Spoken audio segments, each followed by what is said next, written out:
Joseph Murphy's The Power of Your Subconscious Mind is a transformative masterpiece that delves into the profound connection between the human mind and its ability to shape our reality. Born in 1898, Joseph Murphy was a renowned Irish-American author, minister, and New Thought theologian who dedicated his life to exploring the mystical realms of the subconscious.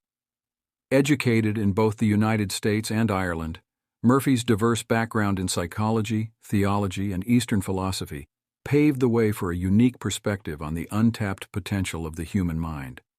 Ordained as a minister in the Divine Science Church of the Healing Christ, his spiritual journey and commitment to understanding the intersection of spirituality and the mind became the cornerstone of his life's work. The Power of Your Subconscious Mind emerged as a seminal work in 1963, capturing the essence of Murphy's decades-long research and experience. The book has since become a timeless guide for those seeking to harness the immense power lying dormant within their subconscious. Murphy's approach blends ancient wisdom, modern psychology, and spiritual principles, creating a holistic framework for personal transformation and success. Through captivating anecdotes, compelling case studies, and practical techniques, Murphy unveils the limitless potential within each individual. His teachings emphasize the influence of thoughts, beliefs, and mental images on one's life, illustrating how the subconscious mind acts as a powerful force in shaping circumstances, health, and overall well-being. Joseph Murphy's legacy extends beyond the written word, as he also served as a popular lecturer and counselor. His soothing voice and empathetic demeanor made him a trusted guide for countless individuals seeking guidance on overcoming obstacles, achieving goals, and realizing their true potential. In the full audiobook adaptation of The Power of Your Subconscious Mind, listeners are invited on a transformative journey through the realms of the mind. As Murphy's words come to life through narration, the profound insights and practical exercises contained within the book become accessible to a broader audience, offering a valuable resource for personal growth, self-discovery, and the realization of dreams. This audiobook serves as a testament to Joseph Murphy's enduring impact, inviting listeners to unlock the hidden potential within their own subconscious minds and embark on a journey towards a more fulfilling and empowered life. The Power of Your Subconscious Mind. How this book can work miracles in your life. I have seen miracles happen to men and women in all walks of life all over the world. Miracles will happen to you, too, when you begin using the magic power of your subconscious mind. This book is designed to teach you that your habitual thinking and imagery mold, fashion, and create your destiny. For as a man thinketh in his subconscious mind, so is he. Do you know the answers? Why is one man sad and another man happy? Why is one man joyous and prosperous and another man poor and miserable? Why is one man fearful and anxious and another full of faith and confidence? Why does one man have a beautiful, luxurious home while another man lives out a meager existence in a slum? Why is one man a great success and another an abject failure? Why is one speaker outstanding and immensely popular and another mediocre and unpopular? Why is one man a genius in his work or profession, while the other man toils and moils all his life without doing or accomplishing anything worthwhile? Why is one man healed of a so-called incurable disease and another isn't? Why is it so many good, kind, religious people suffer the tortures of the damned in their mind and body? Why is it many immoral and irreligious people succeed and prosper and enjoy radiant health? Why is one woman happily married and her sister very unhappy and frustrated? Is there an answer to these questions in the workings of your conscious and subconscious minds? There most certainly is. Reason for writing this book. It is for the express purpose of answering and clarifying the above questions and many others of a similar nature that motivated me to write this book. I have endeavored to explain the great fundamental truths of your mind in the simplest language possible. I believe that it is perfectly possible to explain the basic, foundational, and fundamental laws of life and of your mind in ordinary, everyday language. You will find that the language of this book is that used in your daily papers, current periodicals, in your business offices, in your home, and in the daily workshop. I urge you to study this book and apply the techniques outlined therein, and as you do, I feel absolutely convinced that you will lay hold of a miracle-working power that will lift you up from confusion, misery, melancholy, and failure, and guide you to your true place, solve your difficulties, sever you from emotional and physical bondage, and place you on the royal road to freedom, happiness, and peace of mind. This miracle-working power of your subconscious mind can heal you of your sickness, make you vital and strong again. In learning how to use your inner powers, you will open the prison door of fear and enter into a life described by Paul as the glorious liberty of the sons of God. Releasing the miracle-working power. A personal healing will ever be the most convincing evidence of our subconscious powers. Over 42 years ago, I resolved a malignancy. In medical terminology, it was called a sarcoma, by using the healing power of my subconscious mind, which created me and still maintains and governs all my vital functions. The technique I applied is elaborated on in this book, and I feel sure that it will help others to trust the same infinite healing presence lodged in the subconscious depths of all men. Through the kindly offices of my doctor friend, I suddenly realized that it was natural to assume that the creative intelligence, which made all my organs, fashioned my body, and started my heart, could heal its own handiwork. The ancient proverb says, "The doctor dresses the wound and God heals it." Wonders happen when you pray effectively. Scientific prayer is the harmonious interaction of the conscious and subconscious levels of mind, scientifically directed for a specific purpose. This book will teach you the scientific way to tap the realm of infinite power within you, enabling you to get what you really want in life. You desire a happier, fuller, and richer life. Begin to use this miracle-working power and smooth your way in daily affairs, solve business problems, and bring harmony in family relationships. Be sure that you read this book several times. The many chapters will show you how this wonderful power works and how you can draw out the hidden inspiration and wisdom that is within you. Learn the simple techniques of impressing the subconscious mind. Follow the new scientific way in tapping the infinite storehouse. Read this book carefully, earnestly, and lovingly. Prove to yourself the amazing way it can help you. It could be, and I believe it will be, the turning point of your life. Everybody prays. Do you know how to pray effectively? How long is it since you prayed as part of your everyday activities? In an emergency, in time of danger or trouble, in illness, and when death lurks, prayers pour forth, your own and friends. Just read your daily newspaper.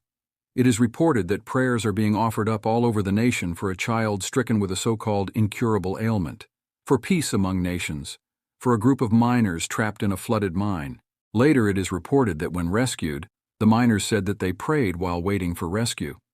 An airplane pilot says that he prayed as he made a successful emergency landing. Certainly prayer is an ever-present help in time of trouble, but you do not have to wait for trouble to make prayer an integral and constructive part of your life. The dramatic answers to prayer make headlines and are the subject of testimonies to the effectiveness of prayer.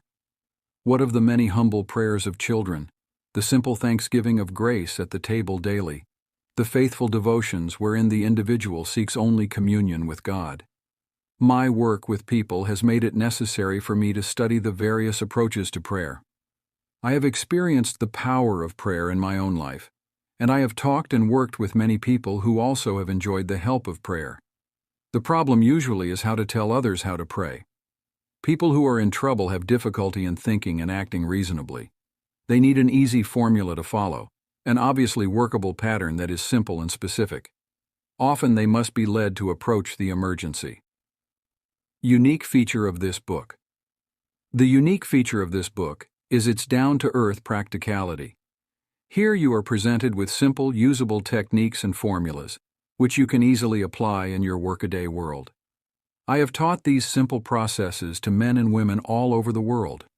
And recently, over 1,000 men and women of all religious affiliations attended a special class in Los Angeles, where I presented the highlights of what is offered in the pages of this book.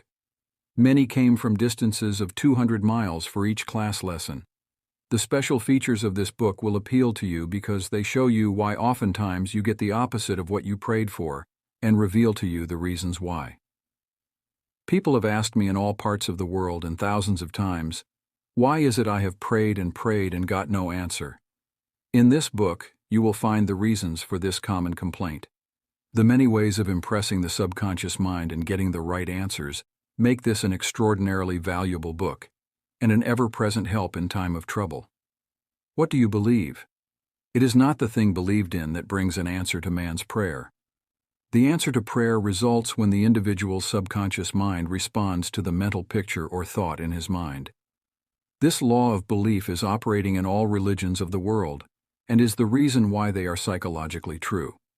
The Buddhist, the Christian, the Muslim, and the Hebrew all may get answers to their prayers, not because of the particular creed, religion, affiliation, ritual, ceremony, formula, liturgy, incantation, sacrifices, or offerings, but solely because of belief or mental acceptance and receptivity about that for which they pray.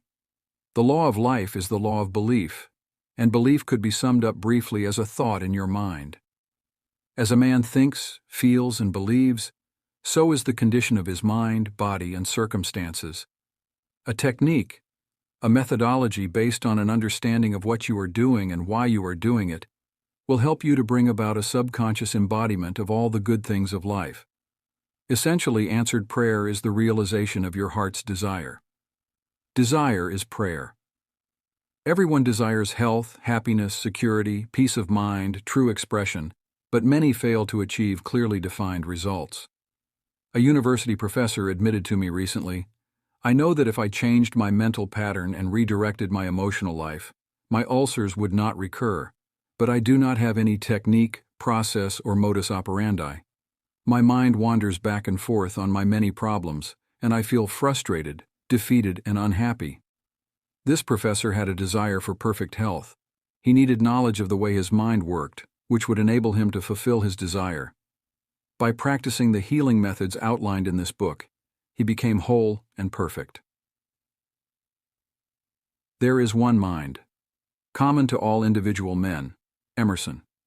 The miracle-working powers of your subconscious mind existed before you and I were born, before any church or world existed.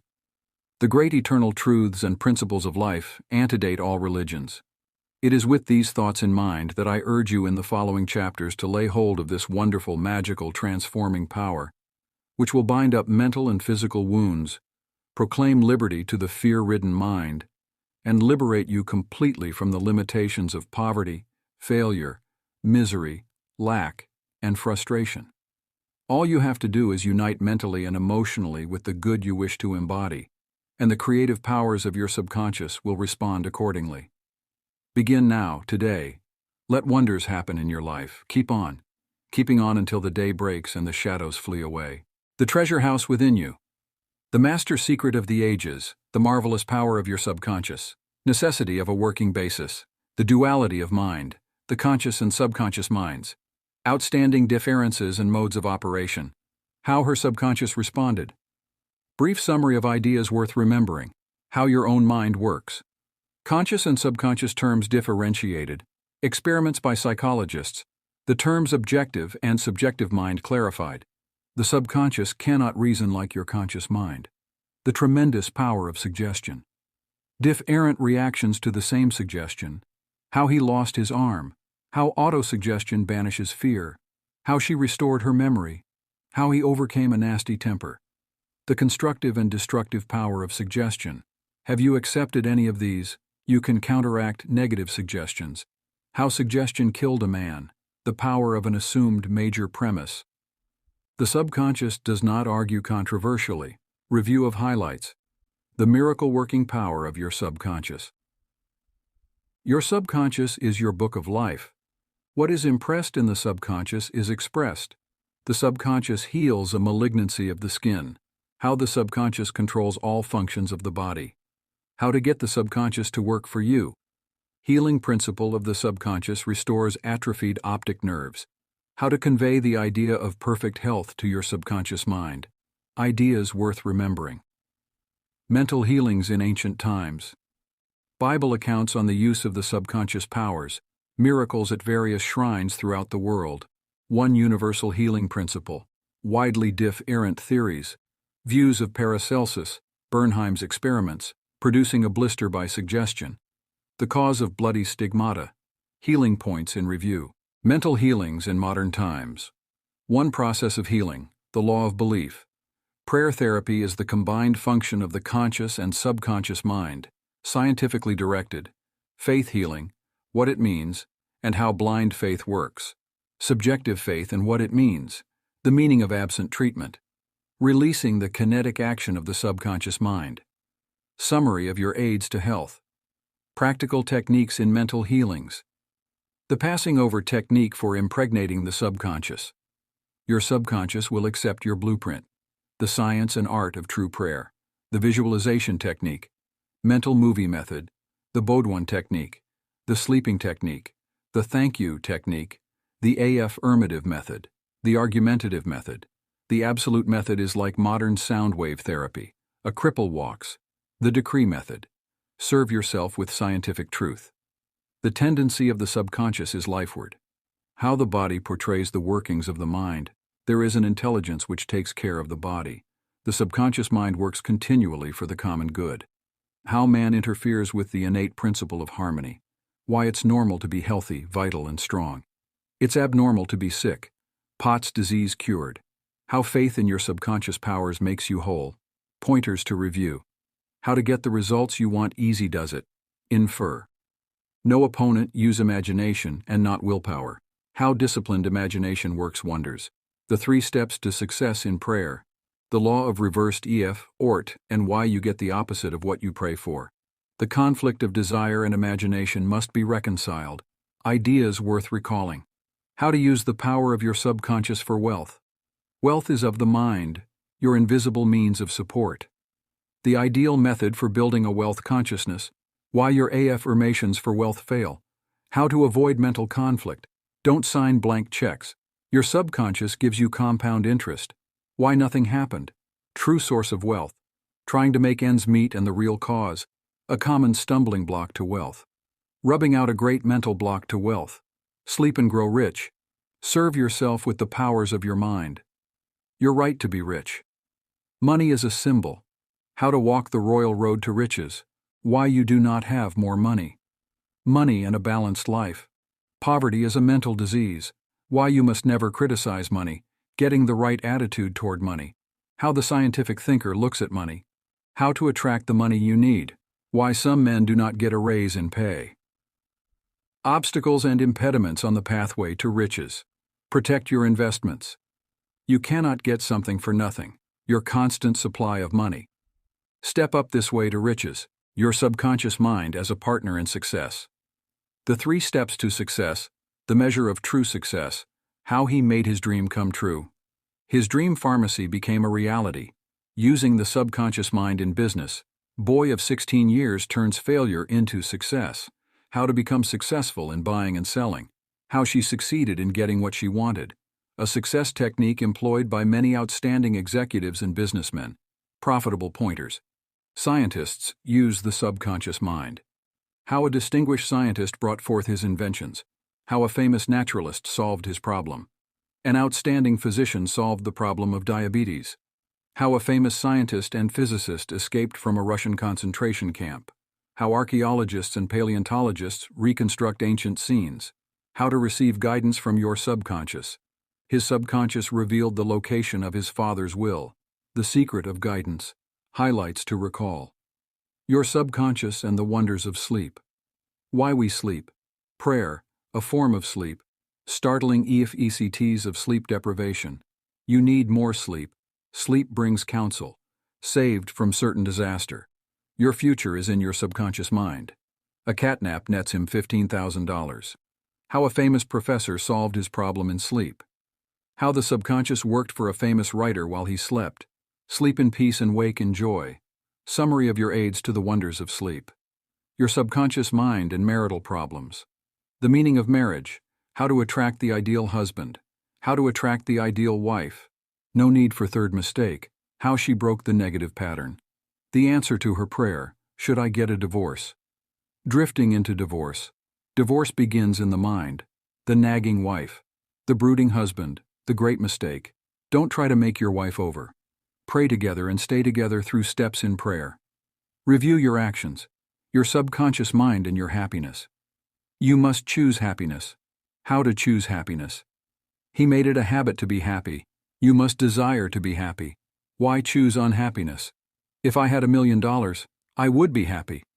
He found happiness to be the harvest of a quiet mind. The block or stump is not really there. The happiest people. Summary of steps to happiness. Your subconscious mind and harmonious human relations. The master key to happy relationships with others.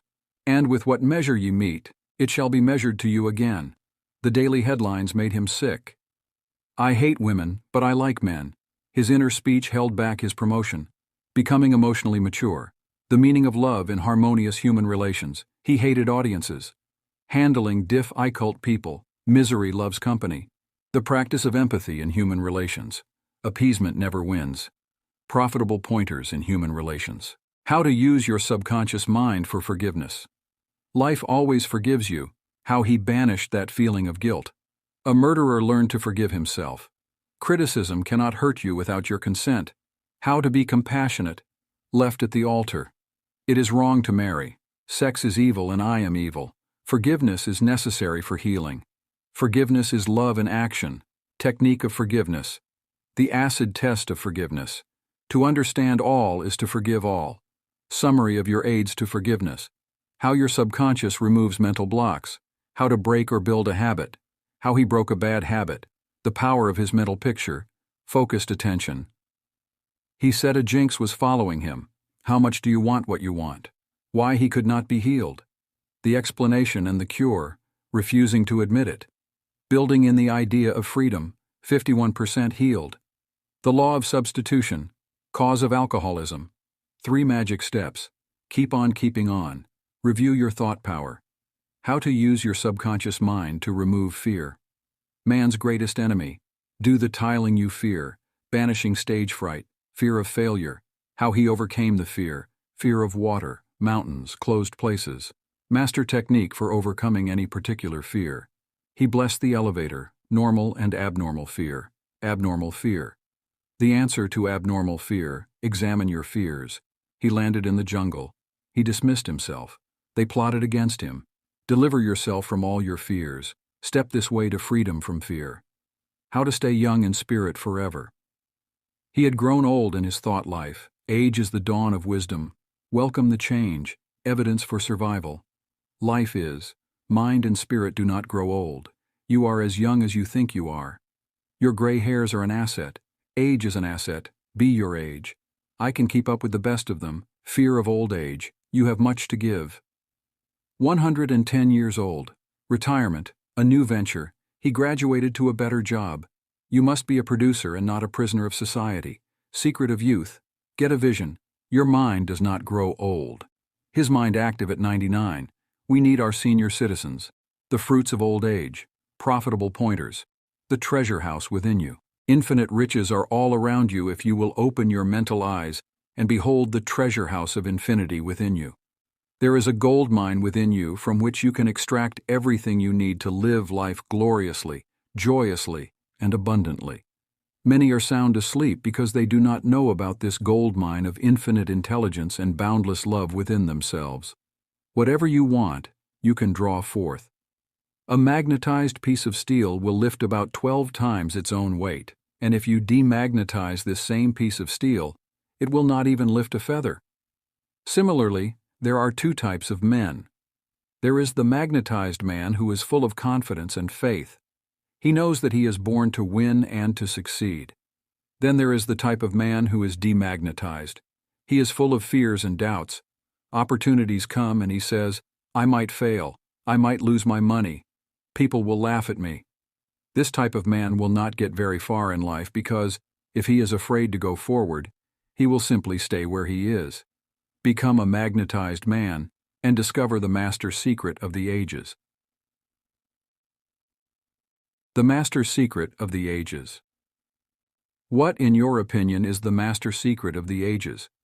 The secret of atomic energy, thermonuclear energy, the neutron bomb, interplanetary travel? No, not any of these. Then what is this master secret? Where can one find it, and how can it be contacted and brought into action? The answer is extraordinarily simple. This secret is the marvelous, miracle-working power found in your own subconscious mind, the last place that most people would seek it. The marvelous power of your subconscious. You can bring into your life more power, more wealth, more health, more happiness, and more joy by learning to contact and release the hidden power of your subconscious mind. You need not acquire this power. You already possess it. But you want to learn how to use it. You want to understand it so that you can apply it in all departments of your life. As you follow the simple techniques and processes set forth in this book, you can gain the necessary knowledge and understanding. A new light can inspire you, and you can generate a new force enabling you to realize your hopes and make all your dreams come true. Decide now to make your life grander, greater, richer, and nobler than ever before. Within your subconscious depths lie infinite wisdom, infinite power, and infinite supply of all that is necessary, which is waiting for development and expression. Begin now to recognize these potentialities of your deeper mind, and they will take form in the world without. The infinite intelligence within your subconscious mind can reveal to you everything you need to know at every moment of time and point of space, provided you are open-minded and receptive. You can receive new thoughts and ideas enabling you to bring forth new inventions, make new discoveries, or write books and plays. Moreover, the infinite intelligence in your subconscious can impart to you wonderful kinds of knowledge of an original nature. It can reveal to you and open the way for perfect expression and true place in your life. Through the wisdom of your subconscious mind, you can attract the ideal companion, as well as the right business associate or partner. It can find the right buyer for your home and provide you with all the money you need and the financial freedom to be, to do, and to go as your heart desires. It is your right to discover this inner world of thought, feeling, and power, of light, love, and beauty. Though invisible, its forces are mighty. Within your subconscious mind, you will find the solution for every problem and the cause for every effect. Because you can draw out the hidden powers, you come into actual possession of the power and wisdom necessary to move forward in abundance, security, joy, and dominion. I have seen the power of the subconscious lift people up out of crippled states, making them whole, vital, and strong once more, and free to go out into the world to experience happiness, health, and joyous expression. There is a miraculous healing power in your subconscious that can heal the troubled mind and the broken heart. It can open the prison door of the mind and liberate you. It can free you from all kinds of material and physical bondage. Necessity of a working basis. Substantial progress in any field of endeavor is impossible in the absence of a working basis, which is universal in its application. You can become skilled in the operation of your subconscious mind. You can practice its powers with a certainty of results in exact proportion to your knowledge of its principles and to your application of them for definite specific purposes and goals you wish to achieve. Being a former chemist, I would like to point out that if you combine hydrogen and oxygen in the proportions of 2 atoms of the former to 1 of the latter, water would be the result. You are very familiar with the fact that 1 atom of oxygen and 1 atom of carbon will produce carbon monoxide, a poisonous gas. But if you add another atom of oxygen, you will get carbon dioxide, a harmless gas, and so on throughout the vast realm of chemical compounds. You must not think that the principles of chemistry, physics, and mathematics differ from the principles of your subconscious mind. Let us consider a generally accepted principle. Water seeks its own level. This is a universal principle which is applicable to water everywhere. Consider another principle. Matter expands when heated. This is true anywhere, at any time, and under all circumstances. You can heat a piece of steel, and it will expand regardless whether the steel is found in China, England, or India. It is a universal truth that matter expands when heated. It is also a universal truth that whatever you impress on your subconscious mind is expressed on the screen of space as condition, experience, and event. Your prayer is answered because your subconscious mind is principle, and by principle I mean the way a thing works. For example, the principle of electricity is that it works from a higher to a lower potential. You do not change the principle of electricity when you use it, But by cooperating with nature, you can bring forth marvelous inventions and discoveries, which bless humanity in countless ways. Your subconscious mind is principle and works according to the law of belief. You must know what belief is, why it works, and how it works. Your Bible says in a simple, clear, and beautiful way, "Whosoever shall say unto this mountain, Be thou removed, and be thou cast into the sea, and shall not doubt in his heart, but shall believe that those things which he saith shall come to pass, he shall have whatsoever he saith." Mark 11:23. The law of your mind is the law of belief. This means to believe in the way your mind works, to believe in belief itself. The belief of your mind is the thought of your mind. That is simple. Just that and nothing else. All your experiences, events, conditions, and acts are the reactions of your subconscious mind to your thoughts. Remember, it is not the thing believed in, but the belief in your own mind, which brings about the result. Cease believing in the false beliefs, opinions, superstitions, and fears of mankind. Begin to believe in the eternal verities and truths of life which never change. Then you will move onward, upward, and Godward. Whoever reads this book and applies the principles of the subconscious mind herein set forth will be able to pray scientifically and effectively for himself and for others. Your prayer is answered according to the universal law of action and reaction. Thought is incipient action. The reaction is the response from your subconscious mind, which corresponds with the nature of your thought. Busy your mind with the concepts of harmony, health, peace, and goodwill, and wonders will happen in your life. The duality of mind. You have only one mind, but your mind possesses two distinctive characteristics. The line of demarcation between the two is well known to all thinking men and women today. The two functions of your mind are essentially unlike. Each is endowed with separate and distinct attributes and powers. The nomenclature generally used to distinguish the two functions of your mind is as follows: the objective and subjective mind, the conscious and subconscious mind, the waking and sleeping mind, the surface self and the deep self, the voluntary mind and the involuntary mind, the male and the female, and many other terms. You will find the terms conscious and subconscious used to represent the dual nature of your mind throughout this book. The conscious and subconscious minds. An excellent way to get acquainted with the two functions of your mind is to look upon your own mind as a garden. You are a gardener, and you are planting seeds, thoughts, in your subconscious mind all day long, based on your habitual thinking. As you sow in your subconscious mind, so shall you reap in your body and environment. Begin now to sow thoughts of peace, happiness, right action, goodwill, and prosperity. Think quietly and with interest on these qualities, and accept them fully in your conscious reasoning mind. Continue to plant these wonderful seeds, thoughts, in the garden of your mind, and you will reap a glorious harvest. Your subconscious mind may be likened to the soil, which will grow all kinds of seeds, good or bad. Do men gather grapes of thorns, or figs of thistles? Every thought is therefore a cause, and every condition is an effect.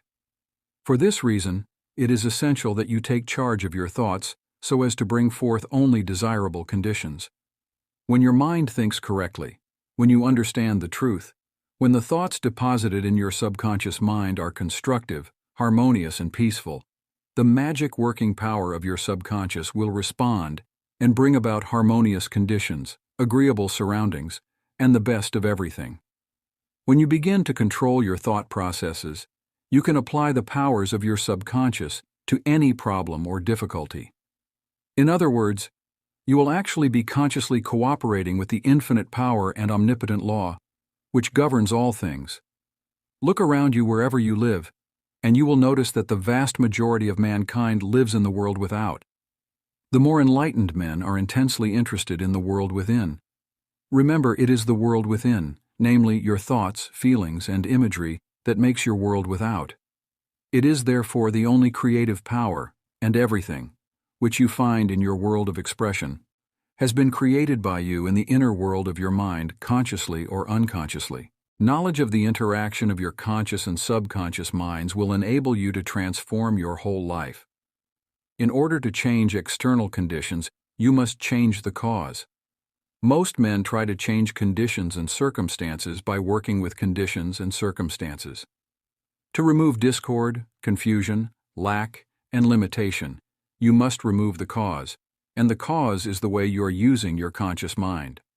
In other words, the way you are thinking and picturing in your mind. You are living in a fathomless sea of infinite riches. Your subconscious is very sensitive to your thoughts. Your thoughts form the mold or matrix through which the infinite intelligence, wisdom, vital forces, and energies of your subconscious flow. The practical application of the laws of your mind as illustrated in each chapter of this book will cause you to experience abundance for poverty, wisdom for superstition and ignorance, peace for pain, joy for sadness, light for darkness, harmony for discord, faith and confidence for fear, success for failure, and freedom from the law of averages. Certainly, there can be no more wonderful blessing than these from a mental, emotional, and material standpoint. Most of the great scientists, artists, poets, singers, writers, and inventors have a deep understanding of the workings of the conscious and subconscious minds. One time Caruso, the great operatic tenor, was struck with stage fright. He said his throat was paralyzed due to spasms caused by intense fear, which constricted the muscles of his throat. Perspiration poured copiously down his face. He was ashamed because in a few minutes he had to go out on the stage. Yet he was shaking with fear and trepidation. He said, "They will laugh at me, I can't sing." Then he shouted in the presence of those behind the stage, "The little me wants to strangle the big me within." He said to the little me, "Get out of here, the big me wants to sing through me." By the big me, he meant the limitless power and wisdom of his subconscious mind, and he began to shout, get out, the big me is going to sing." His subconscious mind responded, releasing the vital forces within him. When the call came, he walked out on the stage and sang gloriously and majestically, enthralling the audience. It is obvious to you now that Caruso must have understood the two levels of mind, the conscious or rational, and the subconscious or irrational level. Your subconscious mind is reactive and responds to the nature of your thoughts. When your conscious mind, the little me, is full of fear, worry, and anxiety, the negative emotions engendered in your subconscious mind, the big me, are released and flood the conscious mind with a sense of panic, foreboding, and despair. When this happens, you can, like Caruso, speak affirmatively and with a deep sense of authority to the irrational emotions generated in your deeper mind as follows: "Be still, be quiet. I am in control. You must obey me. You are subject to my command. You cannot intrude where you do not belong."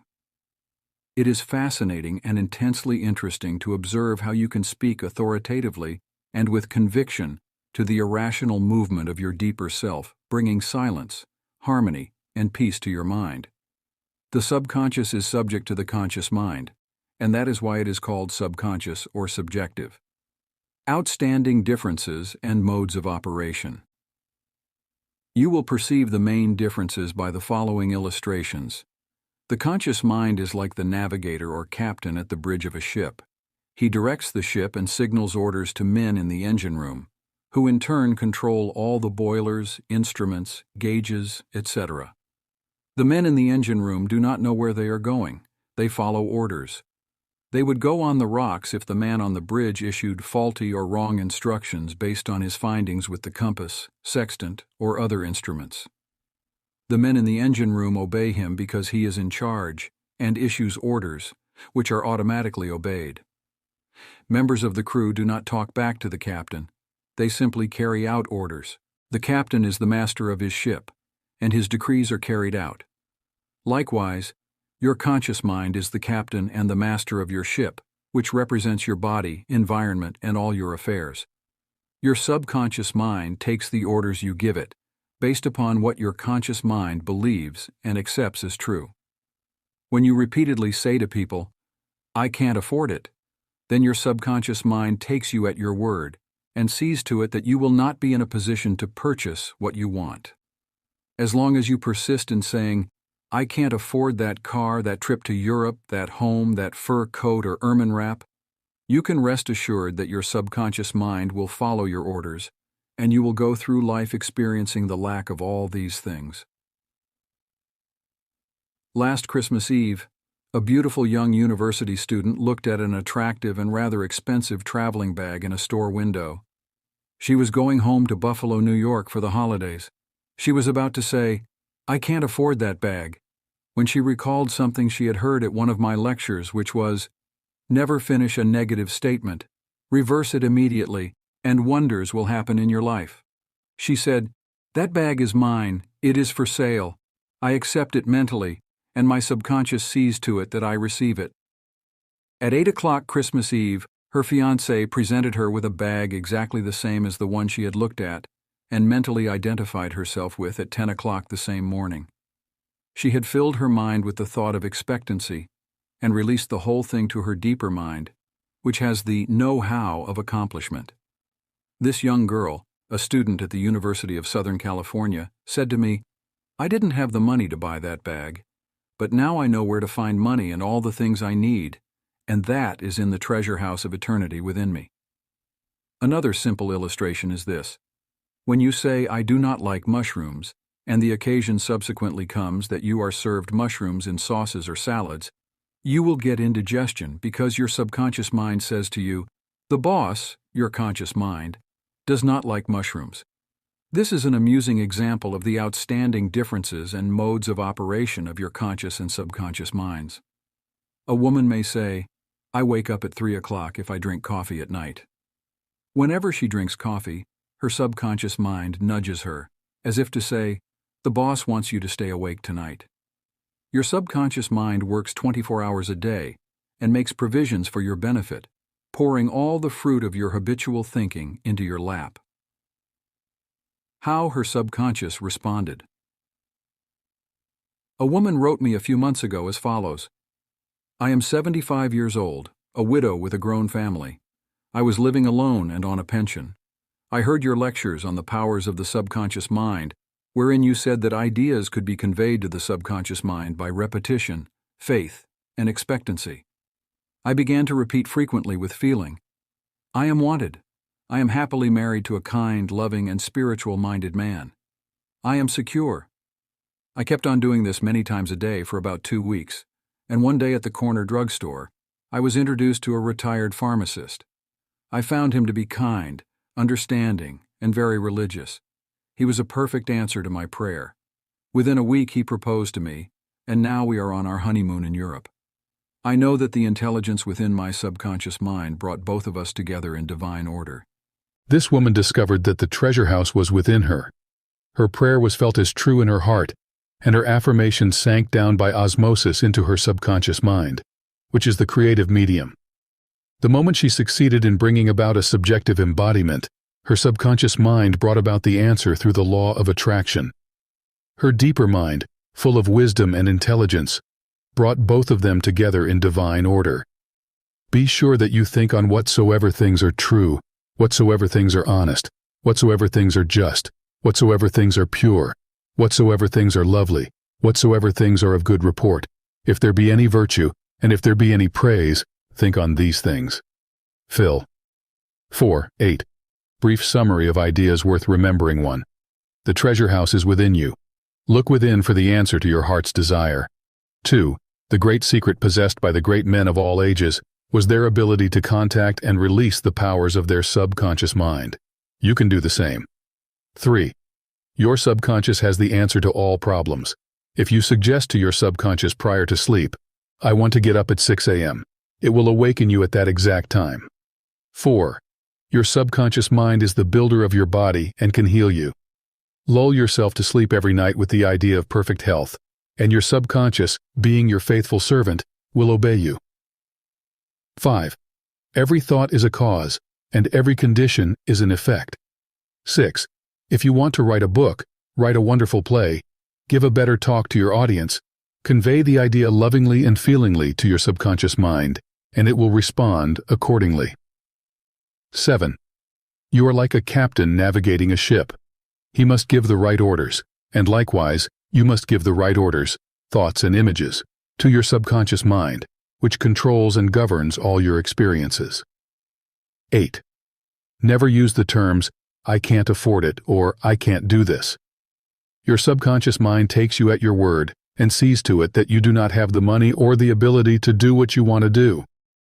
Affirm, "I can do all things through the power of my subconscious mind." 9. The law of life is the law of belief. A belief is a thought in your mind. Do not believe in things to harm or hurt you. Believe in the power of your subconscious to heal, inspire, strengthen, and prosper you. According to your belief, is it done unto you. 10. Change your thoughts, and you change your destiny. How your own mind works. You have a mind, and you should learn how to use it. There are two levels of your mind, the conscious or rational level, and the subconscious or irrational level. You think with your conscious mind, and whatever you habitually think sinks down into your subconscious mind, which creates according to the nature of your thoughts. Your subconscious mind is the seat of your emotions and is the creative mind. If you think good, good will follow. If you think evil, evil will follow. This is the way your mind works. The main point to remember is once the subconscious mind accepts an idea, it begins to execute it. It is an interesting and subtle truth that the law of the subconscious mind works for good and bad ideas alike. This law, when applied in a negative way, is the cause of failure, frustration, and unhappiness. However, when your habitual thinking is harmonious and constructive, you experience perfect health, success, and prosperity. Peace of mind and a healthy body are inevitable when you begin to think and feel in the right way. Whatever you claim mentally and feel is true, your subconscious mind will accept and bring forth into your experience. The only thing necessary for you to do is to get your subconscious mind to accept your idea, and the law of your own subconscious mind will bring forth the health, peace, or the position you desire. You give the command or decree, and your subconscious will faithfully reproduce the idea impressed upon it. The law of your mind is this: you will get a reaction or response from your subconscious mind according to the nature of the thought or idea you hold in your conscious mind.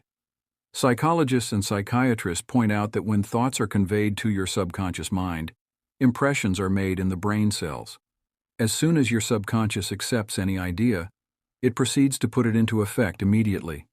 It works by association of ideas and uses every bit of knowledge that you have gathered in your lifetime to bring about its purpose. It draws on the infinite power, energy, and wisdom within you. It lines up all the laws of nature to get its way. Sometimes it seems to bring about an immediate solution to your difficulties, but at other times it may take days, weeks, or longer. Its ways are past finding out. Conscious and subconscious terms. Differentiated. You must remember that these are not two minds. They are merely two spheres of activity within one mind. Your conscious mind is the reasoning mind. It is that phase of mind which chooses. For example, you choose your books, your home, and your partner in life. You make all your decisions with your conscious mind. On the other hand, without any conscious choice on your part, your heart is kept functioning automatically, and the process of digestion, circulation, and breathing are carried on by your subconscious mind through processes independent of your conscious control. Your subconscious mind accepts what is impressed upon it, or what you consciously believe. It does not reason things out like your conscious mind, and it does not argue with you controversially. Your subconscious mind is like the soil, which accepts any kind of seed, good or bad. Your thoughts are active and might be likened unto seeds. Negative, destructive thoughts continue to work negatively in your subconscious mind, and in due time will come forth into outer experience which corresponds with them. Remember, your subconscious mind does not engage in proving whether your thoughts are good or bad, true or false, but it responds according to the nature of your thoughts or suggestions. For example, if you consciously assume something as true, even though it may be false, your subconscious mind will accept it as true and proceed to bring about results, which must necessarily follow, because you consciously assumed it to be true. Experiments by psychologists.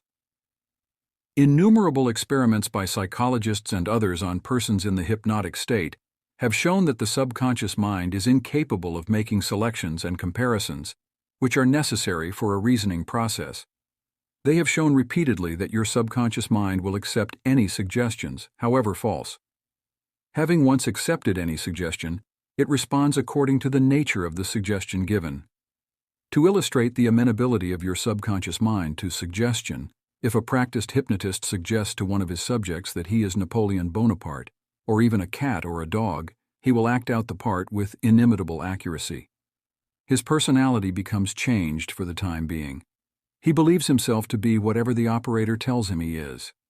A skilled hypnotist may suggest to one of his students in the hypnotic state that his back itches, to another that his nose is bleeding, to another that he is a marble statue, to another that he is freezing and the temperature is below zero. Each one will follow out the line of his particular suggestion, totally oblivious to all his surroundings, which do not pertain to his idea. These simple illustrations portray clearly the difference between your conscious reasoning mind and your subconscious mind, which is impersonal, non-selective, and accepts as true whatever your conscious mind believes to be true. Hence the importance of selecting thoughts, ideas, and premises, which bless, heal, inspire, and fill your soul with joy. The terms objective and subjective mind clarified. Your conscious mind is sometimes referred to as your objective mind because it deals with outward objects. The objective mind takes cognizance of the objective world. Its media of observation are your 5 physical senses. Your objective mind is your guide and director in your contact with your environment. You gain knowledge through your 5 senses. Your objective mind learns through observation, experience, and education. As previously pointed out, the greatest function of the objective mind is that of reasoning. Suppose you are one of the thousands of tourists who come to Los Angeles annually. You would come to the conclusion that it is a beautiful city based upon your observation of the parks, pretty gardens, majestic buildings, and lovely homes. This is the working of your objective mind. Your subconscious mind is oftentimes referred to as your subjective mind. Your subjective mind takes cognizance of its environment by means independent of the 5 senses. Your subjective mind perceives by intuition. It is the seat of your emotion and the storehouse of memory. Your subjective mind performs its highest functions when your objective senses are in abeyance. In a word, it is that intelligence which makes itself manifest when the objective mind is suspended or in a sleepy, drowsy state. Your subjective mind sees without the use of the natural organs of vision. It has the capacity of clairvoyance and clairaudience. Your subjective mind can leave your body, travel to distant lands, and bring back information oftentimes of the most exact and truthful character. Through your subjective mind you can read the thoughts of others, read the contents of sealed envelopes and closed safes. Your subjective mind has the ability to apprehend the thoughts of others without the use of the ordinary objective means of communication. It is of the greatest importance that we understand the interaction of the objective and subjective mind in order to learn the true art of prayer. The subconscious cannot reason like your conscious mind. Your subconscious mind cannot argue controversially. Hence, if you give it wrong suggestions, it will accept them as true and will proceed to bring them to pass as conditions, experiences, and events. All things that have happened to you are based on thoughts impressed on your subconscious mind through belief. If you have conveyed erroneous concepts to your subconscious mind, the sure method of overcoming them is by the repetition of constructive, harmonious thoughts frequently repeated which your subconscious mind accepts, thus forming new and healthy habits of thought and life, for your subconscious mind is the seat of habit. The habitual thinking of your conscious mind establishes deep grooves in your subconscious mind. This is very favorable for you if your habitual thoughts are harmonious, peaceful, and constructive. If you have indulged in fear, worry, and other destructive forms of thinking, the remedy is to recognize the omnipotence of your subconscious mind and decree freedom, happiness, and perfect health. Your subconscious mind, being creative and one with your divine source, will proceed to create the freedom and happiness which you have earnestly decreed. The tremendous power of suggestion. You must realize by now that your conscious mind is the watchman at the gate, and its chief function is to protect your subconscious mind from false impressions. You are now aware of one of the basic laws of mind. Your subconscious mind is amenable to suggestion. As you know, your subconscious mind does not make comparisons or contrasts, neither does it reason and think things out for itself. This latter function belongs to your conscious mind. It simply reacts to the impressions given to it by your conscious mind. It does not show a preference for one course of action over another. The following is a classic example of the tremendous power of suggestion. Suppose you approach a timid-looking passenger on board ship and say to him something like this: "You look very ill. How pale you are. I feel certain you are going to be seasick. Let me help you to your cabin." The passenger turns pale. Your suggestion of seasickness associates itself with his own fears and forebodings. He accepts your aid down to the berth, and there your negative suggestion, which was accepted by him, is realized. Different reactions to the same suggestion. It is true that different people will react in different ways to the same suggestion because of their subconscious conditioning or belief. For example, if you go to a sailor on the ship and say to him sympathetically, "My dear fellow, you're looking very ill. Aren't you feeling sick? You look to me as if you were going to be seasick." According to his temperament, he either laughs at your joke or expresses a mild irritation. Your suggestion fell on deaf ears in this instance, because your suggestion of seasickness was associated in his mind with his own immunity from it. Therefore, it called up not fear or worry, but self-confidence. The dictionary says that a suggestion is the act or instance of putting something into one's mind, the mental process by which the thought or idea suggested is entertained, accepted, or put into effect. You must remember that a suggestion cannot impose something on the subconscious mind against the will of the conscious mind. In other words, your conscious mind has the power to reject the suggestion given. In the case of the sailor, he had no fear of seasickness. He had convinced himself of his immunity, and the negative suggestion had absolutely no power to evoke fear. The suggestion of seasickness to the other passenger called forth his indwelling fear of seasickness. Each of us has his own inner fears, beliefs, opinions, and these inner assumptions rule and govern our lives. A suggestion has no power in and of itself except if you accept it mentally. This causes your subconscious powers to flow in a limited and restricted way according to the nature of the suggestion. How he lost his arm. Every 2 or 3 years I give a series of lectures at the London Truth Forum in Caxton Hall. This is a forum I founded a number of years ago. Dr. Evelyn Fleet, the director, told me about an article which appeared in the English newspapers dealing with the power of suggestion. This is the suggestion a man gave to his subconscious mind over a period of about 2 years. I would give my right arm to see my daughter cured. It appeared that his daughter had a crippling form of arthritis together with a so-called incurable form of skin disease. Medical treatment had failed to alleviate the condition, and the father had an intense longing for his daughter's healing, and expressed his desire in the words just quoted. Dr. Evelyn Fleet said that the newspaper article pointed out that one day the family was out riding when their car collided with another.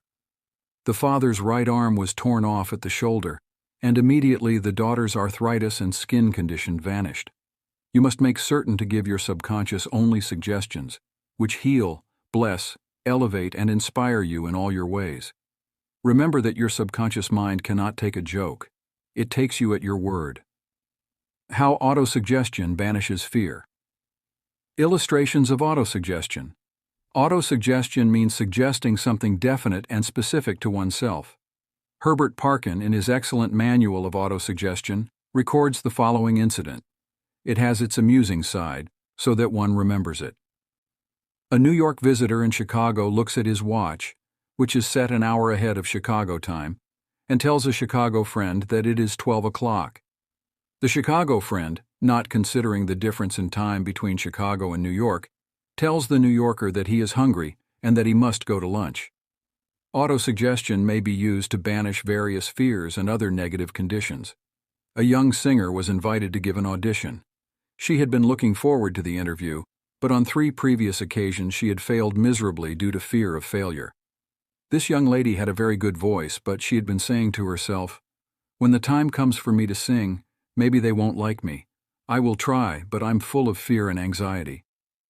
Her subconscious mind accepted these negative autosuggestions as a request and proceeded to manifest them and bring them into her experience.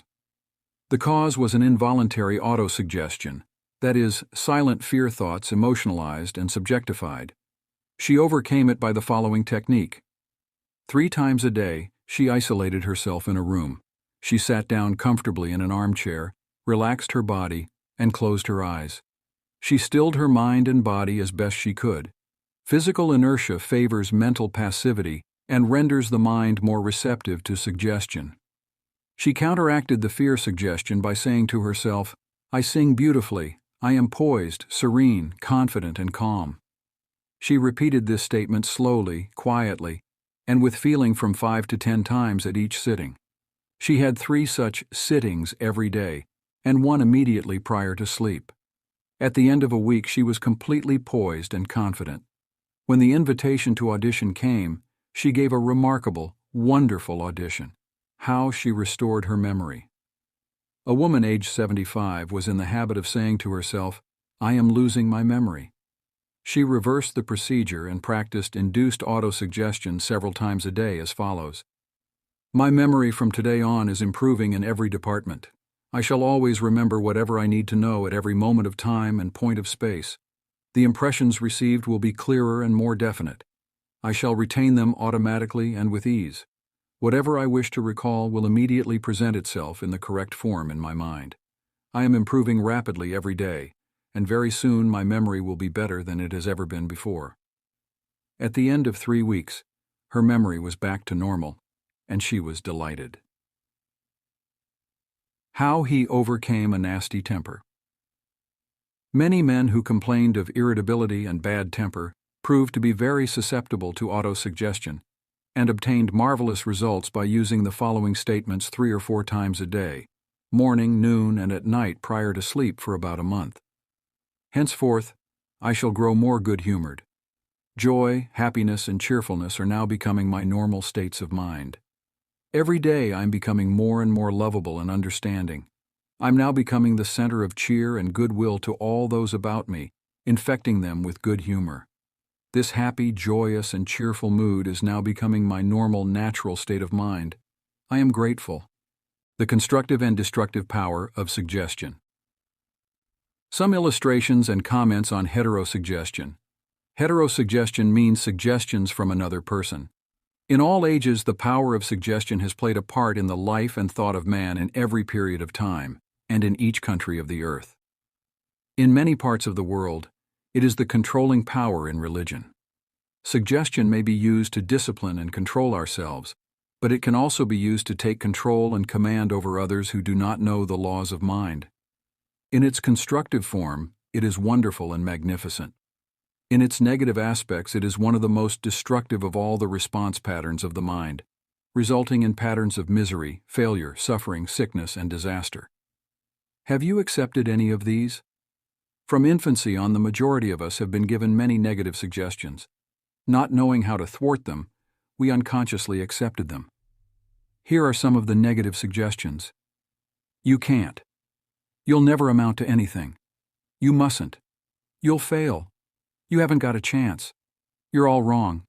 "It's no use." "It's not what you know, but who you know." "The world is going to the dogs." "What's the use? Nobody cares." "It's no use trying so hard." "You're too old now." "Things are getting worse and worse." "Life is an endless grind." "Love is for the birds." "You just can't win." "Pretty soon you'll be bankrupt." "Watch out, you'll get the virus." "You can't trust a soul," etc. Unless as an adult you use constructive autosuggestion, which is a reconditioning therapy, the impressions made on you in the past can cause behavior patterns that cause failure in your personal and social life. Autosuggestion is a means releasing you from the mass of negative verbal conditioning that might otherwise distort your life pattern, making the development of good habits difficult. You can counteract negative suggestions. Pick up the paper any day, and you can read dozens of items that could sow the seeds of futility, fear, worry, anxiety, and impending doom. If accepted by you, These thoughts of fear could cause you to lose the will for life. Knowing that you can reject all these negative suggestions by giving your subconscious mind constructive autosuggestions, you counteract all these destructive ideas. Check regularly on the negative suggestions that people make to you. You do not have to be influenced by destructive heterosuggestion. All of us have suffered from it in our childhood and in our teens. If you look back, you can easily recall how parents, friends, relatives, teachers, and associates contributed in a campaign of negative suggestions. Study the things said to you, and you will discover much of it was in the form of propaganda. The purpose of much of what was said was to control you or instill fear into you. This heterosuggestion process goes on in every home, office, factory, and club. You will find that many of these suggestions are for the purpose of making you think, feel, and act as others want you to, and in ways that are to their advantage. How suggestion killed a man. Here is an illustration of heterosuggestion. A relative of mine went to a crystal gazer in India who told him that he had a bad heart and predicted that he would die at the next new moon. He began to tell all members of his family about this prediction, and he arranged his will. This powerful suggestion entered into his subconscious mind because he accepted it completely. My relative also told me that this crystal gazer was believed to have some strange occult powers, and he could do harm or good to a person. He died as predicted, not knowing that he was the cause of his own death. I suppose many of us have heard similar stupid, ridiculous, superstitious stories. Let us look at what happened in the light of our knowledge of the way the subconscious mind works. Whatever the conscious, reasoning mind of man believes, the subconscious mind will accept and act upon. My relative was happy, healthy, vigorous, and robust when he went to see the fortune teller. She gave him a very negative suggestion, which he accepted. He became terrified and constantly dwelt upon the fact that he was going to die at the next new moon. He proceeded to tell everyone about it, and he prepared for the end. The activity took place in his own mind, and his own thought was the cause. He brought about his own so-called death, or rather destruction of the physical body, by his fear and expectation of the end. The woman who predicted his death had no more power than the stones and sticks in the field. Her suggestion had no power to create or bring about the end she suggested. If he had known the laws of his mind, he would have completely rejected the negative suggestion and refused to give her words any attention, knowing in his heart that he was governed and controlled by his own thought and feeling. Like tin arrows aimed at a battleship, her prophecy could have been completely neutralized and dissipated without hurting him. The suggestions of others in themselves have absolutely no power whatever over you, except the power that you give them through your own thoughts. You have to give your mental consent. You have to entertain the thought. Then it becomes your thought, and you do the thinking. Remember, you have the capacity to choose. Choose life. Choose love. Choose health. The power of an assumed major premise. Your mind works like a syllogism. This means that whatever major premise your conscious mind assumes to be true determines the conclusion your subconscious mind comes to in regard to any particular question or problem in your mind. If your premise is true, the conclusion must be true, as in the following example. Every virtue is laudable. Kindness is a virtue, therefore kindness is laudable. Another example is as follows. All formed things change and pass away. The pyramids of Egypt are formed things. Therefore, someday the pyramids will pass away. The first statement is referred to as the major premise, and the right conclusion must necessarily follow the right premise. A college professor, who attended some of my Science of Mind lectures in May 1962 at Town Hall, New York, said to me, "Everything in my life is topsy-turvy, and I have lost health, wealth, and friends. Everything I touch turns out wrong." I explained to him that he should establish a major premise in his thinking, that the infinite intelligence of his subconscious mind was guiding, directing, and prospering him spiritually, mentally, and materially. Then his subconscious mind would automatically direct him wisely in his investments, decisions, and also heal his body and restore his mind to peace and tranquility. This professor formulated an overall picture of the way he wanted his life to be, and this was his major premise. Infinite intelligence leads and guides me in all my ways. Perfect health is mine, and the law of harmony operates in my mind and body. Beauty, love, peace, and abundance are mine. The principle of right action and divine order govern my entire life. I know my major premise is based on the eternal truths of life, and I know, feel, and believe that my subconscious mind responds according to the nature of my conscious mind thinking. He wrote me as follows. I repeated the above statements slowly, quietly, and lovingly several times a day, knowing that they were sinking deep down into my subconscious mind, and that results must follow. I am deeply grateful for the interview you gave me, and I would like to add that all departments of my life are changing for the better. It works. The subconscious does not argue controversially. Your subconscious mind is all-wise and knows the answers to all questions. It does not argue with you or talk back to you. It does not say, "You must not impress me with that." For example, when you say, "I can't do this. I am too old now. I can't meet this obligation. I was born on the wrong side of the tracks. I don't know the right politician." You are impregnating your subconscious with these negative thoughts, and it responds accordingly. You are actually blocking your own good, thereby bringing lack, limitation, and frustration into your life. When you set up obstacles, impediments, and delays in your conscious mind, you are denying the wisdom and intelligence resident in your subconscious mind. You are actually saying, in effect, that your subconscious mind cannot solve your problem. This leads to mental and emotional congestion, followed by sickness and neurotic tendencies. To realize your desire and overcome your frustration, affirm boldly several times a day. The infinite intelligence which gave me this desire leads, guides, and reveals to me the perfect plan for the unfolding of my desire.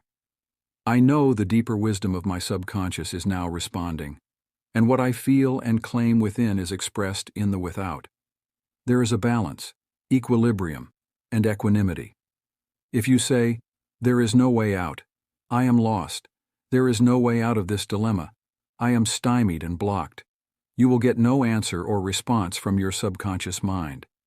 If you want the subconscious to work for you, give it the right request and attain its cooperation. It is always working for you. It is controlling your heartbeat this minute and also your breathing.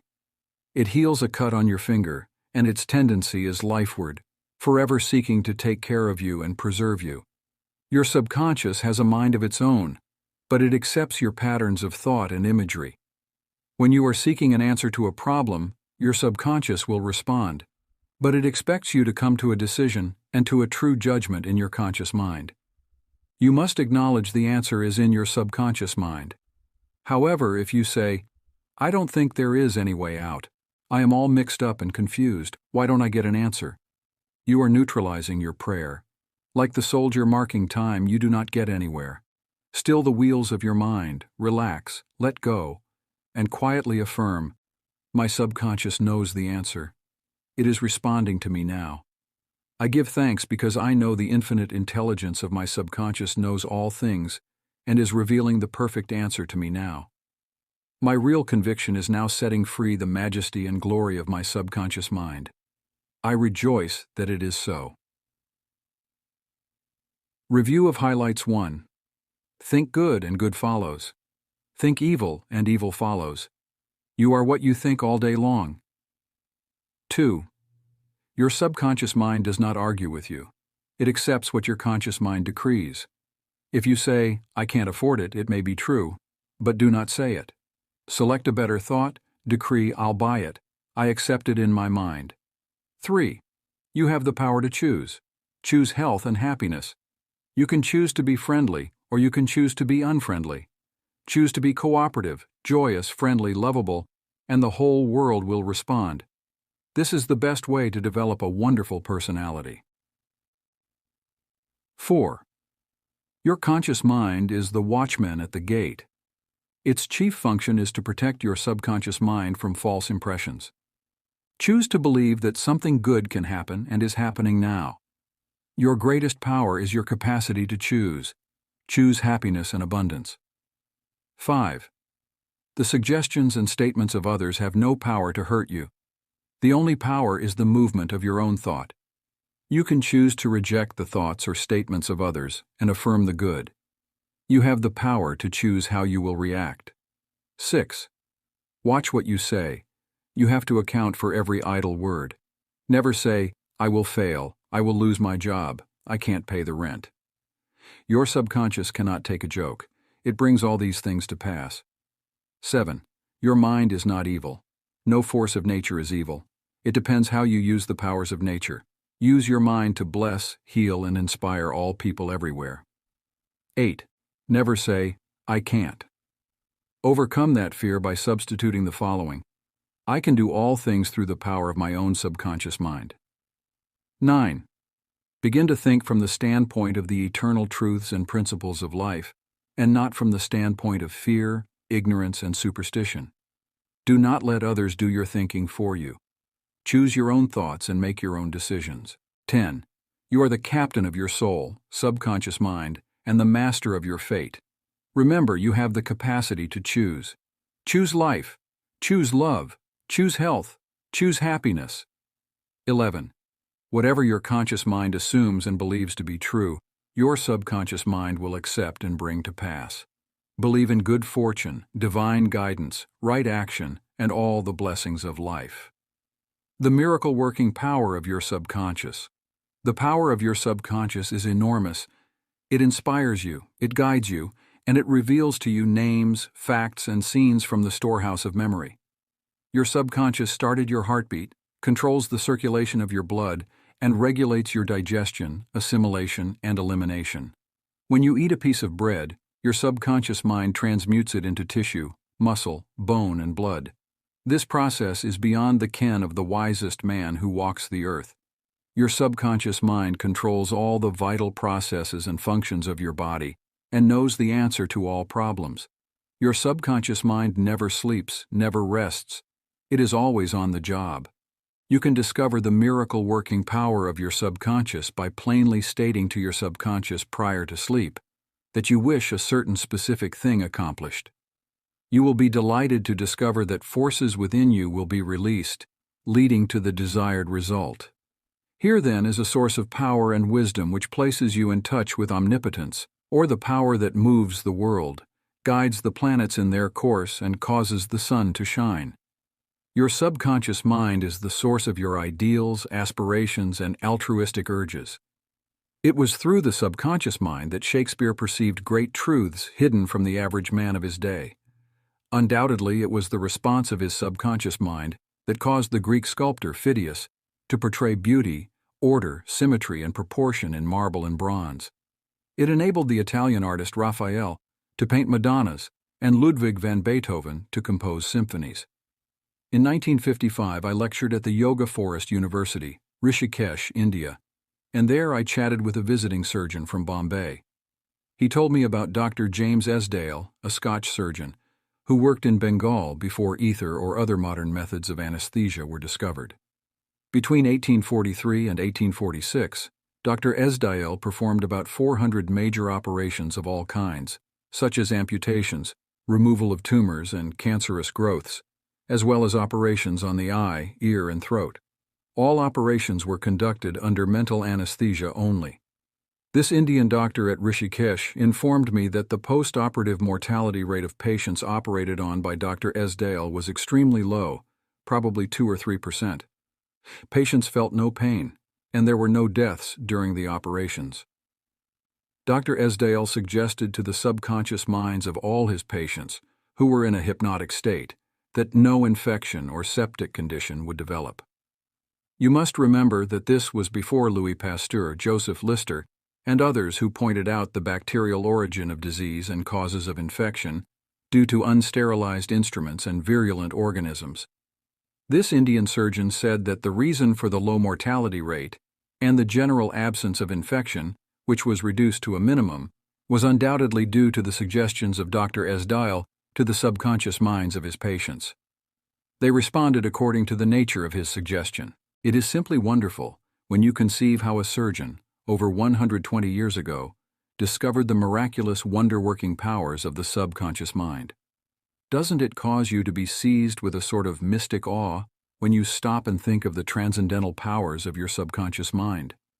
Consider its extrasensory perceptions, such as its capacity for clairvoyance and clairaudience, its independence of time and space, its capacity to render you free from all pain and suffering, and its capacity to get the answer to all problems, be they what they may. All these and many more reveal to you that there is a power and intelligence within you that far transcends your intellect, causing you to marvel at the wonders of it all. All these experiences cause you to rejoice and believe in the miracle-working powers of your own subconscious mind. Your subconscious is your book of life. Whatever thoughts, beliefs, opinions, theories, or dogmas you write, engrave, or impress on your subconscious mind, you shall experience them as the objective manifestation of circumstances, conditions, and events. What you write on the inside, you will experience on the outside. You have two sides to your life, objective and subjective, visible and invisible, thought and its manifestation. Your brain receives your thought, which is the organ of your conscious reasoning mind. When your conscious or objective mind accepts the thought completely, it is sent to the solar plexus, called the brain of your mind, where it becomes flesh and is made manifest in your experience. As previously outlined, your subconscious cannot argue. It acts only from what you write on it. It accepts your verdict or the conclusions of your conscious mind as final. This is why you are always writing on the book of life, because your thoughts become your experiences. The American essayist Ralph Waldo Emerson said, "Man is what he thinks all day long." What is impressed in the subconscious is expressed. William James, the father of American psychology, said that the power to move the world is in your subconscious mind. Your subconscious mind is one with infinite intelligence and boundless wisdom. It is fed by hidden springs and is called the law of life. Whatever you impress upon your subconscious mind, the latter will move heaven and earth to bring it to pass. You must, therefore, impress it with right ideas and constructive thoughts. The reason there is so much chaos and misery in the world is because people do not understand the interaction of their conscious and subconscious minds. When these two principles work in accord, in concord, in peace, and synchronously together, you will have health, happiness, peace, and joy. There is no sickness or discord when the conscious and subconscious work together harmoniously and peacefully. The tomb of Hermes was opened with great expectancy and a sense of wonder, because people believed that the greatest secret of the ages was contained therein. The secret was as within, so without, as above, so below.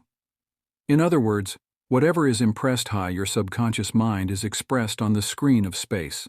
This same truth was proclaimed by Moses, Isaiah, Jesus, Buddha, Zoroaster, Lao Tzu, and all the illumined seers of the ages. Whatever you feel as true subjectively is expressed as conditions, experiences, and events. Motion and emotion must balance. As in heaven, your own mind, so on earth in your body and environment. This is the great law of life. You will find throughout all nature the law of action and reaction, of rest and motion. These two must balance. Then there will be harmony and equilibrium. You are here to let the life principle flow through you rhythmically and harmoniously. The intake and the outgo must be equal. The impression and the expression must be equal. All your frustration is due to unfulfilled desire. If you think negatively, destructively, and viciously, these thoughts generate destructive emotions which must be expressed and find an outlet. These emotions, being of a negative nature, are frequently expressed as ulcers, heart trouble, tension, and anxieties. What is your idea or feeling about yourself now? Every part of your being expresses that idea.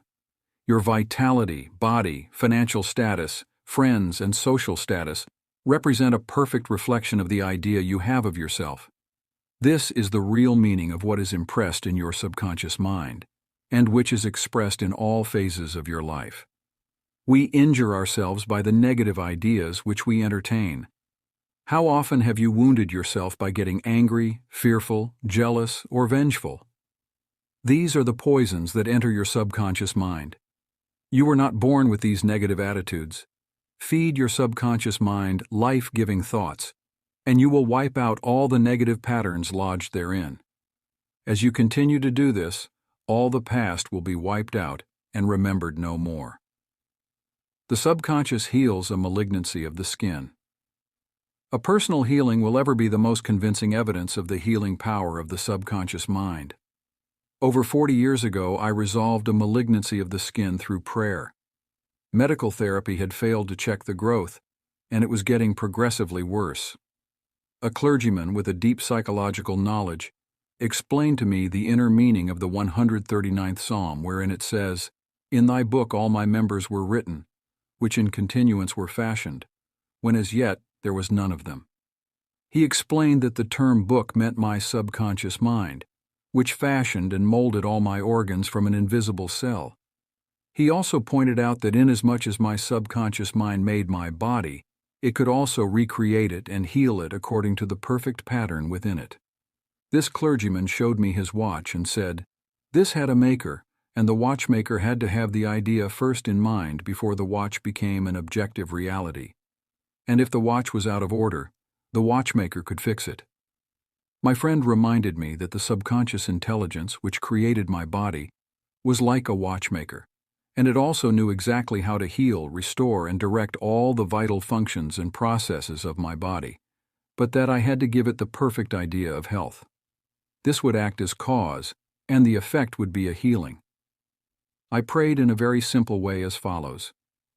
My body and all its organs were created by the infinite intelligence in my subconscious mind. It knows how to heal me. Its wisdom fashioned all my organs, tissues, muscles, and bones. This infinite healing presence within me is now transforming every atom of my being, making me whole and perfect now. I give thanks for the healing I know is taking place now. Wonderful are the works of the creative intelligence within me. I prayed aloud for about 5 minutes 2 or 3 times a day, repeating the above simple prayer. In about 3 months, my skin was whole and perfect. As you can see, all I did was give life-giving patterns of wholeness, beauty, and perfection to my subconscious mind, thereby obliterating the negative images and patterns of thought lodged in my subconscious mind, which were the cause of all my trouble. Nothing appears on your body except when the mental equivalent is first in your mind, and as you change your mind by drenching it with incessant affirmatives, you change your body. This is the basis of all healing. Marvelous are thy works, and that my soul, subconscious mind, knoweth right well. Psalm 139, 14. How the subconscious controls all functions of the body. While you are awake or sound asleep upon your bed, the ceaseless, tireless action of your subconscious mind controls all the vital functions of your body without the help of your conscious mind. For example, while you are asleep, your heart continues to beat rhythmically, your lungs do not rest, and the process of inhalation and exhalation, whereby your blood absorbs fresh air, goes on just the same as when you are awake. Your subconscious controls your digestive processes and glandular secretions, as well as all the other mysterious operations of your body. The hair on your face continues to grow whether you are asleep or awake. Scientists tell us that the skin secretes much more perspiration during sleep than during the waking hours. Your eyes, ears, and other senses are active during sleep. For instance, many of our great scientists have received answers to perplexing problems while they were asleep. They saw the answers in a dream. Oftentimes, your conscious mind interferes with the normal rhythm of the heart, lungs, and functioning of the stomach and intestines by worry, anxiety, fear, and depression. These patterns of thought interfere with the harmonious functioning of your subconscious mind. When mentally disturbed, the best procedure is to let go, relax, and still the wheels of your thought processes. Speak to your subconscious mind, telling it to take over in peace, harmony, and divine order. You will find that all the functions of your body will become normal again. Be sure to speak to your subconscious mind with authority and conviction, and it will conform to your command. Your subconscious seeks to preserve your life and restore you to health at all costs. It causes you to love your children, which also illustrates an instinctive desire to preserve all life. Let us suppose you accidentally ate some bad food. Your subconscious mind would cause you to regurgitate it. If you inadvertently took some poison, your subconscious powers would proceed to neutralize it. If you completely entrusted yourself to its wonder-working power, you would be entirely restored to health. How to get the subconscious to work for you. The first thing to realize is that your subconscious mind is always working. It is active night and day, whether you act upon it or not. Your subconscious is the builder of your body, but you cannot consciously perceive or hear that inner silent process. Your business is with your conscious mind and not your subconscious mind. Just keep your conscious mind busy with the expectation of the best, and make sure the thoughts you habitually think are based on whatsoever things are lovely, true, just, and of good report. Begin now to take care of your conscious mind, knowing in your heart and soul that your subconscious mind is always expressing, reproducing, and manifesting according to your habitual thinking. Remember, just as water takes the shape of the pipe it flows through, the life principle in you flows through you according to the nature of your thoughts. Claim that the healing presence in your subconscious is flowing through you as harmony, health, peace, joy, and abundance. Think of it as a living intelligence, a lovely companion on the way. Firmly believe it is continually flowing through you, vivifying, inspiring, and prospering you. It will respond exactly this way. It is done unto you as you believe. Healing principle of the subconscious restores atrophied optic nerves. There is the well-known duly authenticated case of Madame Beer of France, recorded in the archives of the Medical Department of Lourdes, France. She was blind, the optic nerves were atrophied and useless. She visited Lourdes and had what she termed a miraculous healing. Ruth Cranston, a Protestant young lady who investigated and wrote about healings at Lourdes in McCall's magazine, November 1955, writes about Madame Beer as follows. At Lourdes she regained her sight incredibly, with the optic nerves still lifeless and useless, as several doctors could testify after repeated examinations. A month later, upon re-examination, it was found that the seeing mechanism had been restored to normal. But at first, so far as medical examination could tell, she was seeing with dead eyes. I have visited Lourdes several times where I too witnessed some healings. And of course, as we shall explain in the next chapter, there is no doubt that healings take place at many shrines throughout the world, Christian and non-Christian. The waters of the shrine did not heal Madame Beer, to whom we just referred, but by her own subconscious mind, which responded to her belief. The healing principle within her subconscious mind responded to the nature of her thought. Belief is a thought in the subconscious mind. It means to accept something as true. The thought accepted executes itself automatically. Undoubtedly, Madame Beer went to the shrine with expectancy and great faith, knowing in her heart she would receive a healing. Her subconscious mind responded accordingly, releasing the ever-present healing forces. The subconscious mind, which created the eye, can certainly bring a dead nerve back to life. What the creative principle created, it can recreate. According to your belief is it done unto you. How to convey the idea of perfect health to your subconscious mind. A Protestant minister I knew in Johannesburg, South Africa, told me the method he used to convey the idea of perfect health to his subconscious mind. He had cancer of the lung. His technique, as given to me in his own handwriting, is exactly as follows. Several times a day I would make certain that I was completely relaxed mentally and physically. I relaxed my body by speaking to it as follows. My feet are relaxed, my ankles are relaxed, my legs are relaxed, my abdominal muscles are relaxed. My heart and lungs are relaxed, my head is relaxed. My whole being is completely relaxed. After about 5 minutes I would be in a sleepy, drowsy state, and then I affirmed the following truth. The perfection of God is now being expressed through me. The idea of perfect health is now filling my subconscious mind. The image God has of me is a perfect image, and my subconscious mind recreates my body in perfect accordance with the perfect image held in the mind of God. This minister had a remarkable healing. This is a simple, easy way of conveying the idea of perfect health to your subconscious mind. Another wonderful way to convey the idea of health to your subconscious is through disciplined or scientific imagination.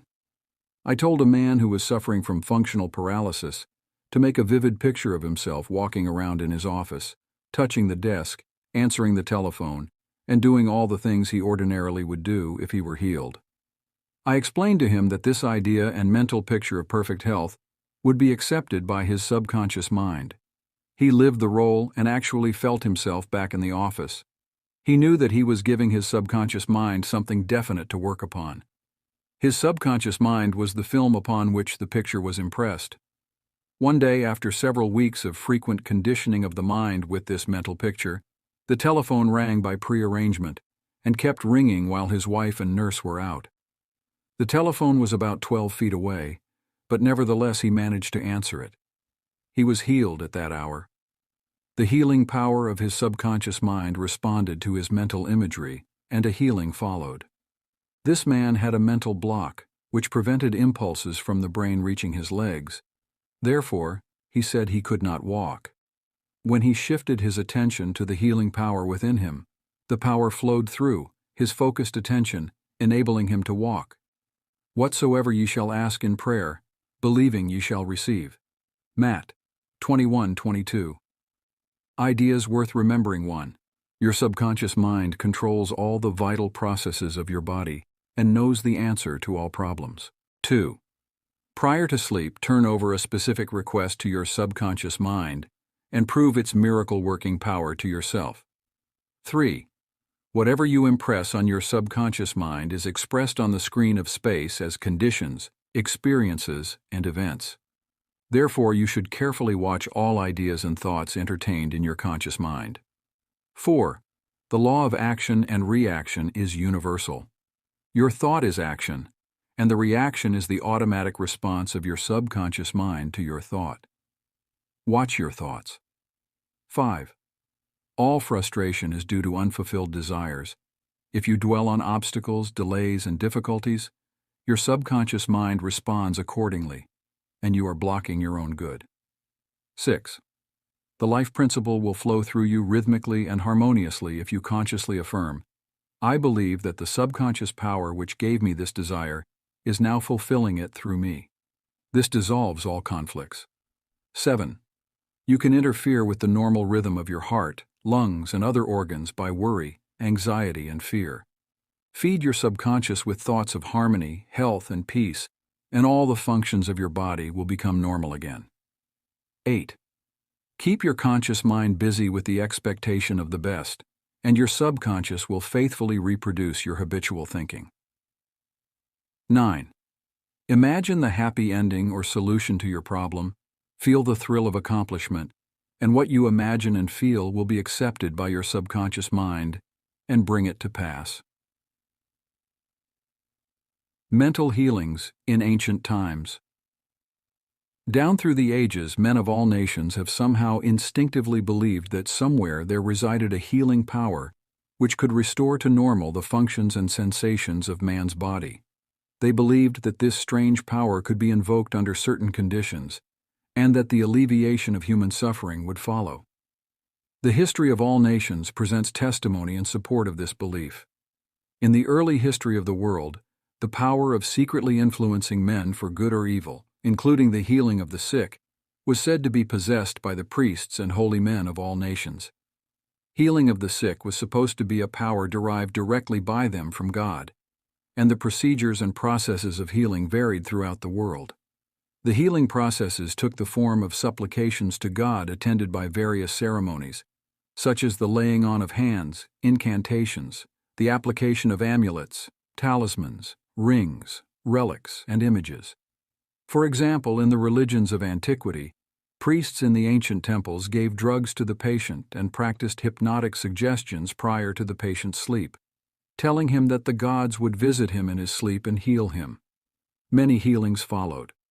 Obviously, all this was the work of potent suggestions to the subconscious mind. After the performance of certain mysterious rites, the devotees of Hecate would see the goddess during sleep, provided that before going to sleep they had prayed to her according to weird and fantastic instructions. They were told to mix lizards with resin, frankincense, and myrrh, and pound all this together in the open air under the crescent moon. Healings were reported in many cases following this grotesque procedure. It is obvious that these strange procedures, as mentioned in the illustrations given, favored suggestion and acceptance by the subconscious mind of these people by making a powerful appeal to their imagination. Actually, in all these healings, the subconscious mind of the subject was the healer. In all ages, unofficial healers have obtained remarkable results in cases where authorized medical skill has failed. This gives cause for thought. How do these healers in all parts of the world effect their cures? The answer to all these healings is due to the blind belief of the sick person, which released the healing power resident in his subconscious mind. Many of the remedies and methods employed were rather strange and fantastic, which fired the imagination of the patients, causing an aroused emotional state. This state of mind facilitated the suggestion of health, and was accepted both by the conscious and subconscious mind of the sick. This will be elaborated on further in the next chapter. Biblical accounts on the use of the subconscious powers. What things soever ye desire, when ye pray believe that ye receive them, and ye shall have them. Mark 11:24. Note the difference in tenses. The inspired writer tells us to believe and accept as true the fact that our desire has already been accomplished and fulfilled, that it is already completed, and that its realization will follow as a thing in the future. The success of this technique depends on the confident conviction that the thought, the idea, the picture, is already a fact in mind. In order for anything to have substance in the realm of mind, it must be thought of as actually existing there. Here, in a few cryptic words, is a concise and specific direction for making use of the creative power of thought by impressing upon the subconscious the particular thing which you desire. Your thought, idea, plan, or purpose is as real on its own plane as your hand or your heart. In following the biblical technique, you completely eliminate from your mind all consideration of conditions, circumstances, or anything which might imply adverse contingencies. You are planting a seed, concept, in the mind, which, if you leave it undisturbed, will infallibly germinate into external fruition. The prime condition, which Jesus insisted upon, was faith. Over and over again you read in the Bible, "According to your faith is it done unto you." If you plant certain types of seeds in the ground, you have faith they will grow after their kind. This is the way of seeds, and trusting the laws of growth and agriculture, you know that the seeds will come forth after their kind. Faith, as mentioned in the Bible, is a way of thinking, an attitude of mind, an inner certitude, knowing that the idea you fully accept in your conscious mind will be embodied in your subconscious mind and made manifest. Faith is, in a sense, accepting as true what your reason and senses deny. That is, a shutting out of the little, rational, analytical, conscious mind, and embracing an attitude of complete reliance on the inner power of your subconscious mind. A classical instance of Bible technique is recorded in Matthew 9:28, 30. And when he was come into the house, the blind men came to him. And Jesus saith unto them, Believe ye that I am able to do this? They said unto him, Yea, Lord. Then touched he their eyes, saying, According to your faith be it unto you. And their eyes were opened. And Jesus straitly charged them, saying, See that no man know it. In the words, according to your faith be it unto you, you can see that Jesus was actually appealing to the cooperation of the subconscious mind of the blind men. Their faith was their great expectancy, their inner feeling, their inner conviction that something miraculous would happen, and that their prayer would be answered, and it was. This is the time-honored technique of healing, utilized alike by all healing groups throughout the world, regardless of religious affiliation. In the words, See that no man know it, Jesus enjoins the newly healed patients not to discuss their healing, because they might be subjected to the skeptical and derogatory criticisms of the unbelieving. This might tend to undo the benefits they had received at the hand of Jesus by depositing thoughts of fear, doubt, and anxiety in the subconscious mind. For with authority and power he commandeth the unclean spirits, and they came out. Luke 4:36. When the sick came to Jesus to be healed, they were healed by their faith together, with his faith and understanding of the healing power of the subconscious mind. Whatever he decreed, he felt inwardly to be true. He and the people needing help were in the one universal subjective mind, and his silent inner knowing and conviction of the healing power changed the negative destructive patterns in the patient's subconscious. The resultant healings were the automatic response to the internal mental change. His command was his appeal to the subconscious mind of the patients, plus his awareness, feeling, and absolute trust in the response of the subconscious mind to the words which he spoke with authority. Miracles at various shrines. Throughout the world, it is an established fact that cures have taken place at various shrines throughout the world, such as in Japan, India, Europe, and America. I have visited several of the famous shrines in Japan. At the world-famous shrine called Diabutsu is a gigantic divinity of bronze, where Buddha is seated with folded hands, and the head is inclined in an attitude of profound contemplative ecstasy. It is 42 feet in height and is called the Great Buddha. Here I saw young and old making offerings at its feet.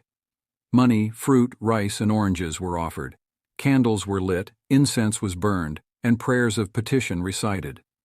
The guide explained the chant of a young girl as she murmured a prayer, bowed low, and placed 2 oranges as an offering. She also lit a candle. He said she had lost her voice, and it was restored at the shrine. She was thanking Buddha for restoring her voice. She had the simple faith that Buddha would give her back her singing voice if she followed a certain ritual, fasted, and made certain offerings. All this helped to kindle faith and expectancy, resulting in a conditioning of her mind to the point of belief. Her subconscious mind responded to her belief. To illustrate further the power of imagination and blind belief, I will relate the case of a relative of mine who had tuberculosis. His lungs were badly diseased. His son decided to heal his father. He came home to Perth, Western Australia, where his father lived, and said to him that he had met a monk who had returned from one of the healing shrines in Europe. This monk sold him a piece of the true cross. He said that he gave the monk the equivalent of $500 for it. This young man had actually picked up a splinter of wood from the sidewalk, went to the jeweler's, and had it set in a ring so that it looked real. He told his father that just touching the ring or the cross healed many. He inflamed and fired his father's imagination to the point that the old gentleman snatched the ring from him, placed it over his chest, prayed silently, and went to sleep.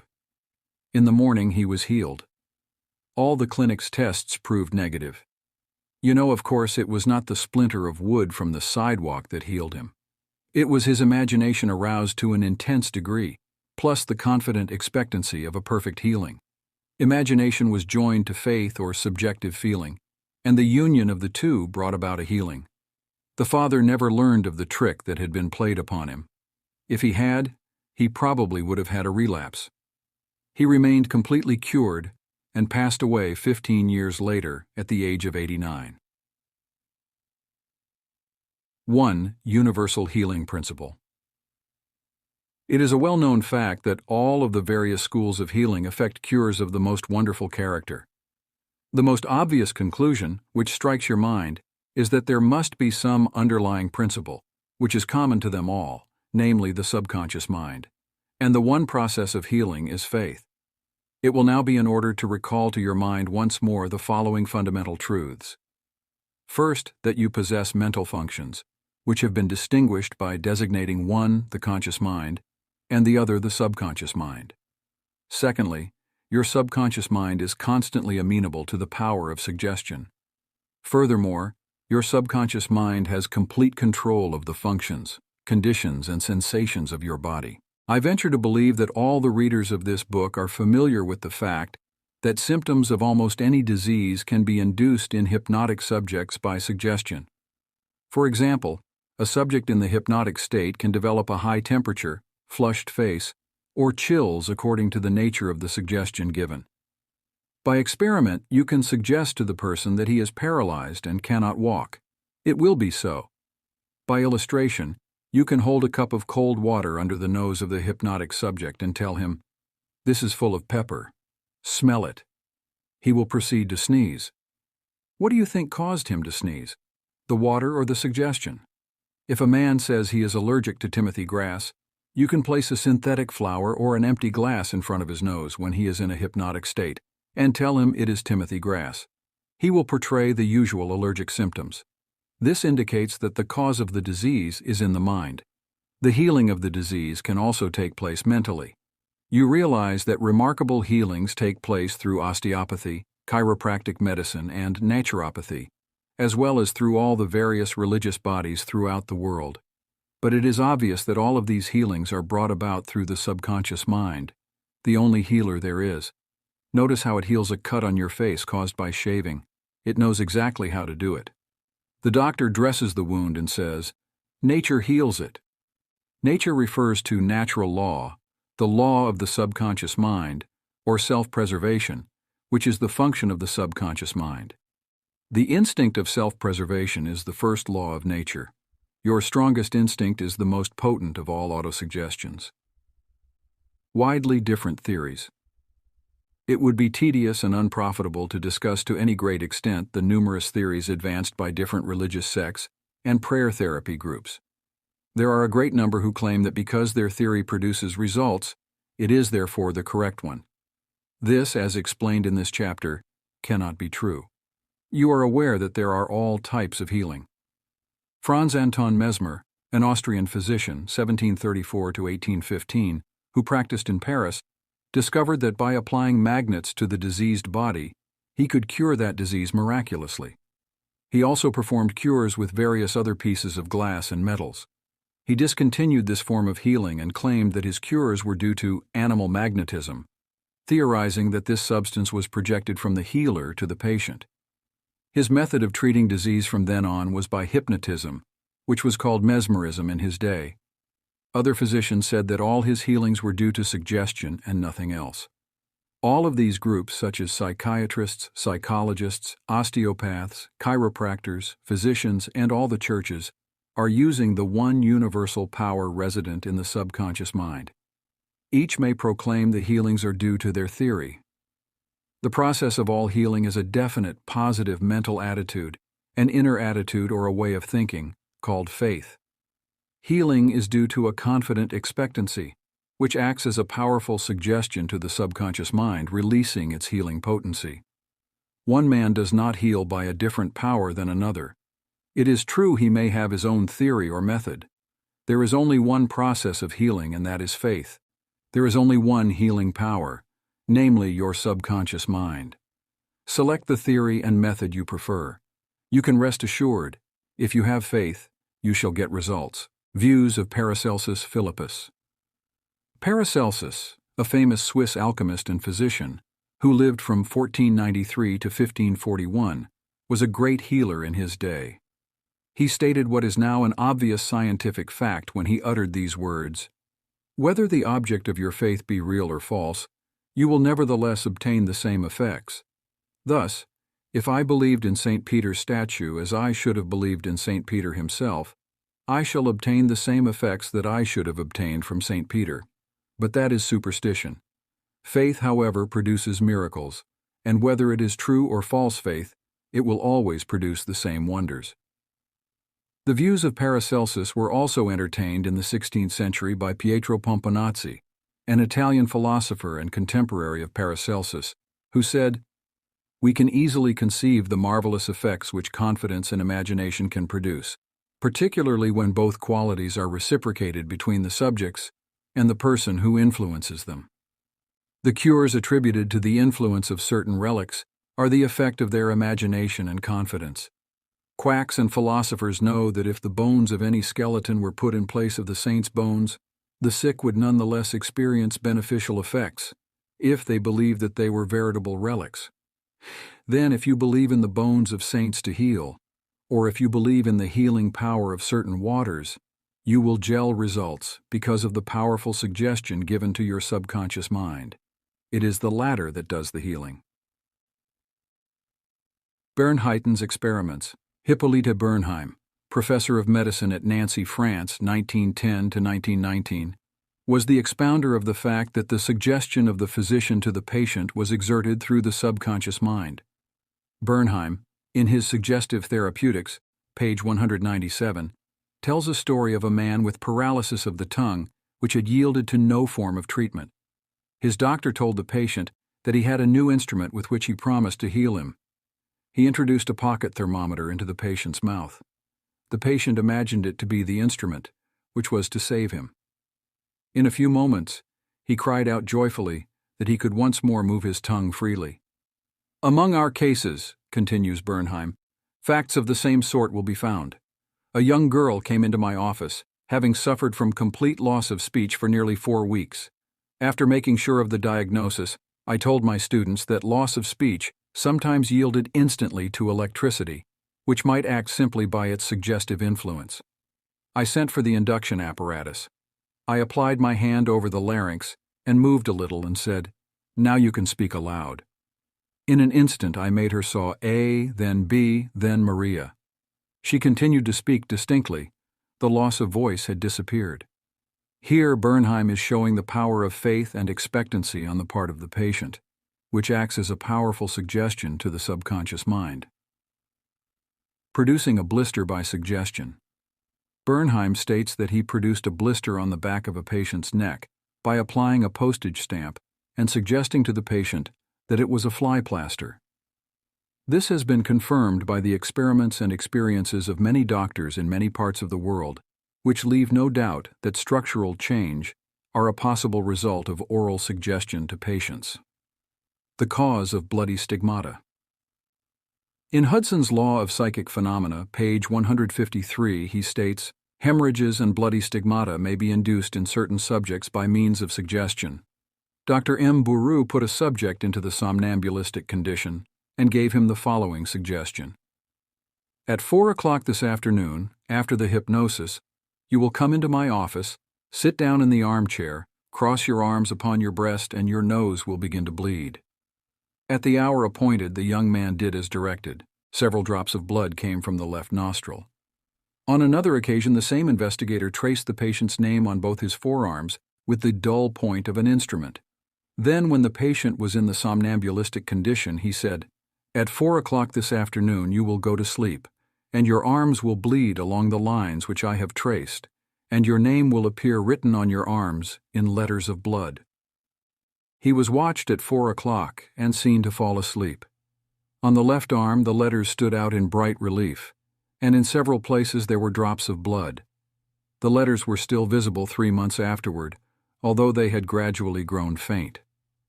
These facts demonstrate at once the correctness of the 2 fundamental propositions previously stated, namely the constant amenability of the subconscious mind to the power of suggestion and the perfect control, which the subconscious mind exercises over the functions, sensations, and conditions of the body. All the foregoing phenomena dramatize vividly abnormal conditions induced by suggestion, and are conclusive proof that as a man thinketh in his heart, subconscious mind, so is he. Healing points in review 1. Remind yourself frequently that the healing power is in your own subconscious mind. 2. Know that faith is like a seed planted in the ground. It grows after its kind. Plant the idea, seed, in your mind. Water and fertilize it with expectancy, and it will manifest. 3. The idea you have for a book, new invention, or play is real in your mind. This is why you can believe you have it now. Believe in the reality of your idea, plan, or invention, and as you do, it will become manifest. 4. In praying for another, know that your silent inner knowing of wholeness, beauty, and perfection can change the negative patterns of the other's subconscious mind and bring about wonderful results. 5. The miraculous healings you hear about at various shrines are due to imagination and blind faith which act on the subconscious mind, releasing the healing power. 6. All disease originates in the mind. Nothing appears on the body unless there is a mental pattern corresponding to it. 7. The symptoms of almost any disease can be induced in you by hypnotic suggestion. This shows you the power of your thought. 8. There is only one process of healing, and that is faith. There is only one healing power, namely, your subconscious mind. 9. Whether the object of your faith is real or false, you will get results. Your subconscious mind responds to the thought in your mind. Look upon faith as a thought in your mind, and that will suffice. Mental healings in modern times. Everyone is definitely concerned with the healing of bodily conditions and human affairs. What is it that heals? Where is this healing power? These are questions asked by everyone. The answer is that this healing power is the subconscious mind of each person, and a changed mental attitude on the part of the sick person releases this healing power. No mental or religious science practitioner, psychologist, psychiatrist, or medical doctor ever healed a patient. There is an old saying, "The doctor dresses the wound, but God heals it." The psychologist or psychiatrist proceeds to remove the mental blocks in the patient so that the healing principle may be released, restoring the patient to health. Likewise, the surgeon removes the physical block, enabling the healing currents to function normally. No physician, surgeon, or mental science practitioner claims he healed the patient. The one healing power is called by many names: nature, life, God, creative intelligence, and subconscious power. As previously outlined, there are many different methods used to remove the mental, emotional, and physical blocks which inhibit the flow of the healing life principle animating all of us.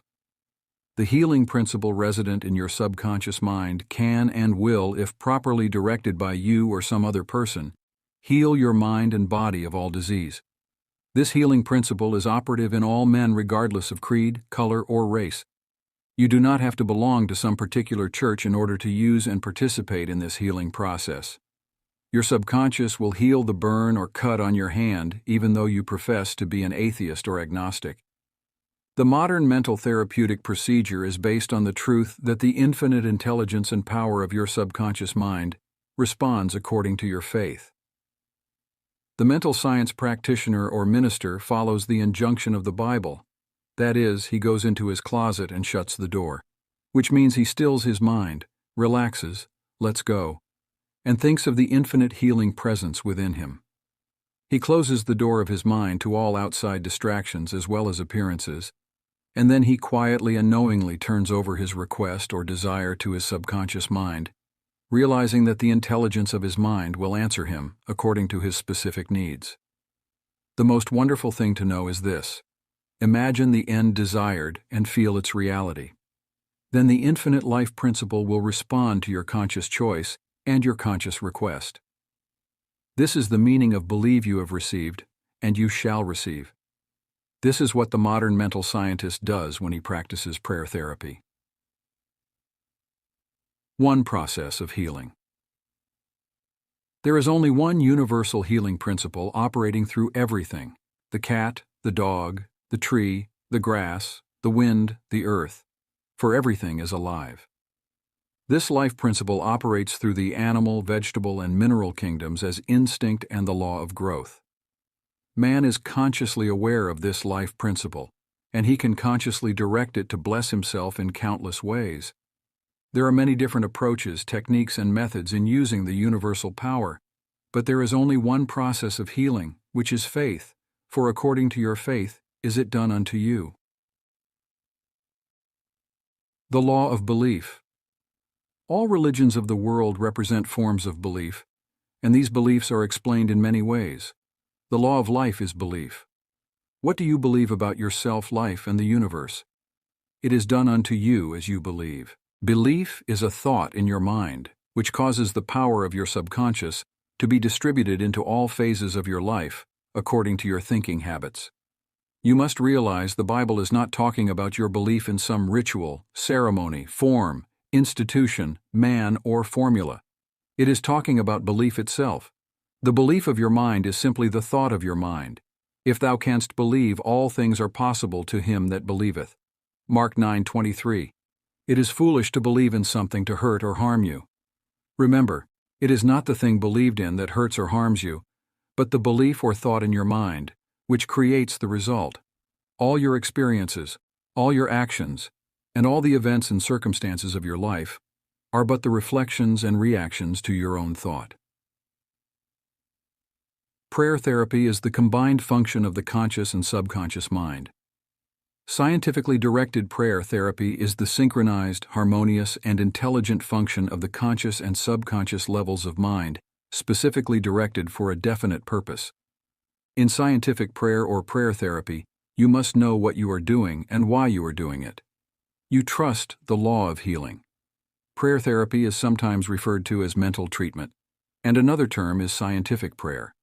In prayer therapy, you consciously choose a certain idea, mental picture, or plan, which you desire to experience. You realize your capacity to convey this idea or mental image to your subconscious by feeling the reality of the state assumed. As you remain faithful in your mental attitude, your prayer will be answered. Prayer therapy is a definite mental action for a definite specific purpose.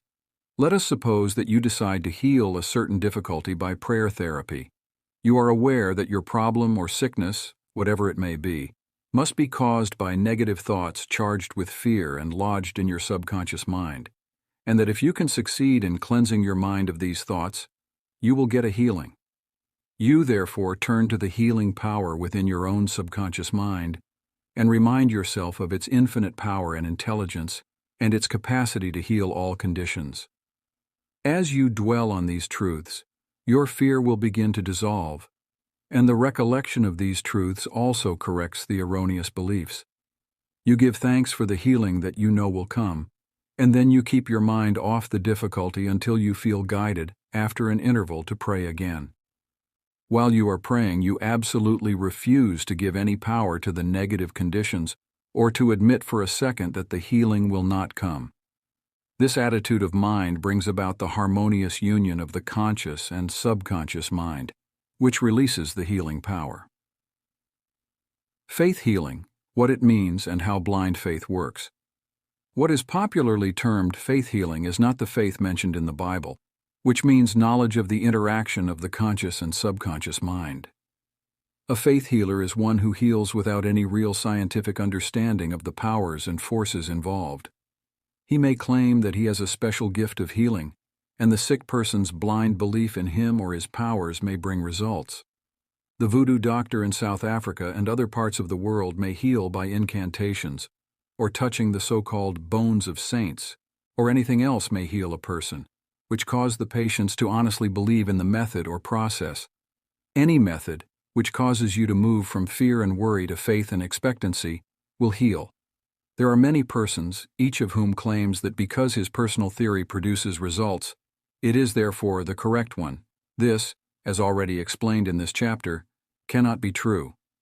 To illustrate how blind faith works, you will recall our discussion of the Swiss physician, Franz Anton Mesmer.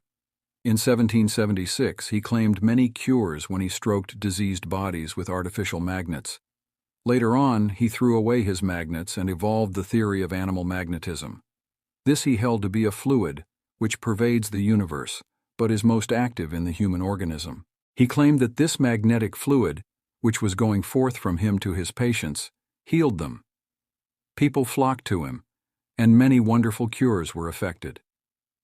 Mesmer moved to Paris, and while there the government appointed a commission composed of physicians and members of the Academy of Science, of which Benjamin Franklin was a member, to investigate his cures. The report admitted the leading facts claimed by Mesmer, but held that there was no evidence to prove the correctness of his magnetic fluid theory, and said the effects were due to the imagination of the patients. Soon after this, Mesmer was driven into exile and died in 1815. Shortly afterwards, Dr. Braid of Manchester undertook to show that magnetic fluid had nothing to do with the production of the healings of Dr. Mesmer. Dr. Braid discovered that patients could be thrown into hypnotic sleep by suggestion, during which many of the well-known phenomena ascribed to magnetism by Mesmer could be produced. You can readily see that all these cures were undoubtedly brought about by the active imagination of the patients, together with a powerful suggestion of health to their subconscious minds. All this could be termed blind faith, as there was no understanding in those days as to how the cures were brought about. Subjective faith and what it means. You will recall the proposition, which need not be repeated at length, that the subjective or subconscious mind of an individual is as amenable to the control of his own conscious or objective mind as it is by the suggestions of another. It follows that whatever may be your objective belief, if you will assume to have faith actively or passively, your subconscious mind will be controlled by the suggestion, and your desire will be fulfilled. The faith required in mental healings is a purely subjective faith, and it is attainable upon the cessation of active opposition on the part of the objective or conscious mind. In the healing of the body, it is, of course, desirable to secure the concurrent faith of both the conscious and subconscious mind. However, it is not always essential if you will enter into a state of passivity and receptivity by relaxing the mind and the body and getting into a sleepy state. In this drowsy state, your passivity becomes receptive to subjective impression. Recently, I was asked by a man, "How is it that I got a healing through a minister?" I did not believe what he said when he told me that there is no such thing as disease and that matter does not exist. This man at first thought his intelligence was being insulted, and he protested against such a palpable absurdity. The explanation is simple. He was quieted by soothing words and told to get into a perfectly passive condition, to say nothing, and think of nothing for the time being. His minister also became passive and affirmed quietly, peacefully, and constantly, for about 1/2 hour that this man would have perfect health, peace, harmony, and wholeness. He felt immense relief and was restored to health.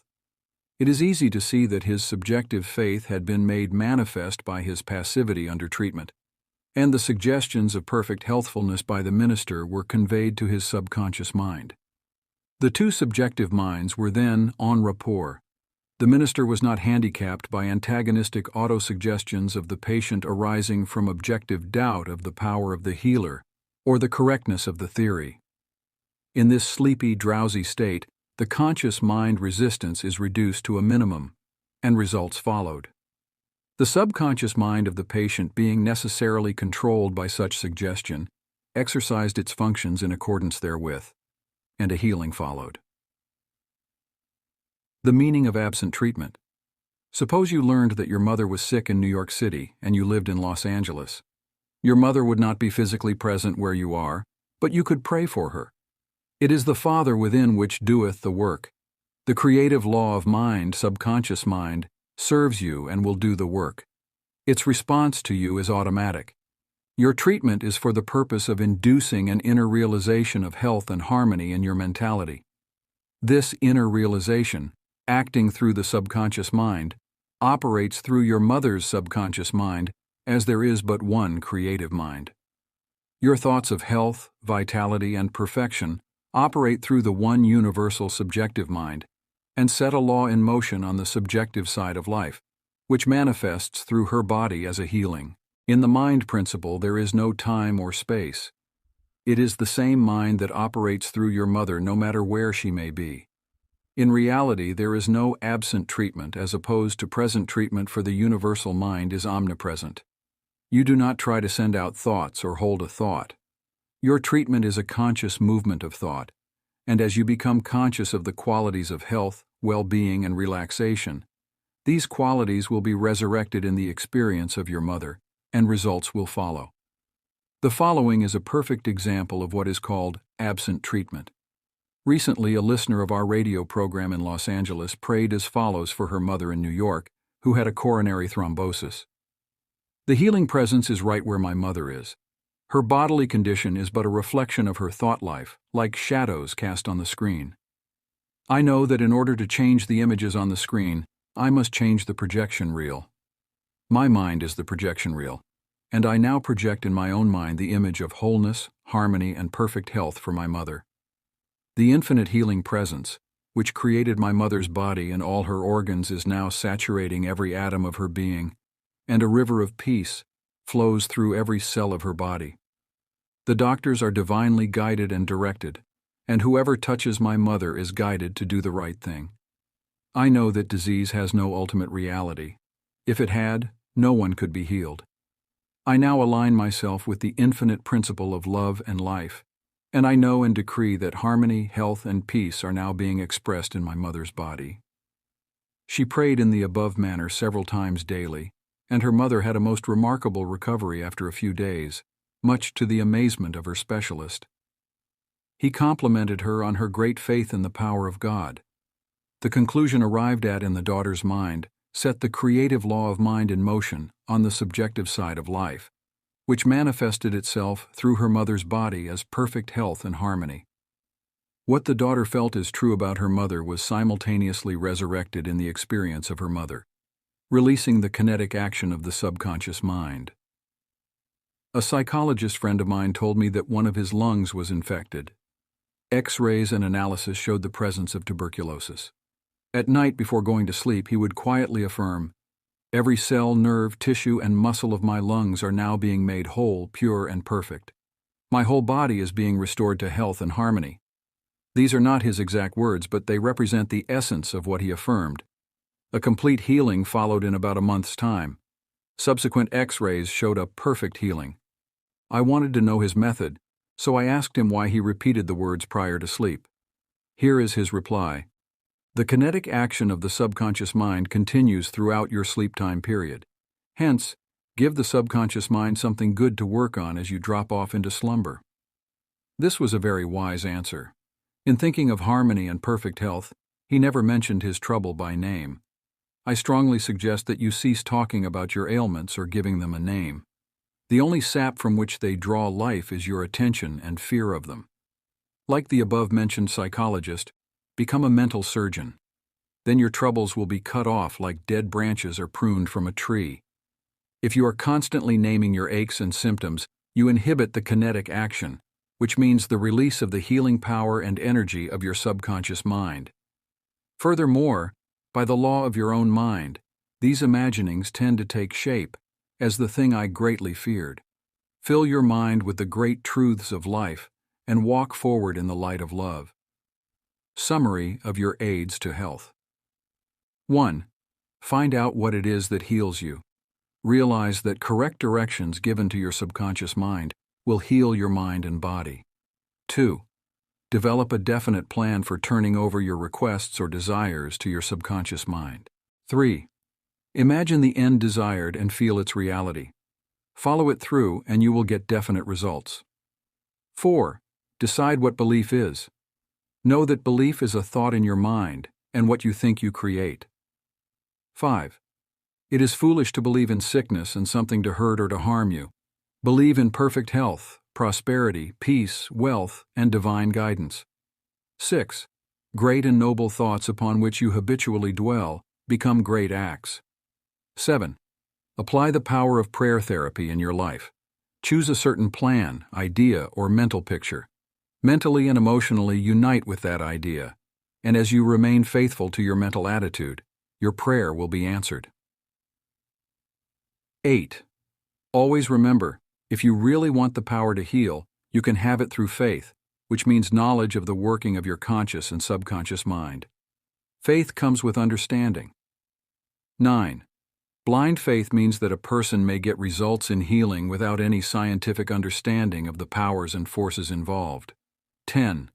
Learn to pray for your loved ones who may be ill. Quiet your mind, and your thoughts of health, vitality, and perfection, operating through the one universal subjective mind, will be felt and resurrected in the mind of your loved one. Practical techniques in mental healings. An engineer has a technique and a process for building a bridge or an engine.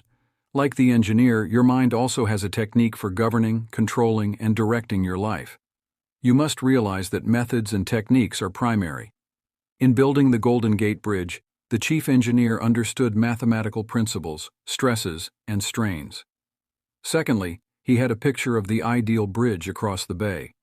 The third step was his application of tried and proven methods by which the principles were implemented until the bridge took form and we drive on it.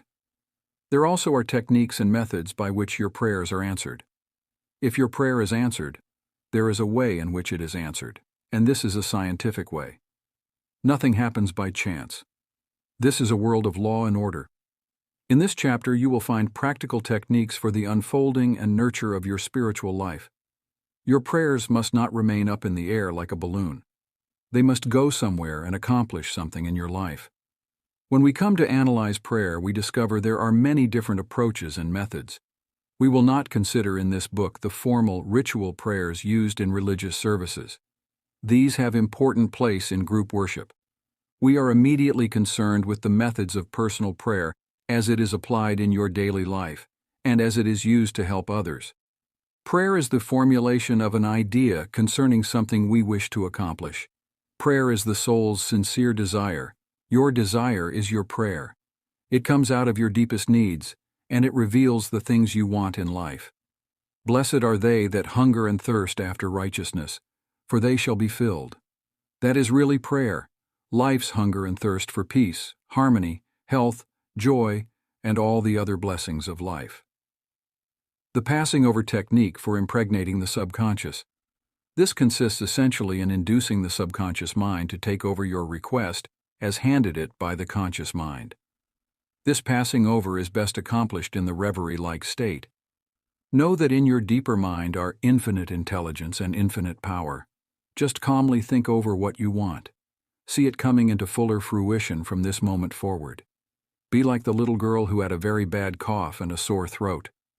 She declared firmly and repeatedly, "It is passing away now. It is passing away now." It passed away in about an hour. Use this technique with complete simplicity and naivete. Your subconscious will accept your blueprint. If you were building a new home for yourself and family, you know that you would be intensely interested in regard to the blueprint for your home. You would see to it that the builders conformed to the blueprint. You would watch the material and select only the best wood, steel in fact, the best of everything. What about your mental home and your mental blueprint for happiness and abundance? All your experiences and everything that enters into your life depend upon the nature of the mental building blocks, which you use in the construction of your mental home. If your blueprint is full of mental patterns of fear, worry, anxiety, or lack, and if you are despondent, doubtful, and cynical, then the texture of the mental material you are weaving into your mind will come forth as more toil, care, tension, anxiety, and limitation of all kinds. The most fundamental and the most far-reaching activity in life is that which you build into your mentality every waking hour. Your word is silent and invisible. Nevertheless, it is real. You are building your mental home all the time, and your thought and mental imagery represent your blueprint.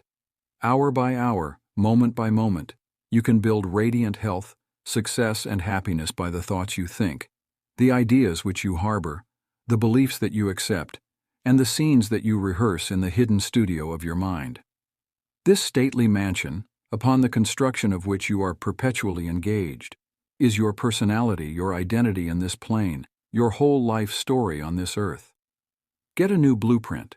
Build silently by realizing peace, harmony, joy, and goodwill in the present moment. By dwelling upon these things and claiming them, your subconscious will accept your blueprint and bring all these things to pass. By their fruits ye shall know them. The science and art of true prayer. The term science means knowledge, which is coordinated, arranged, and systematized. Let us think of the science and art of true prayer as it deals with the fundamental principles of life and the techniques and processes by which they can be demonstrated in your life, as well as in the life of every human being when he applies them faithfully. The art is your technique or process, and the science behind it is the definite response of creative mind to your mental picture or thought. Ask, and it shall be given you. Seek, and ye shall find. Knock, and it shall be opened unto you. Matthew 7:7. Here you are told you shall receive that for which you ask. It shall be opened to you when you knock, and you shall find that for which you are searching. This teaching implies the definiteness of mental and spiritual laws. There is always a direct response from the infinite intelligence of your subconscious mind to your conscious thinking. If you ask for bread, you will not receive a stone. You must ask believing if you are to receive. Your mind moves from the thought to the thing. Unless there is first an image in the mind, it cannot move, for there would be nothing for it to move toward. Your prayer, which is your mental act, must be accepted as an image in your mind before the power from your subconscious will play upon it and make it productive. You must reach a point of acceptance in your mind, an unqualified and undisputed state of agreement. This contemplation should be accompanied by a feeling of joy and restfulness in foreseeing the certain accomplishment of your desire. The sound basis for the art and science of true prayer is your knowledge and complete confidence that the movement of your conscious mind will gain a definite response from your subconscious mind, which is one with boundless wisdom and infinite power. By following this procedure, your prayers will be answered. The visualization technique. The easiest and most obvious way to formulate an idea is to visualize it, to see it in your mind's eye as vividly as if it were alive. You can see with the naked eye only what already exists in the external world. In a similar way, that which you can visualize in your mind's eye already exists in the invisible realms of your mind. Any picture which you have in your mind is the substance of things hoped for and the evidence of things not seen. What you form in your imagination is as real as any part of your body. The idea and the thought are real and will one day appear in your objective world if you are faithful to your mental image. This process of thinking forms impressions in your mind. These impressions in turn become manifested as facts and experiences in your life. The builder visualizes the type of building he wants. He sees it as he desires it to be completed. His imagery and thought processes become a plastic mold from which the building will emerge, a beautiful or an ugly one, a skyscraper or a very low one. His mental imagery is projected as it is drawn on paper. Eventually, the contractor and his workers gather the essential materials, and the building progresses until it stands finished, conforming perfectly to the mental patterns of the architect. I use the visualization technique prior to speaking from the platform. I quiet the wheels of my mind in order that I may present to the subconscious mind my images of thought. Then I picture the entire auditorium and the seats filled with men and women, and each one of them illumined and inspired by the infinite healing presence within each one. I see them as radiant, happy, and free. Having first built up the idea in my imagination, I quietly sustain it there as a mental picture, while I imagine I hear men and women saying, "I am healed. I feel wonderful. I've had an instantaneous healing. I'm transformed." I keep this up for about 10 minutes or more, knowing and feeling that each person's mind and body are saturated with love, wholeness, beauty, and perfection. My awareness grows to the point where in my mind I can actually hear the voices of the multitude proclaiming their health and happiness. Then I release the whole picture and go onto the platform. Almost every Sunday some people stop and say that their prayers were answered. Mental movie method. The Chinese say, "A picture is worth 1,000 words." William James, the father of American psychology, stressed the fact that the subconscious mind will bring to pass any picture held in the mind and backed by faith. Act as though I am, and I will be.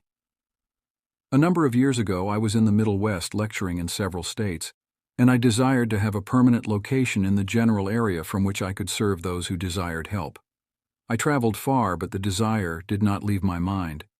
One evening, while in a hotel in Spokane, Washington, I relaxed completely on a couch, immobilized my attention, and in a quiet, passive manner imagined that I was talking to a large audience, saying in effect, "I am glad to be here. I have prayed for the ideal opportunity." I saw in my mind's eye the imaginary audience, and I felt the reality of it all. I played the role of the actor, dramatized this mental movie, and felt satisfied that this picture was being conveyed to my subconscious mind, which would bring it to pass in its own way. The next morning on awakening, I felt a great sense of peace and satisfaction, and in a few days' time I received a telegram asking me to take over an organization in the Midwest, which I did, and I enjoyed it immensely for several years. The method outlined here appeals to many who have described it as the mental movie method. I have received numerous letters from people who listen to my radio talks and weekly public lectures, telling me of the wonderful results they get using this technique in the sale of their property. I suggest to those who have homes or property for sale that they satisfy themselves in their own mind that their price is right. Then I claim that the infinite intelligence is attracting to them the buyer who really wants to have the property and who will love it and prosper in it.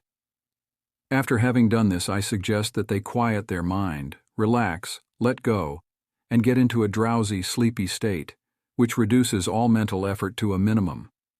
Then they are to picture the check in their hands, rejoice in the check, give thanks for the check, and go off to sleep feeling the naturalness of the whole mental movie created in their own mind.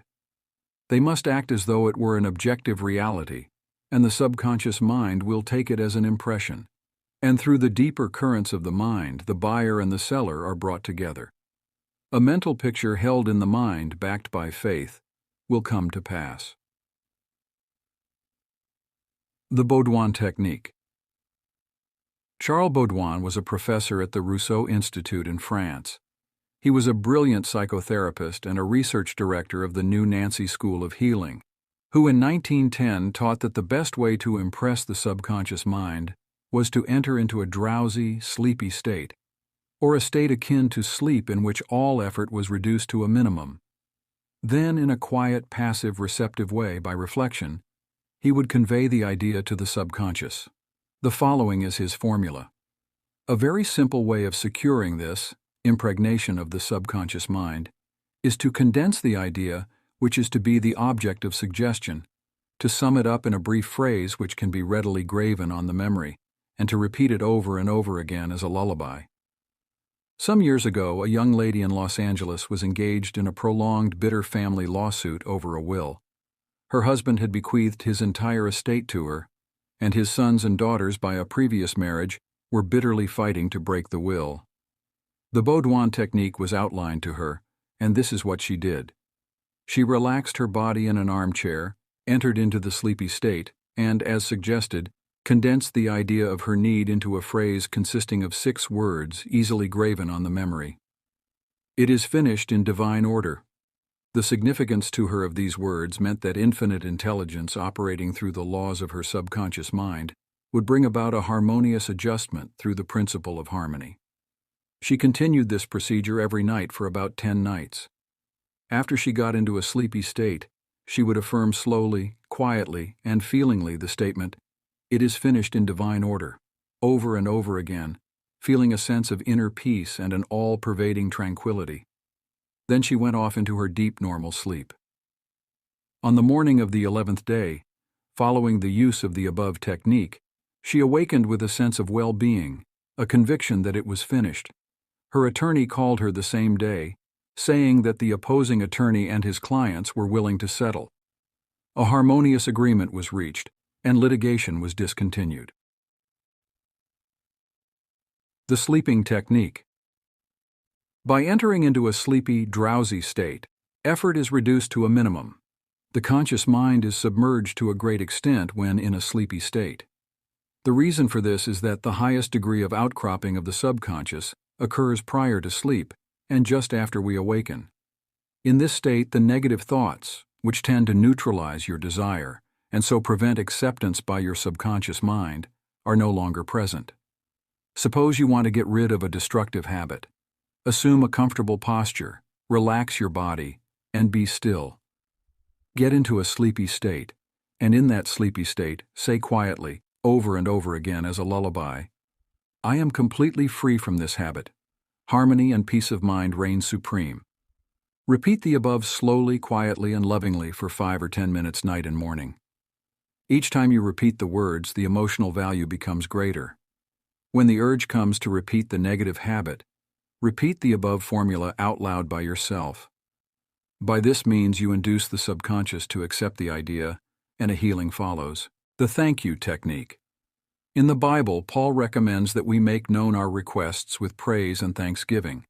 Some extraordinary results follow this simple method of prayer. The thankful heart is always close to the creative forces of the universe, causing countless blessings to flow toward it by the law of reciprocal relationship, based on a cosmic law of action and reaction. For instance, a father promises his son a car for graduation. The boy has not yet received the car, but he is very thankful and happy, and is as joyous as though he had actually received the car. He knows his father will fulfill his promise, and he is full of gratitude and joy, even though he has not yet received the car, objectively speaking. He has, however, received it with joy and thankfulness in his mind. I shall illustrate how Mr. Broke applied this technique with excellent results. He said, "Bills are piling up, I'm out of work, I have 3 children and no money. What shall I do?" Regularly every night and morning for a period of about 3 weeks, he repeated the words, "Thank you, Father, for my wealth," in a relaxed, peaceful manner until the feeling or mood of thankfulness dominated his mind. He imagined he was addressing the infinite power and intelligence within him, knowing, of course, that he could not see the creative intelligence or infinite mind. He was seeing with the inner eye of spiritual perception, realizing that his thought image of wealth was the first cause, relative to the money, position, and food he needed. His thought feeling was the substance of wealth, untrammeled by antecedent conditions of any kind. By repeating, "Thank you, Father," over and over again, his mind and heart were lifted up to the point of acceptance, and when fear, thoughts of lack, poverty, and distress came into his mind, he would say, "Thank you, Father," as often as necessary. He knew that as he kept up the thankful attitude, he would recondition his mind to the idea of wealth, which is what happened. The sequel to his prayer is very interesting. After praying in the above-mentioned manner, he met a former employer of his on the street whom he had not seen for 20 years. The man offered him a very lucrative position and advanced him $500 on a temporary loan. Today, Mr. Broke is vice president of the company for which he works. His recent remark to me was, "I shall never forget the wonders of 'Thank you, Father.' It has worked wonders for me." The affirmative method. The effectiveness of an affirmation is determined largely by your understanding of the truth and the meaning back of the words. In praying, use not vain repetition. Therefore, the power of your affirmation lies in the intelligent application of definite and specific positives. For example, a boy adds 3 and 3 and puts down 7 on the blackboard. The teacher affirms with mathematical certainty that 3 and 3 are 6. Therefore, the boy changes his figures accordingly. The teacher's statement did not make 3 and 3 equal 6 because the latter was already a mathematical truth. The mathematical truth caused the boy to rearrange the figures on the blackboard. It is abnormal to be sick. It is normal to be healthy. Health is the truth of your being. When you affirm health, harmony, and peace for yourself or another, and when you realize these are universal principles of your own being, you will rearrange the negative patterns of your subconscious mind based on your faith and understanding of that which you affirm. The result of the affirmative process of prayer depends on your conforming to the principles of life, regardless of appearances. Consider for a moment that there is a principle of mathematics and none of error. There is a principle of truth but none of dishonesty. There is a principle of intelligence but none of ignorance. There is a principle of harmony and none of discord. There is a principle of health but none of disease, and there is a principle of abundance but none of poverty. The affirmative method was chosen by the author for use on his sister, who was to be operated on for the removal of gallstones in a hospital in England. The condition described was based on the diagnosis of hospital tests and the usual X-ray procedures. She asked me to pray for her. We were separated geographically about 6,500 miles, but there is no time or space in the mind principle. Infinite mind or intelligence is present in its entirety at every point simultaneously. I withdrew all thought from the contemplation of symptoms and from the corporeal personality altogether. I affirmed as follows: "This prayer is for my sister Catherine. She is relaxed and at peace, poised, balanced, serene, and calm. The healing intelligence of her subconscious mind, which created her body, is now transforming every cell, nerve, tissue, muscle, and bone of her being, according to the perfect pattern of all organs lodged in her subconscious mind. Silently, quietly, all distorted thought patterns in her subconscious mind are removed and dissolved, and the vitality, wholeness, and beauty of the life principle are made manifest in every atom of her being. She is now open and receptive to the healing currents, which are flowing through her like a river, restoring her to perfect health, harmony, and peace. All distortions and ugly images are now washed away by the infinite ocean of love and peace flowing through her, and it is so. I affirmed the above several times a day, and at the end of 2 weeks my sister had an examination, which showed a remarkable healing, and the X-ray proved negative. To affirm is to state that it is so, and as you maintain this attitude of mind as true, regardless of all evidence to the contrary, you will receive an answer to your prayer. Your thought can only affirm, for even if you deny something, you are actually affirming the presence of what you deny. Repeating an affirmation, knowing what you are saying and why you are saying it, leads the mind to that state of consciousness where it accepts that which you state is true. Keep on affirming the truths of life until you get the subconscious reaction, which satisfies. The argumentative method. This method is just what the word implies. It stems from the procedure of Dr. Phineas Parkhurst Quimby of Maine. Dr. Quimby, a pioneer in mental and spiritual healing, lived and practiced in Belfast, Maine about 100 years ago. A book called The Quimby Manuscripts, published in 1921 by Thomas Y. Crowell Company, New York City, and edited by Horatio Dresser, is available in your library. This book gives newspaper accounts of this man's remarkable results in prayer treatment of the sick. Quimby duplicated many of the healing miracles recorded in the Bible. In brief, the argumentative method employed according to Quimby consists of spiritual reasoning where you convince the patient and yourself that his sickness is due to his false belief, groundless fears, and negative patterns lodged in his subconscious mind. You reason it out clearly in your mind and convince your patient that the disease or ailment is due only to a distorted, twisted pattern of thought, which has taken form in his body.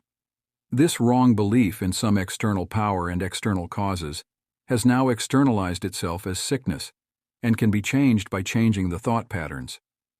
You explain to the sick person that the basis of all healing is a change of belief. You also point out that the subconscious mind created the body and all its organs, therefore it knows how to heal it, can heal it, and is doing so now as you speak. You argue in the courtroom of your mind that the disease is a shadow of the mind based on disease-soaked, morbid thought imagery. You continue to build up all the evidence you can muster on behalf of the healing power within, which created all the organs in the first place, and which has a perfect pattern of every cell, nerve, and tissue within it. Then, you render a verdict in the courthouse of your mind in favor of yourself or your patient. You liberate the sick one by faith and spiritual understanding. Your mental and spiritual evidence is overwhelming. There being but one mind, what you feel is true will be resurrected in the experience of the patient. This procedure is essentially the argumentative method used by Dr. Quimby of Maine from 1849 to 1869. The absolute method is like modern sound wave therapy. Many people throughout the world practice this form of prayer treatment with wonderful results. The person using the absolute method mentions the name of the patient, such as John Jones, then quietly and silently thinks of God and His qualities and attributes, such as, God is all bliss, boundless love, infinite intelligence, all-powerful, boundless wisdom, absolute harmony, indescribable beauty and perfection. As he quietly thinks along these lines, he is lifted up in consciousness into a new spiritual wavelength, at which times he feels the infinite ocean of God's love is now dissolving everything, unlike itself in the mind and body of John Jones for whom he is praying. He feels all the power and love of God are now focused on John Jones, and whatever is bothering or vexing him is now completely neutralized in the presence of the infinite ocean of life and love. The absolute method of prayer might be likened to the sound wave or sonic therapy recently shown me by a distinguished physician in Los Angeles. He has an ultra-sound wave machine which oscillates at a tremendous speed and sends sound waves to any area of the body to which it is directed. These sound waves can be controlled, and he told me of achieving remarkable results in dissolving arthritic calcareous deposits, as well as the healing and removal of other disturbing conditions. To the degree that we rise in consciousness by contemplating qualities and attributes of God, do we generate spiritual electronic waves of harmony, health, and peace. Many remarkable healings follow this technique of prayer. A cripple walk's Dr. Phineas Parkhurst Quimby, of whom we spoke previously in this chapter, used the absolute method in the latter years of his healing career. He was really the father of psychosomatic medicine and the first psychoanalyst. He had the capacity to diagnose clairvoyantly the cause of the patient's trouble, pains, and aches. The following is a condensed account of the healing of a cripple as recorded in Quimby's manuscripts. Quimby was called on to visit a woman who was lame, aged, and bedridden. He states that her ailment was due to the fact that she was imprisoned by a creed so small and contracted that she could not stand upright and move about. She was living in the tomb of fear and ignorance. Furthermore, she was taking the Bible literally, and it frightened her. In this tomb, Quimby said, was the presence and power of God trying to burst the bands, break through the bonds, and rise from the dead. When she would ask others for an explanation of some passage of the Bible, the answer would be a stone. Then she would hunger for the bread of life. Dr. Quimby diagnosed her case as a mind cloudy and stagnated, due to excitation and fear, caused by the inability to see clearly the meaning of the passage of the Bible, which she had been reading. This showed itself in the body by her heavy and sluggish feeling, which would terminate as paralysis. At this point, Quimby asked her what was meant in the Bible verses. "Yet a little while am I with you, and then I go unto him that sent me. Ye shall seek me, and shall not find me, and where I am, thither ye cannot come." John 7:33-34. She replied that it meant Jesus went to heaven. Quimby explained what it really meant by telling her that being with her a little while meant his explanation of her symptoms, feelings, and their causes. That is, he had compassion and sympathy for her momentarily, but he could not remain in that mental state. The next step was to go to him that sent us, which, as Quimby pointed out, was the creative power of God in all of us. Quimby immediately traveled in his mind and contemplated the divine ideal. That is, the vitality, intelligence, harmony, and power of God functioning in the sick person. This is why he said to the woman, "Therefore where I go you cannot come, for you are in your narrow, restricted belief, and I am in health." This prayer and explanation produced an instantaneous sensation, and a change came over her mind. She walked without her crutches. Quimby said it was one of the most singular of all his healings. She was, as it were, dead to error, and to bring her to life or truth was to raise her from the dead. Quimby quoted the resurrection of Christ and applied it to her own Christ or health. This produced a powerful effect on her. He also explained to her that the truth which she accepted was the angel or idea which rolled away the stone of fear, ignorance, and superstition, thereby releasing the healing power of God, which made her whole. The decree method power goes into our word according to the feeling and faith behind it. When we realize the power that moves the world is moving on our behalf and is backing up our word, our confidence and assurance grow. You do not try and add power to power. Therefore, there must be no mental striving, coercion, force, or mental wrestling. A young girl used the decree method on a young man who was constantly phoning her, pressing her for dates, and meeting her at her place of business. She found it very difficult to get rid of him. She decreed as follows, "I release unto God. He is in his true place at all times. I am free and he is free. I now decree that my words go forth into infinite mind, and it brings it to pass. It is so." She said he vanished, and she has never seen him since, adding, "It was as though the ground swallowed him up. Thou shalt decree a thing, and it shall be established unto thee, and the light shall shine upon thy ways." Job 22:28. Serve yourself with scientific truth. 1. Be a mental engineer and use tried and proven techniques in building a grander and greater life. 2. Your desire is your prayer. Picture the fulfillment of your desire now and feel its reality, and you will experience the joy of the answered prayer. 3. Desire to accomplish things the easy way, with the sure aid of mental science. 4. You can build radiant health, success, and happiness by the thoughts you think in the hidden studio of your mind. 5. Experiment scientifically until you personally prove that there is always a direct response from the infinite intelligence of your subconscious mind to your conscious thinking. 6. Feel the joy and restfulness in foreseeing the certain accomplishment of your desire. Any mental picture, which you have in your mind, is the substance of things hoped for and the evidence of things not seen. 7. A mental picture is worth 1,000 words. Your subconscious will bring to pass any picture held in the mind backed by faith. 8. Avoid all effort or mental coercion in prayer. Get into a sleepy, drowsy state and lull yourself to sleep feeling and knowing that your prayer is answered. 9. Remember that the thankful heart is always close to the riches of the universe. 10. To affirm is to state that it is so, and as you maintain this attitude of mind as true, regardless of all evidence to the contrary, you will receive an answer to your prayer. 11. Generate electronic waves of harmony, health, and peace by thinking of the love and the glory of God. 12. What you decree and feel as true will come to pass. Decree harmony, health, peace, and abundance. The tendency of the subconscious is lifeward. Over 90% of your mental life is subconscious, so men and women who fail to make use of this marvelous power live within very narrow limits. Your subconscious processes are always lifeward and constructive. Your subconscious is the builder of your body and maintains all its vital functions.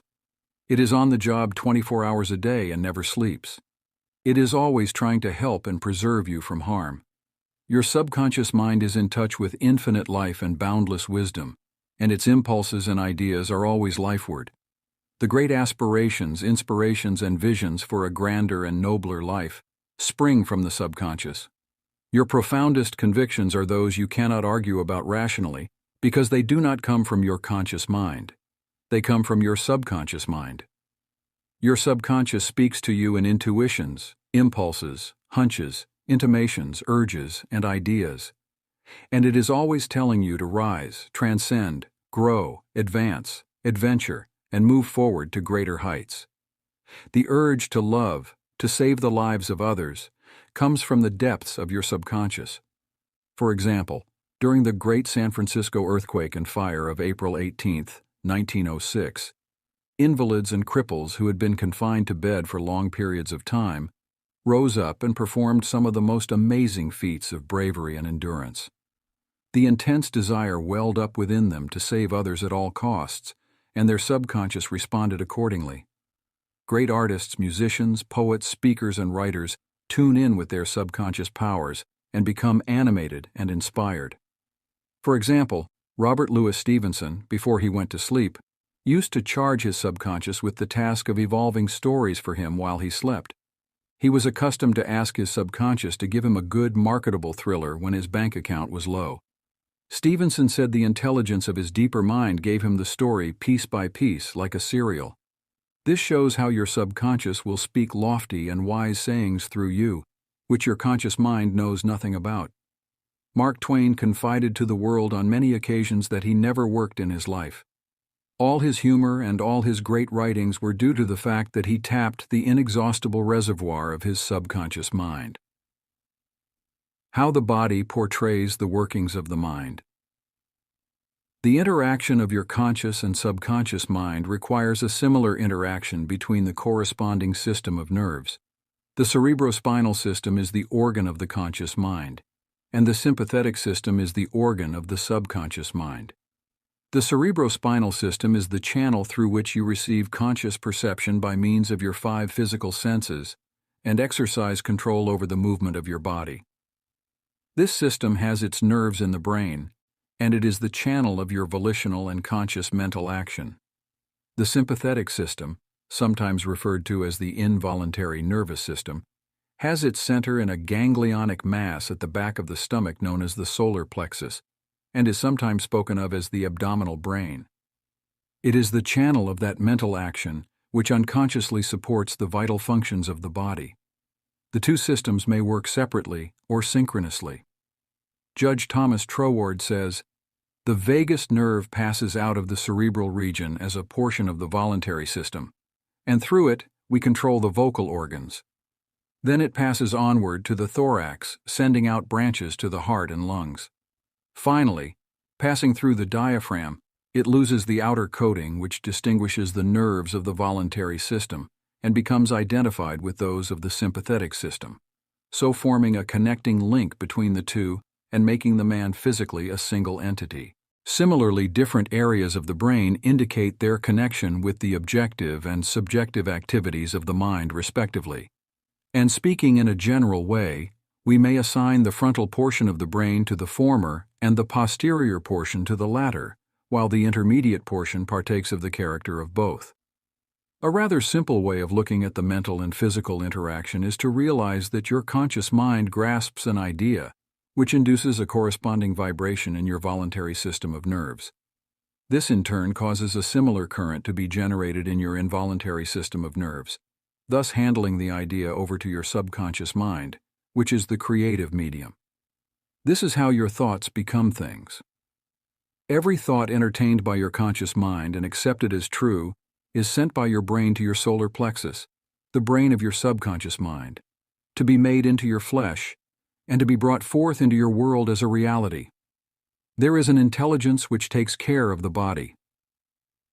When you study the cellular system and the structure of the organs, such as eyes, ears, heart, liver, bladder, etc., you learn they consist of groups of cells which form a group intelligence whereby they function together and are able to take orders and carry them out in deductive function at the suggestion of the master mind, conscious mind. A careful study of the single-celled organism shows you what goes on in your complex body. Though the monocellular organism has no organs, it still gives evidence of mind action and reaction performing the basic functions of movement, alimentation, assimilation, and elimination. Many say there is an intelligence which will take care of your body if you let it alone. That is true, but the difficulty is that the conscious mind always interferes with its five-sense evidence based on outer appearances, leading to the sway of false beliefs, fears, and mere opinion. When fear, false beliefs, and negative patterns are made to register in your subconscious mind through psychological, emotional conditioning, there is no other course open to the subconscious mind except to act on the blueprint specifications offered it. The subconscious mind works continually for the common good. The subjective self within you works continuously for the general good, reflecting an innate principle of harmony behind all things. Your subconscious mind has its own will, and it is a very real something in itself. It acts night and day whether you act upon it or not. It is the builder of your body, but you cannot see, hear, or feel it building, as all this is a silent process. Your subconscious has a life of its own, which is always moving toward harmony, health, and peace. This is the divine norm within it, seeking expression through you at all times. How man interferes with the innate principle of harmony. To think correctly, scientifically, we must know the truth. To know the truth is to be in harmony with the infinite intelligence and power of your subconscious mind, which is always moving lifeward. Every thought or action, which is not harmonious, whether through ignorance or design, will result in discord and limitation of all kinds. Scientists inform us that you build a new body every 11 months, so you are really only 11 months old from a physical standpoint. If you build defects back into your body by thoughts of fear, anger, jealousy, and ill will, you have no one to blame but yourself. You are the sum total of your own thoughts. You can keep from entertaining negative thought and imagery. The way to get rid of darkness is with light. The way to overcome cold is with heat. The way to overcome the negative thought is to substitute the good thought. Affirm the good, and the bad will vanish. Why it's normal to be healthy, vital, and strong. It's abnormal to be sick. The average child born into the world is perfectly healthy with all its organs functioning perfectly. This is the normal state, and we should remain healthy, vital, and strong. The instinct of self-preservation is the strongest instinct of your nature, and it constitutes a most potent, ever-present, and constantly operative truth inherent in your nature. It is therefore obvious that all your thoughts, ideas, and beliefs must operate with greater potentiality when they are in harmony with the innate life principle in you, which is forever seeking to preserve and protect you along all lines. It follows from this that normal conditions can be restored with greater ease and certainty than abnormal conditions can be induced. It is abnormal to be sick. It simply means you are going against the stream of life and thinking negatively. The law of life is the law of growth. All nature testifies to the operation of this law by silently, constantly expressing itself in the law of growth. Where there is growth and expression, there must be life. Where there is life, there must be harmony. And where there is harmony, there is perfect health.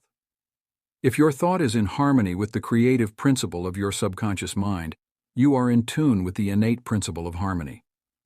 If you entertain thoughts which are not in accordance with the principle of harmony, these thoughts cling to you, harass you, worry you, and finally bring about disease, and if persisted in, possibly death. In the healing of disease, You must increase the inflow and distribution of the vital forces of your subconscious mind throughout your system. This can be done by eliminating thoughts of fear, worry, anxiety, jealousy, hatred, and every other destructive thought which tends to tear down and destroy your nerves and glands, body tissue, which controls the elimination of all waste material. Pott's disease cured. In the Nautilus magazine of March 1917, there appears an article about a boy suffering from Pott's disease, or tuberculosis of the spine, who had a remarkable healing. His name was Frederick Elias Andrews of Indianapolis, now minister of Unity School of Christianity, Kansas City, Missouri. His physician pronounced him incurable. He began to pray, and from a crooked, twisted cripple going about on hands and knees, he became a strong, straight, well-formed man. He created his own affirmation, mentally absorbing the qualities he needed. He affirmed over and over again many times a day, "I am whole, perfect, strong, powerful, loving, harmonious, and happy." He persevered and said that this prayer was the last utterance on his lips at night and the first in the morning. He prayed for others also by sending out thoughts of love and health. This attitude of mind and way of prayer returned to him multiplied many times. His faith and perseverance paid off with big dividends. When thoughts of fear, anger, jealousy, or envy drew his attention, he would immediately start his counteracting force of affirmation going in his mind. His subconscious mind responded according to the nature of his habitual thinking. This is the meaning of the statement in the Bible, "Go thy way, thy faith hath made thee whole." Mark 10:52. How faith in your subconscious powers makes you whole. A young man who came to my lectures on the healing power of the subconscious mind had severe eye trouble, which his doctor said necessitated an operation. He said to himself, "My subconscious made my eyes, and it can heal me." Each night as he went to sleep, he entered into a drowsy, meditative state, the condition akin to sleep. His attention was immobilized and focused on the eye doctor. He imagined the doctor was in front of him, and he plainly heard, or imagined he heard, the doctor saying to him, "A miracle has happened." He heard this over and over again every night for perhaps 5 minutes or so before going to sleep. At the end of 3 weeks, he again went to the ophthalmologist who had previously examined his eyes, and the physician said to this man, "This is a miracle." What happened? This man impressed his subconscious mind using the doctor as an instrument or a means of convincing it or conveying the idea. Through repetition, faith, and expectancy, he impregnated his subconscious mind. His subconscious mind made his eye. Within it was the perfect pattern, and immediately it proceeded to heal the eye. This is another example of how faith in the healing power of your subconscious can make you whole. Pointers to review 1. Your subconscious is the builder of your body and is on the job 24 hours a day. You interfere with its life-giving patterns by negative thinking. 2. Charge your subconscious with the task of evolving an answer to any problem prior to sleep, and it will answer you. 3. Watch your thoughts. Every thought accepted as true is sent by your brain to your solar plexus, your abdominal brain, and is brought into your world as a reality. 4. Know that you can remake yourself by giving a new blueprint to your subconscious mind. 5. The tendency of your subconscious is always lifeward. Your job is with your conscious mind. Feed your subconscious mind with premises which are true. Your subconscious is always reproducing according to your habitual mental patterns. 6. You build a new body every 11 months. Change your body by changing your thoughts and keeping them changed. 7. It is normal to be healthy. It is abnormal to be ill. There is within the innate principle of harmony. 8. Thoughts of jealousy, fear, worry, and anxiety tear down and destroy your nerves and glands, bringing about mental and physical diseases of all kinds. 9. What you affirm consciously and feel as true will be made manifest in your mind, body, and affairs. Affirm the good and enter into the joy of living. How to get the results you want. The principle. Reasons for failure are lack of confidence and too much effort. Many people block answers to their prayers by failing to fully comprehend the workings of their subconscious mind. When you know how your mind functions, you gain a measure of confidence. You must remember, whenever your subconscious mind accepts an idea, it immediately begins to execute it. It uses all its mighty resources to that end, and mobilizes all the mental and spiritual laws of your deeper mind. This law is true for good or bad ideas.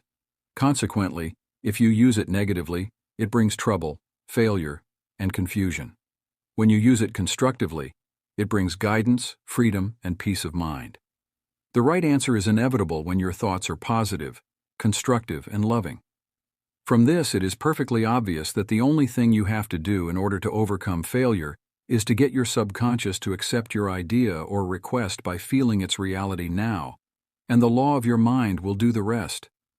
Turn over your request with faith and confidence, and your subconscious will take over and answer for you. You will always fail to get results by trying to use mental coercion. Your subconscious mind does not respond to coercion. It responds to your faith or conscious mind acceptance. Your failure to get results may also arise from such statements as, "Things are getting worse. I will never get an answer. I see no way out. It is hopeless. I don't know what to do. I'm all mixed up." When you use such statements, you get no response or cooperation from your subconscious mind. Like a soldier marking time, you neither go forward nor backward. In other words, you don't get anywhere. If you get into a taxi and give half-dozen different directions to the driver in 5 minutes, he would become hopelessly confused and probably would refuse to take you anywhere. It is the same when working with your subconscious mind. There must be a clear-cut idea in your mind. You must arrive at the definite decision that there is a way out, a solution to the vexing problem in sickness. Only the infinite intelligence within your subconscious knows the answer. When you come to that clear-cut conclusion in your conscious mind, your mind is then made up, and according to your belief is it done unto you. Easy does it. A house owner once remonstrated with a furnace repairman for charging $200 for fixing the boiler. The mechanic said, "I charge 5 cents for the missing bolt and $199.95 for knowing what was wrong." Similarly, your subconscious mind is the master mechanic, the all-wise one, who knows ways and means of healing any organ of your body, as well as your affairs. Decree health, and your subconscious will establish it, but relaxation is the key. Easy does it. Do not be concerned with details and means, but know the end result. Get the feel of the happy solution to your problem, whether it is health, finances, or employment. Remember how you felt after you had recovered from a severe state of illness. Bear in mind that your feeling is the touchstone of all subconscious demonstration. Your new idea must be felt subjectively in a finished state, not the future, but as coming about now. Infer no opponent, use imagination and not willpower. In using your subconscious mind, you infer no opponent, you use no willpower. You imagine the end and the freedom state. You will find your intellect trying to get in the way, but persist in maintaining a simple, childlike, miracle-making faith. Picture yourself without the ailment or problem. Imagine the emotional accompaniment of the freedom state you crave. Cut out all red tape from the process. The simple way is the best. How disciplined imagination works wonders. A wonderful way to get a response from your subconscious mind is through disciplined or scientific imagination. As previously pointed out, your subconscious mind is the builder of the body and controls all its vital functions. The Bible says, "Whatsoever ye shall ask in prayer, believing ye shall receive." To believe is to accept something as true, or to live in the state of being it. As you sustain this mood, you shall experience the joy of the answered prayer. The 3 steps to success in prayer. The usual procedure is as follows. 1. Take a look at the problem. 2. Turn to the solution or way out known only to the subconscious mind. 3. Rest in a sense of deep conviction that it is done. Do not weaken your prayer by saying, "I wish I might be healed. I hope so." Your feeling about the work to be done is the boss. Harmony is yours. Know that health is yours. Become intelligent by becoming a vehicle for the infinite healing power of the subconscious mind. Pass on the idea of health. Joe your subconscious mind to the point of conviction. Then relax. Get yourself off your hands. Say to the condition and circumstance, "This too shall pass." Through relaxation, you impress your subconscious mind, enabling the kinetic energy behind the idea to take over and bring it into concrete realization.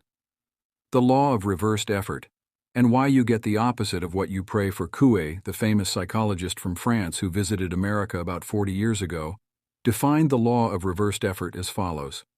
When your desires and imagination are in conflict, your imagination invariably gains the day. If, for example, you were asked to walk a plank on the floor, you would do so without question. Now suppose the same plank were placed 20 feet up in the air between two walls. Would you walk it? Your desire to walk it would be counteracted by your imagination or fear of falling. Your dominant idea, which would be the picture of falling, would conquer. Your desire, will, or effort to walk on the plank would be reversed, and the dominant idea of failure would be reinforced. Mental effort is invariably self-defeated, eventuating always in the opposite of what is desired. The suggestions of powerlessness to overcome the condition dominate the mind. Your subconscious is always controlled by the dominant idea. Your subconscious will accept the stronger of two contradictory propositions. The effortless way is the better. If you say, "I want a healing but I can't get it. I try so hard. I force myself to pray. I use all the willpower I have," you must realize that your error lies in your effort. Never try to compel the subconscious mind to accept your idea by exercising willpower. Such attempts are doomed to failure, and you get the opposite of what you prayed for. The following is a rather common experience. Students, when taking examinations and reading through their papers, find that all their knowledge has suddenly deserted them. Their minds become appalling blanks, and they are unable to recall one relevant thought. The more they grit their teeth and summon the powers of the will, the further the answers seem to flee. But when they have left the examination room and the mental pressure relaxes, the answers they were seeking flow tantalizingly back into their minds. Trying to force themselves to remember was the cause of their failure. This is an example of the law of reversed effort, whereby you get the opposite of what you asked or prayed for. The conflict of desire and imagination must be reconciled. To use mental force is to presuppose that there is opposition. When your mind is concentrated on the means to overcome a problem, it is no longer concerned with the obstacle. Matt 18:19 says, "If two of you shall agree on earth as touching anything that they shall ask, it shall be done for them of my Father which is in heaven."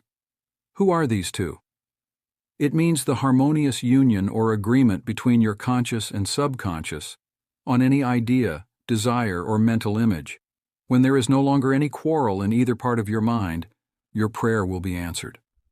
The two agreeing may also be represented as you and your desire, your thought and feeling, your idea and emotion, your desire and imagination. You avoid all conflict between your desires and imagination by entering into a drowsy, sleepy state, which brings all effort to a minimum. The conscious mind is submerged to a great extent when in a sleepy state.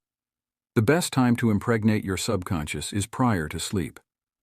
The reason for this is that the highest degree of outcropping of the subconscious occurs prior to sleep and just after we awaken. In this state, the negative thoughts and imagery, which tend to neutralize your desire and so prevent acceptance by your subconscious mind, no longer present themselves. When you imagine the reality of the fulfilled desire and feel the thrill of accomplishment, your subconscious brings about the realization of your desire. A great many people solve all their dilemmas and problems by the play of their controlled, directed, and disciplined imagination, knowing that whatever they imagine and feel as true will and must come to pass. The following will clearly illustrate how a young girl overcame the conflict between her desire and her imagination. She desired a harmonious solution to her legal problem, yet her mental imagery was constantly on failure, loss, bankruptcy, and poverty. It was a complicated lawsuit, and there was one postponement after another with no solution in sight. At my suggestion, she got into a sleepy, drowsy state each night prior to sleep, and she began to imagine the happy ending, feeling it to the best of her ability. She knew that the image in her mind had to agree with her heart's desire. Prior to sleep, she began to dramatize as vividly as possible her lawyer having an animated discussion with her regarding the outcome. She would ask him questions, and he would answer her appropriately. He would say to her over and over again, "There has been a perfect, harmonious solution. The case has been settled out of court." During the day when fear thoughts came into her mind, she would run her mental movie with gestures, voice, and sound equipment. She could easily imagine the sound of his voice, smile, and mannerism. She ran this mental picture so often, it became a subjective pattern, a regular train track. At the end of a few weeks, her attorney called her and confirmed objectively what she had been imagining and feeling as true subjectively. This is really what the psalmist meant when he wrote, "Let the words of my mouth, your thoughts, mental images, good, and the meditations of my heart, your feeling, nature, emotion, be acceptable in thy sight, O Lord. The law of your subconscious mind, my strength and my redeemer. The power and wisdom of your subconscious mind can redeem you from sickness, bondage, and misery." Psalm 19:14. Ideas worth recalling 1. Mental coercion or too much effort shows anxiety and fear, which block your answer. Easy does it. 2. When your mind is relaxed and you accept an idea, your subconscious goes to work to execute the idea. 3. Think and plan independently of traditional methods. Know that there is always an answer and a solution to every problem. 4. Do not be overly concerned with the beating of your heart, with the breathing of your lungs, or the functions of any part of your anatomy. Lean heavily upon your subconscious and proclaim frequently that divine right action is taking place. 5. The feeling of health produces health. The feeling of wealth produces wealth. How do you feel? 6. Imagination is your most powerful faculty. Imagine what is lovely and of good report. You are what you imagine yourself to be. 7. You avoid conflict between your conscious and subconscious in the sleepy state. Imagine the fulfillment of your desire over and over again prior to sleep. Sleep in peace and wake in joy. How to use the power of your subconscious for wealth. If you are having financial difficulties, if you are trying to make ends meet, it means you have not convinced your subconscious mind that you will always have plenty and some to spare. You know men and women who work a few hours a week and make fabulous sums of money. They do not strive or slave hard. Do not believe the story that the only way you can become wealthy is by the sweat of your brow and hard labor. It is not so. The effortless way of life is the best. Do the thing you love to do and do it for the joy and thrill of it. I know an executive in Los Angeles who receives a salary of $75,000 yearly. Last year he went on a 9-month cruise seeing the world and its beauty spots. He said to me that he had succeeded in convincing his subconscious mind that he is worth that much money. He told me that many men in his organization getting about $100 a week knew more about the business than he did and could manage it better. But they had no ambition, no creative ideas, and were not interested in the wonders of their subconscious mind. Wealth is of the mind. Wealth is simply a subconscious conviction on the part of the individual. You will not become a millionaire by saying, "I am a millionaire, I am a millionaire." You will grow into a wealth consciousness by building into your mentality the idea of wealth and abundance. Your invisible means of support. The trouble with most people is that they have no invisible means of support. When business falls away, the stock market drops, or they lose their investments, they seem helpless. The reason for such insecurity is that they do not know how to tap the subconscious mind. They are unacquainted with the inexhaustible storehouse within.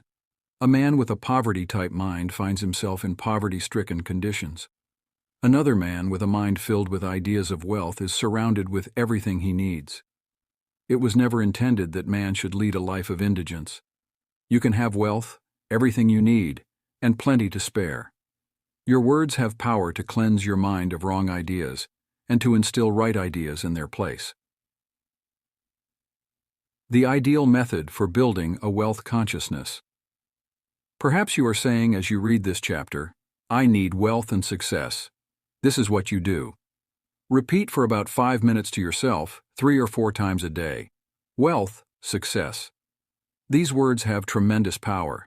They represent the inner power of the subconscious mind. Anchor your mind on this substantial power within you. Then conditions and circumstances corresponding to their nature and quality will be manifested in your life. You are not saying, "I am wealthy." You are dwelling on real powers within you. There is no conflict in the mind when you say wealth. Furthermore, the feeling of wealth will well up within you as you dwell on the idea of wealth. The feeling of wealth produces wealth. Keep this in mind at all times. Your subconscious mind is like a bank, a sort of universal financial institution. It magnifies whatever you deposit or impress upon it, whether it is the idea of wealth or of poverty. Choose wealth. Why your affirmations for wealth fail. I have talked to many people during the past 35 years whose usual complaint is, "I have said for weeks and months, I am wealthy, I am prosperous, and nothing has happened." I discovered that when they said, "I am prosperous, I am wealthy," they felt within that they were lying to themselves. One man told me, "I have affirmed that I am prosperous until I am tired. Things are now worse." I knew when I made the statement that it was obviously not true. His statements were rejected by the conscious mind, and the very opposite of what he outwardly affirmed and claimed was made manifest. Your affirmation succeeds best when it is specific, and when it does not produce a mental conflict or argument. Hence, the statements made by this man made matters worse because they suggested his lack. Your subconscious accepts what you really feel to be true, not just idle words or statements. The dominant idea or belief is always accepted by the subconscious mind. How to avoid mental conflict. The following is the ideal way to overcome this conflict for those who have this difficulty. Make this practical statement frequently, particularly prior to sleep. By day and by night, I am being prospered in all of my interests. This affirmation will not arouse any argument, because it does not contradict your subconscious mind's impression of financial lack. I suggested to one businessman whose sales and finances were very low and who was greatly worried, that he sit down in his office, become quiet, and repeat this statement over and over again. "My sales are improving every day." This statement engaged the cooperation of the conscious and subconscious mind. Results followed. Don't sign blank checks. You sign blank checks when you make such statements as, "There is not enough to go around." "There is a shortage." "I will lose the house because of the mortgage," etc. If you are full of fear about the future, you are also writing a blank check and attracting negative conditions to you. Your subconscious mind takes your fear and negative statement as your request and proceeds in its own way to bring obstacles, delays, lack, and limitation into your life. Your subconscious gives you compound interest. To him that hath the feeling of wealth, more wealth shall be added. To him that hath the feeling of lack, more lack shall be added. Your subconscious multiplies and magnifies whatever you deposit in it. Every morning as you awaken, deposit thoughts of prosperity, success, wealth, and peace. Dwell upon these concepts. Busy your mind with them as often as possible. These constructive thoughts will find their way as deposits in your subconscious mind and bring forth abundance and prosperity.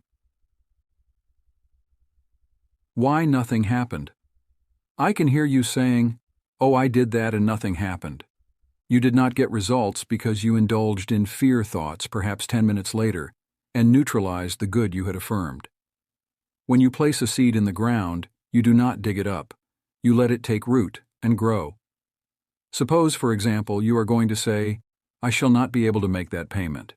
Before you get further than, "I shall," stop the sentence and dwell on a constructive statement such as, "By day and by night, I am prospered in all my ways."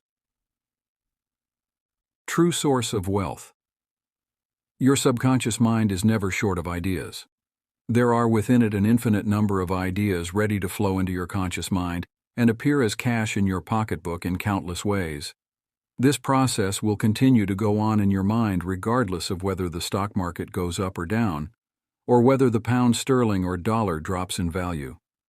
Your wealth is never truly dependent on bonds, stocks, or money in the bank.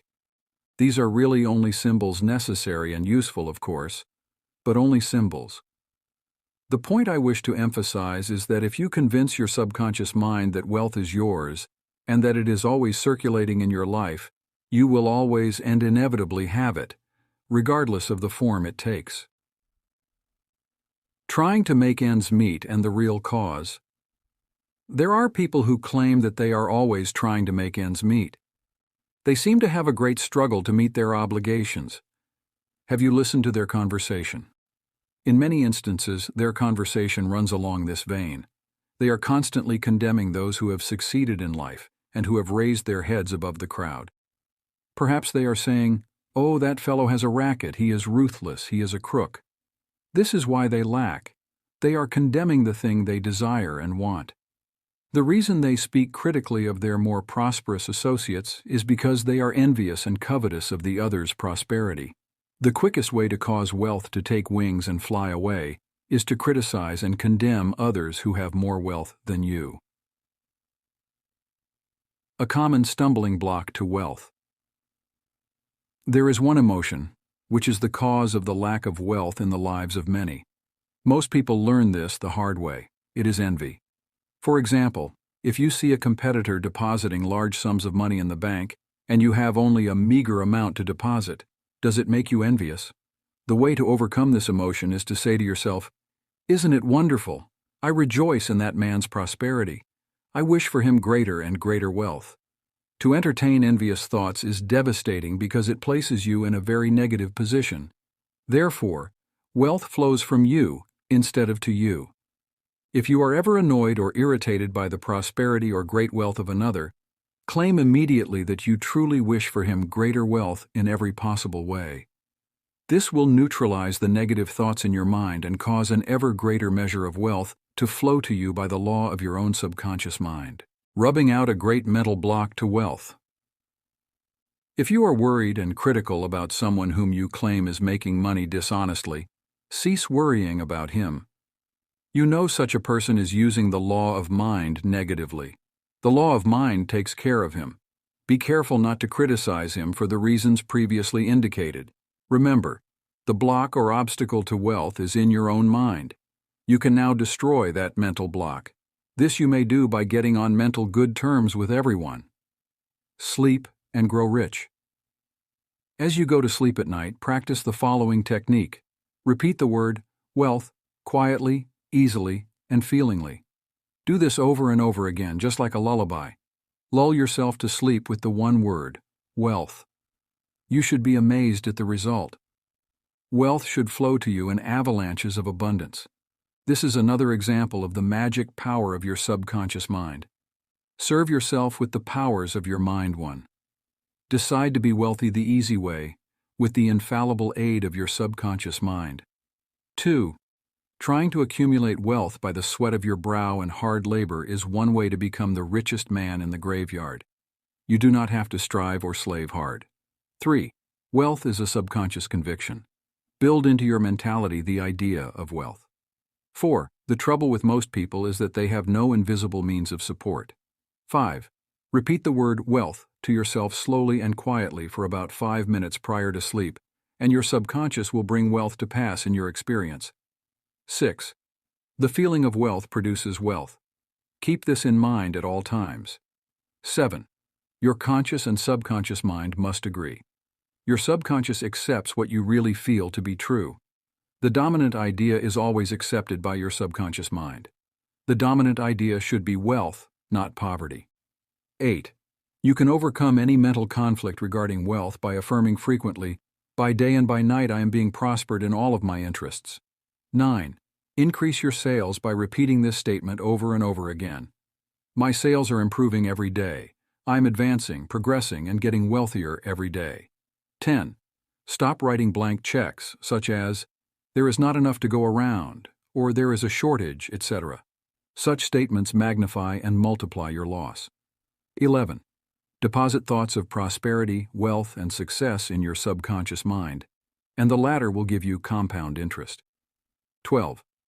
What you consciously affirm you must not mentally deny a few moments later. This will neutralize the good you have affirmed. 13. Your true source of wealth consists of the ideas in your mind.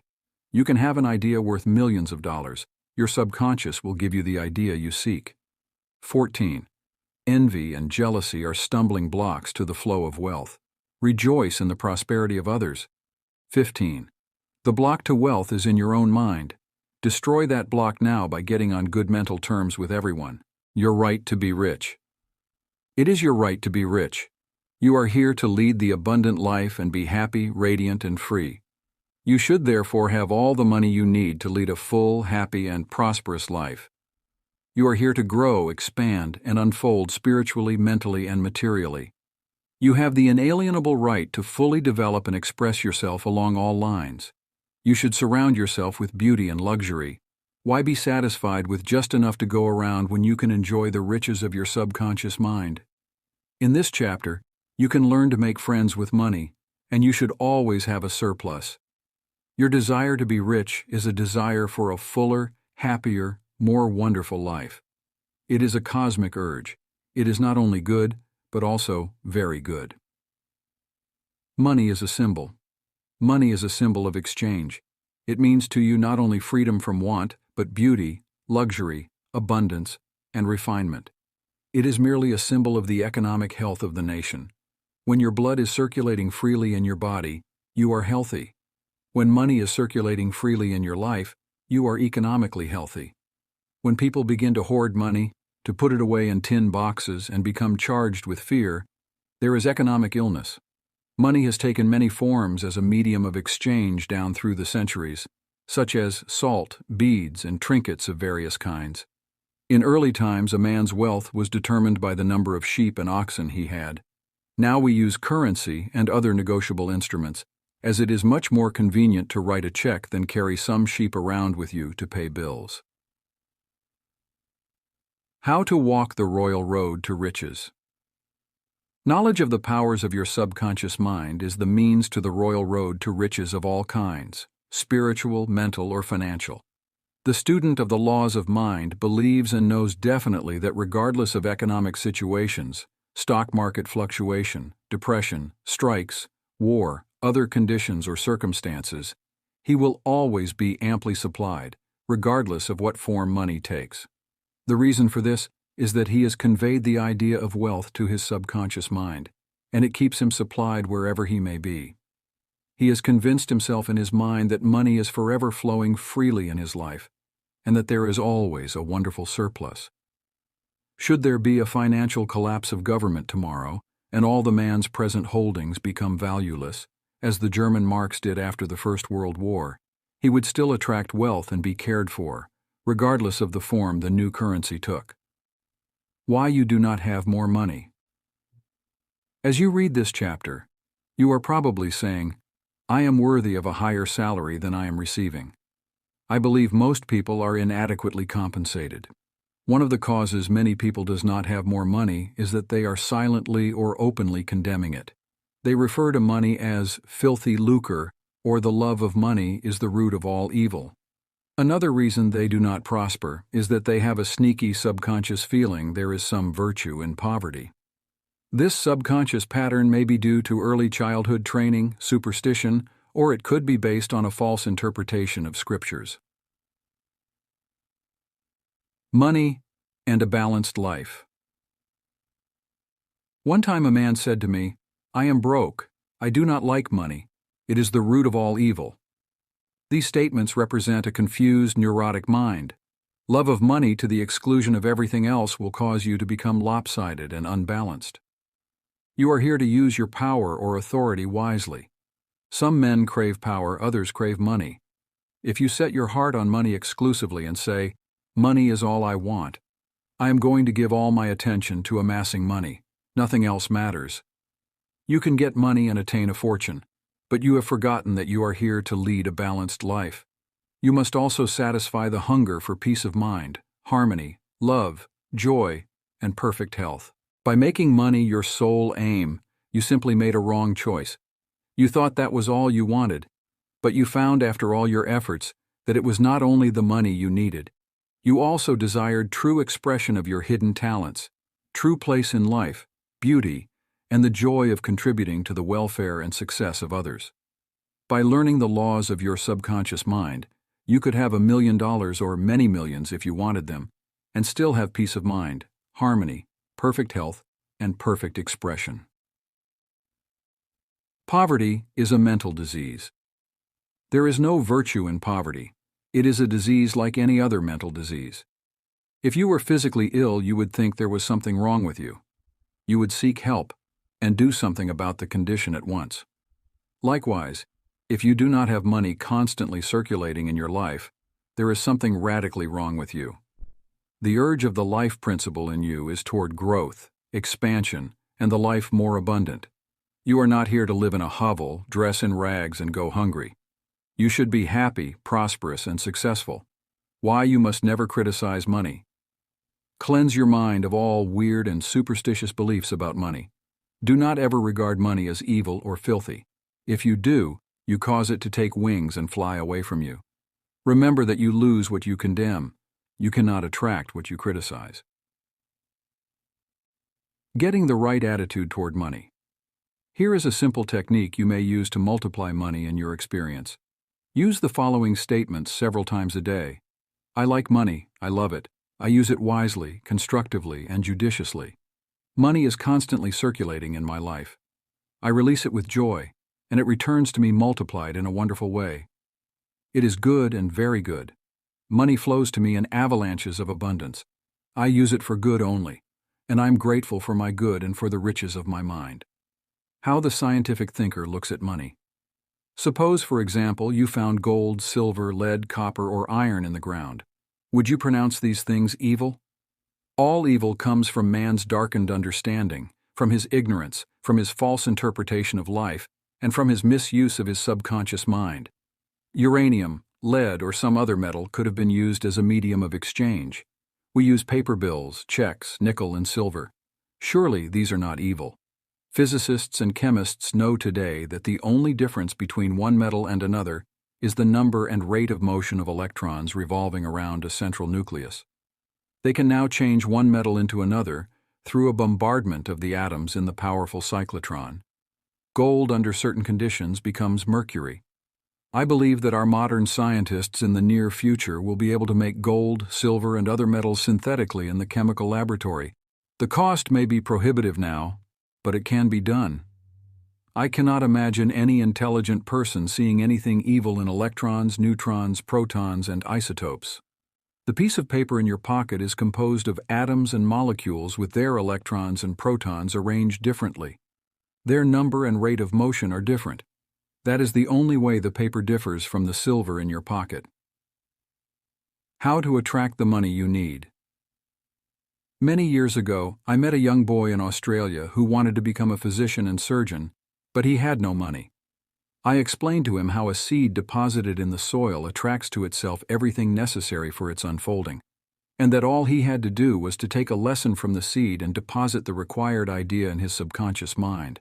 For expenses, this young, brilliant boy used to clean out doctors' offices, wash windows, and do odd repair jobs. He told me that every night as he went to sleep, he used to picture in his mind's eye a medical diploma on a wall with his name on it in big, bold letters. He used to clean and shine the framed diplomas in the medical building where he worked. It was not hard for him to engrave the image of a diploma in his mind and develop it there. Definite results followed as he persisted with his mental picture every night for about 4 months.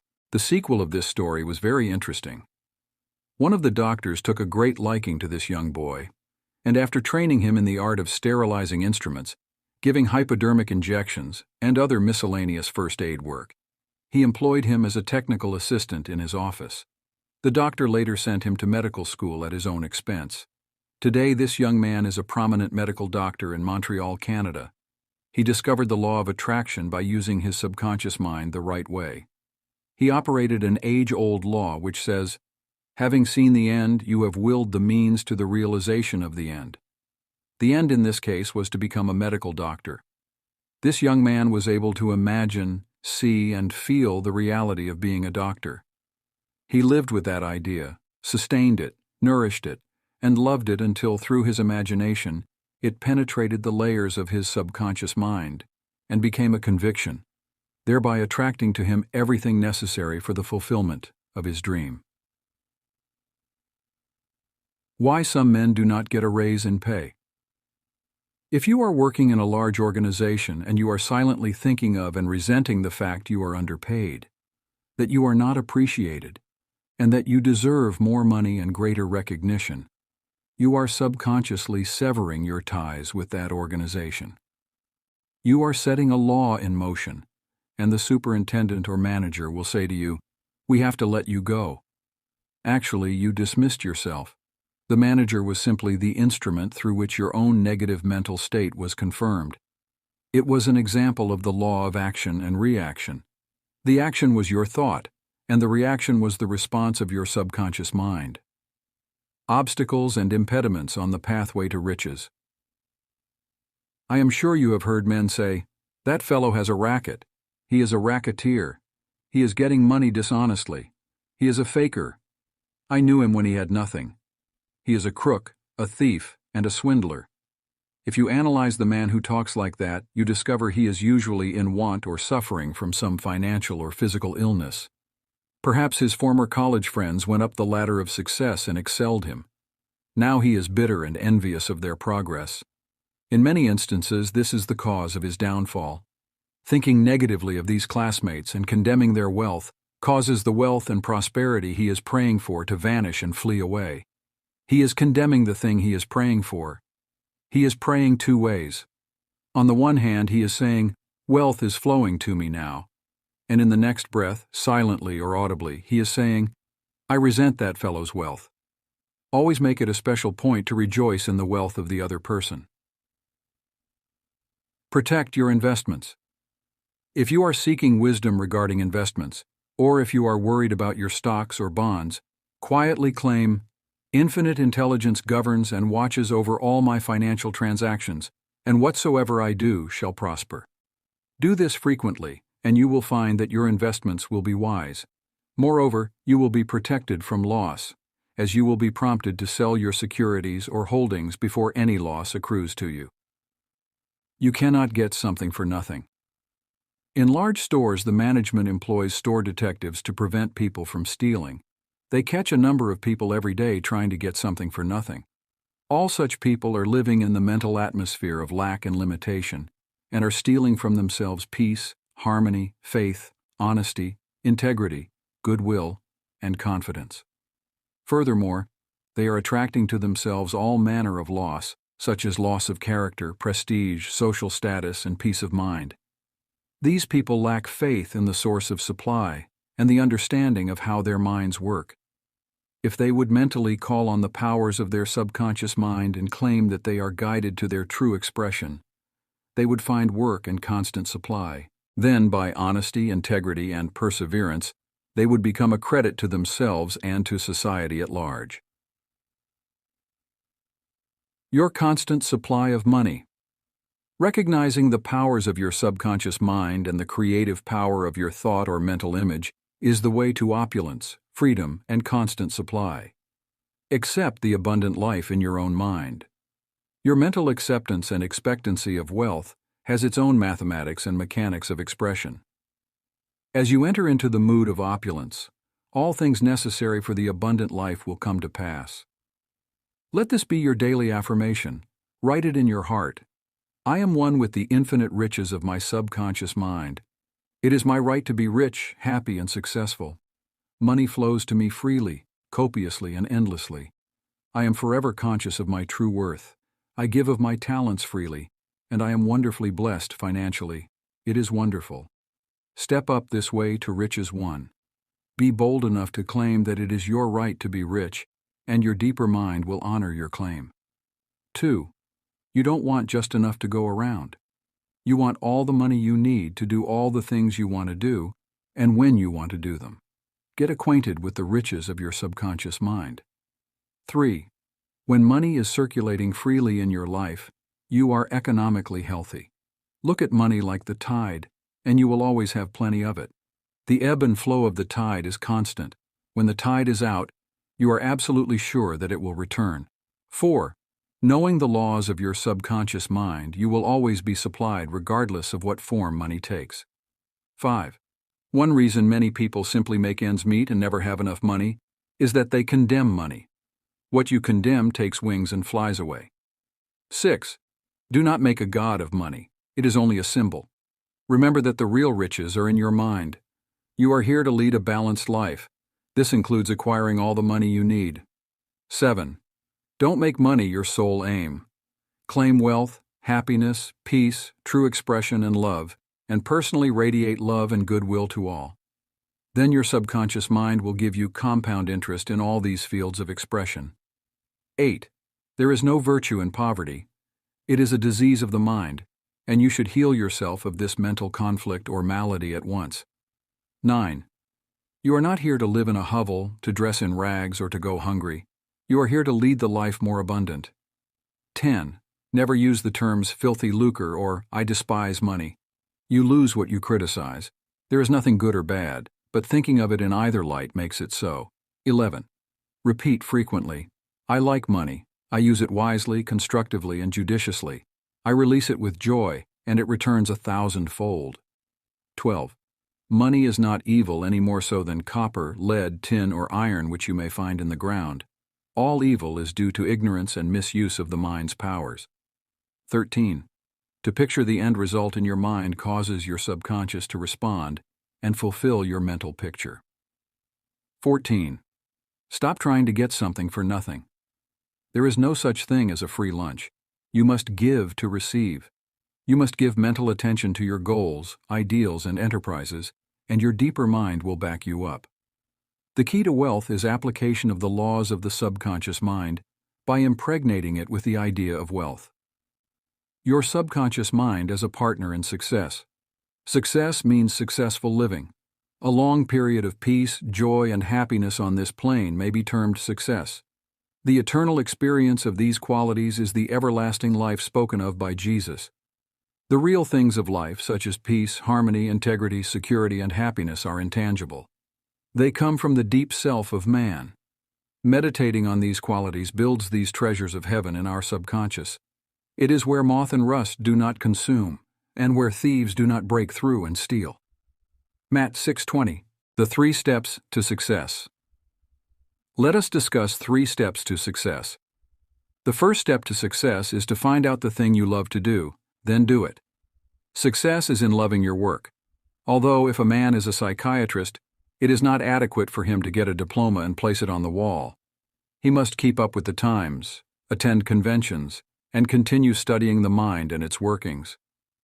The successful psychiatrist visits clinics and reads the latest scientific articles. In other words, he is informed in the most advanced methods of alleviating human suffering.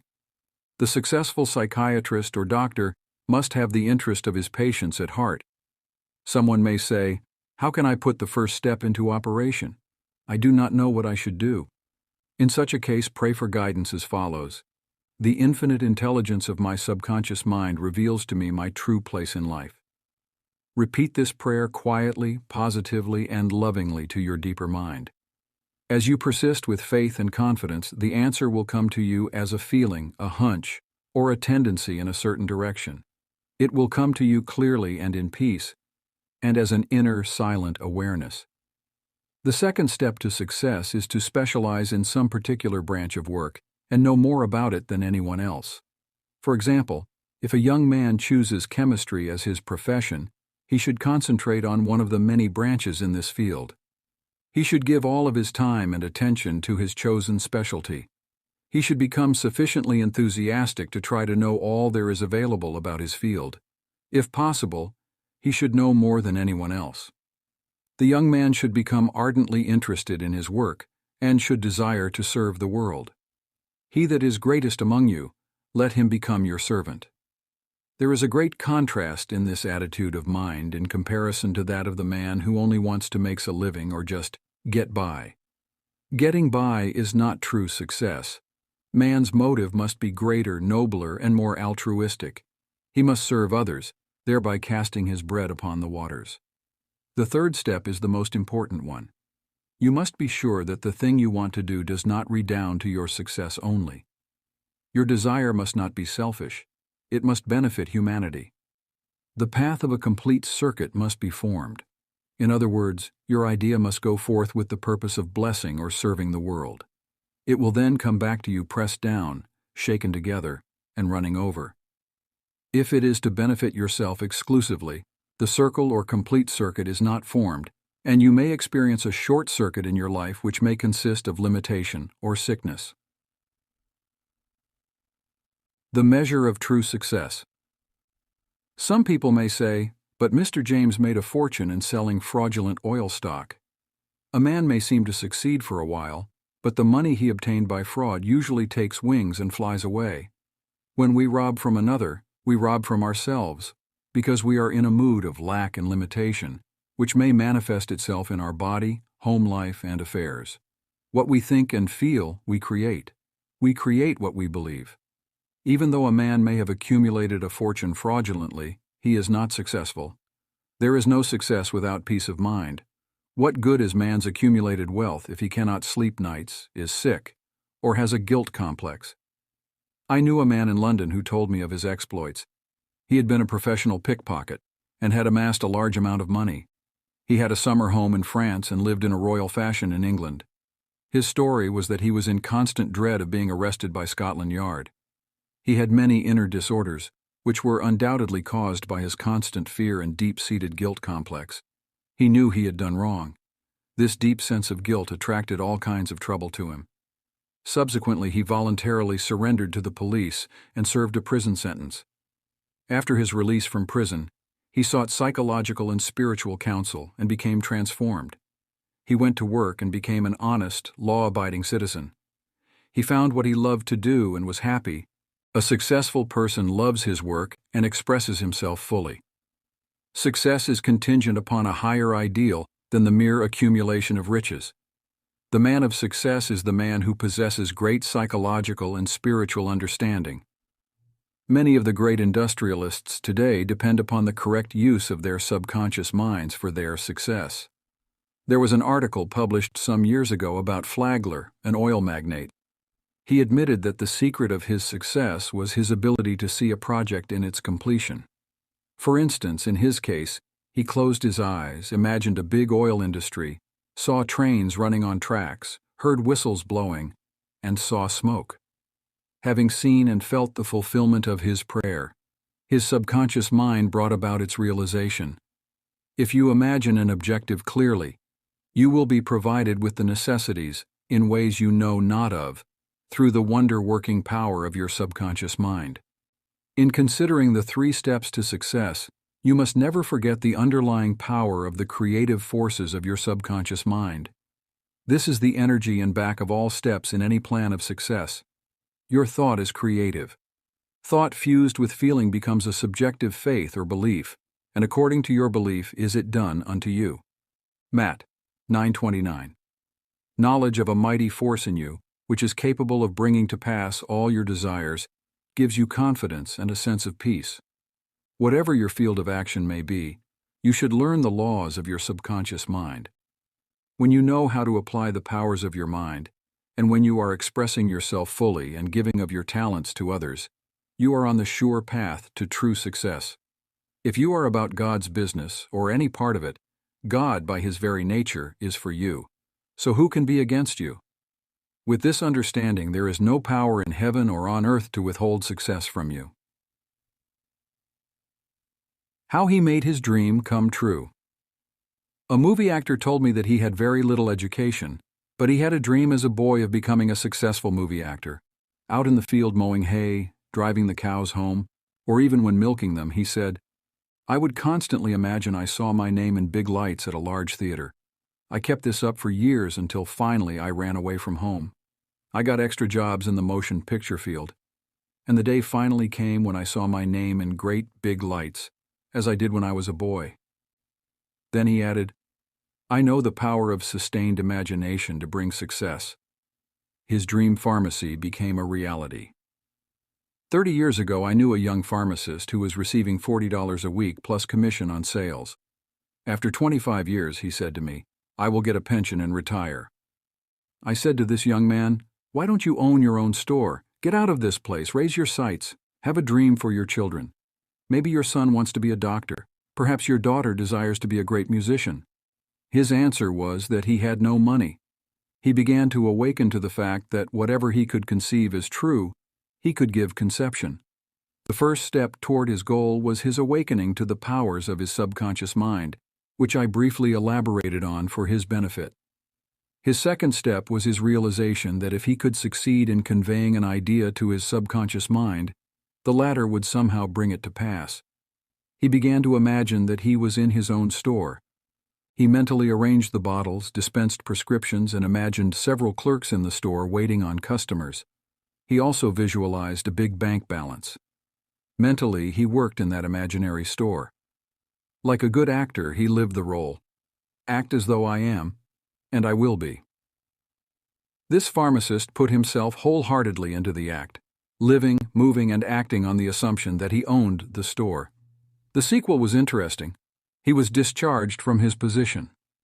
He found new employment with a large chain store, became manager, and later on district manager. He saved enough money in 4 years to provide a down payment on a drugstore of his own. He called it his dream pharmacy. It was, he said, exactly the store I saw in my imagination.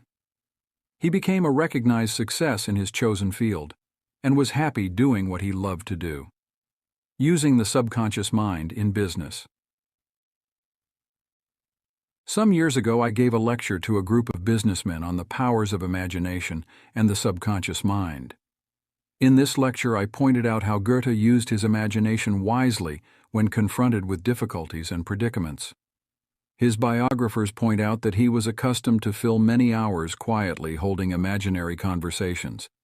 It is well known that his custom was to imagine one of his friends before him in a chair answering him in the right way.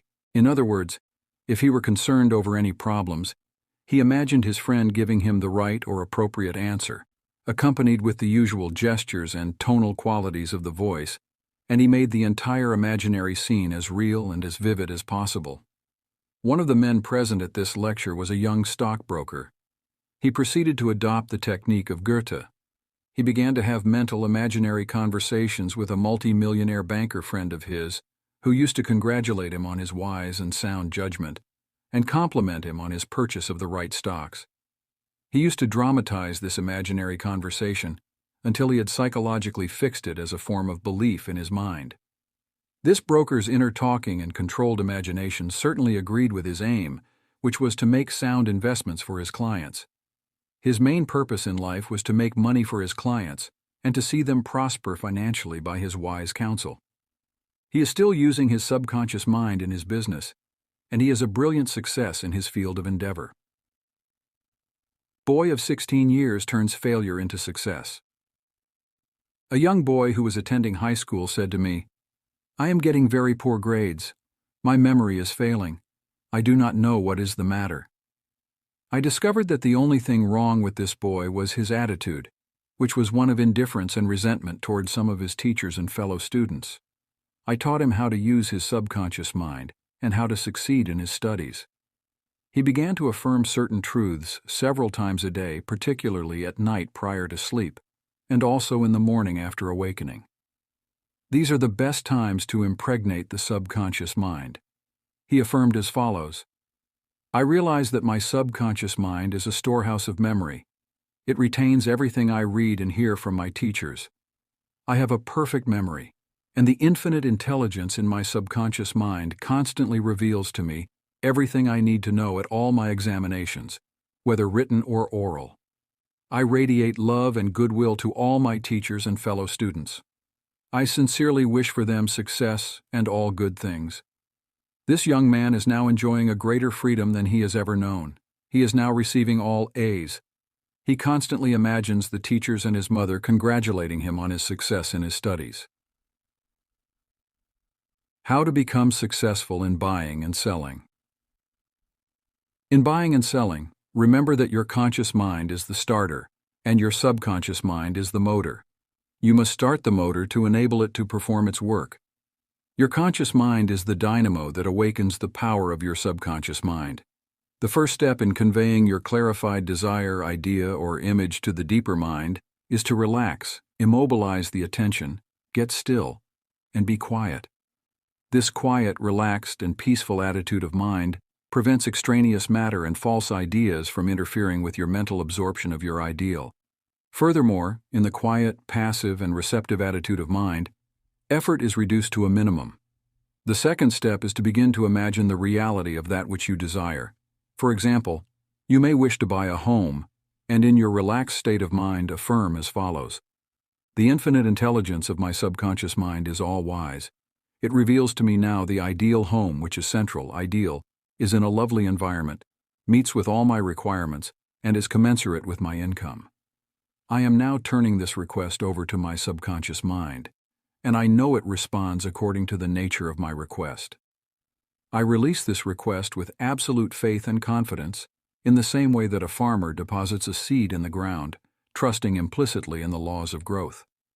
The answer to your prayer may come through an advertisement in the paper, through a friend, or you may be guided directly to a particular home, which is exactly what you are seeking. There are many ways by which your prayer may be answered. The principal knowledge, in which you may place your confidence, is that the answer always comes, provided you trust the working of your deeper mind. You may wish to sell a home, land, or any kind of property. In private consultation with real estate brokers, I have told them of the way I sold my own home on Orlando Avenue in Los Angeles.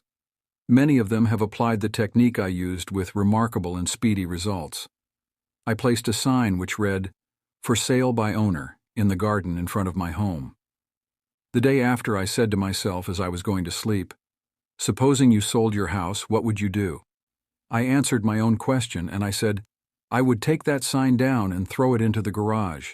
In my imagination, I took hold of the sign, pulled it up from the ground, placed it on my shoulder, went to the garage, threw it on the floor, and said jokingly to the sign, "I don't need you anymore." I felt the inner satisfaction of it all, realizing it was finished. The next day, a man gave me a deposit of $1,000 and said to me, "Take your sign down. We will go into escrow now." Immediately, I pulled the sign up and took it to the garage. The outer action conformed to the inner. There is nothing new about this. As within, so without, meaning according to the image impressed on your subconscious mind, so it is on the objective screen of your life. The outside mirrors the inside. External action follows internal action. Here is another very popular method used in selling homes, land, or any kind of property. Affirm slowly, quietly, and feelingly as follows. Infinite intelligence attracts to me the buyer for this home who wants it and who prospers in it. This buyer is being sent to me by the creative intelligence of my subconscious mind, which makes no mistakes. This buyer may look at many other homes, but mine is the only one he wants and will buy, because he is guided by the infinite intelligence within him. I know the buyer is right, the time is right, and the price is right. Everything about it is right. The deeper currents of my subconscious mind are now in operation, bringing both of us together in divine order. I know that it is so. Remember always that what you are seeking is also seeking you, and whenever you want to sell a home or property of any kind, there is always someone who wants what you have to offer. By using the powers of your subconscious mind correctly, you free your mind of all sense of competition and anxiety in buying and selling. How she succeeded in getting what she wanted. There is a young lady who regularly comes to my lectures and classes. She had to change buses 3 times. It took her 1.5 hours each time to come to the lectures. In one lecture, I explained how a young man who needed a car in his work received one. She went home and experimented as outlined in my lecture. Here is her letter in part, narrating her application of my method, and published by her permission. Dear Dr. Murphy, this is how I received a Cadillac car. I wanted one to come to the lectures regularly. In my imagination, I went through the identical process I would go through if I were actually driving a car. I went to the showroom, and the salesman took me for a ride in one. I also drove it several blocks. I claimed the Cadillac car as my own over and over again. I kept the mental picture of getting into the car, driving it, feeling the upholstery, etc., consistently for over 2 weeks. Last week I drove to your lectures in a Cadillac. My uncle in Inglewood passed away and left me his Cadillac and his entire estate. A success technique employed by many outstanding executives and businessmen. There are many prominent businessmen who quietly use the abstract term success over and over many times a day, until they reach a conviction that success is theirs. They know that the idea of success contains all the essential elements of success. Likewise, you can begin now to repeat the word success to yourself with faith and conviction. Your subconscious mind will accept it as true of you, and you will be under a subconscious compulsion to succeed. You are compelled to express your subjective beliefs, impressions, and convictions. What does success imply to you? You want undoubtedly to be successful in your home life and in your relationship with others. You wish to be outstanding in your chosen work or profession. You wish to possess a beautiful home and all the money you need to live comfortably and happily. You want to be successful in your prayer life and in your contact with the powers of your subconscious mind. You are a businessman also because you are in the business of living. Become a successful businessman by imagining yourself doing what you long to do and possessing the things you long to possess. Become imaginative. Mentally participate in the reality of the successful state. Make a habit of it. Go to sleep feeling successful every night and perfectly satisfied, and you will eventually succeed in implanting the idea of success in your subconscious mind. Believe you were born to succeed, and wonders will happen as you pray. Profitable Pointers 1.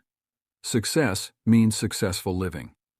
When you are peaceful, happy, joyous, and doing what you love to do, you are successful. 2. Find out what you love to do, and then do it. If you don't know your true expression, ask for guidance, and the lead will come. 3. Specialize in your particular field, and try to know more about it than anyone else. 4. A successful man is not selfish. His main desire in life is to serve humanity. 5. There is no true success without peace of mind. 6. A successful man possesses great psychological and spiritual understanding. 7. If you imagine an objective clearly, you will be provided with the necessities through the wonder-working power of your subconscious mind. 8. Your thought fused with feeling becomes a subjective belief, and according to your belief is it done unto you. 9.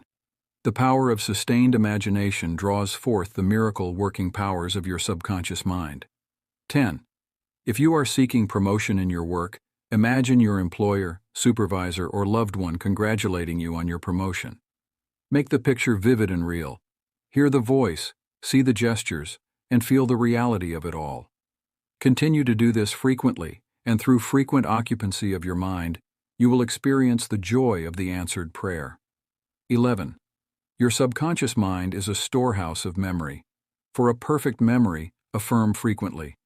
The infinite intelligence of my subconscious mind reveals to me everything I need to know at all times, everywhere. 12.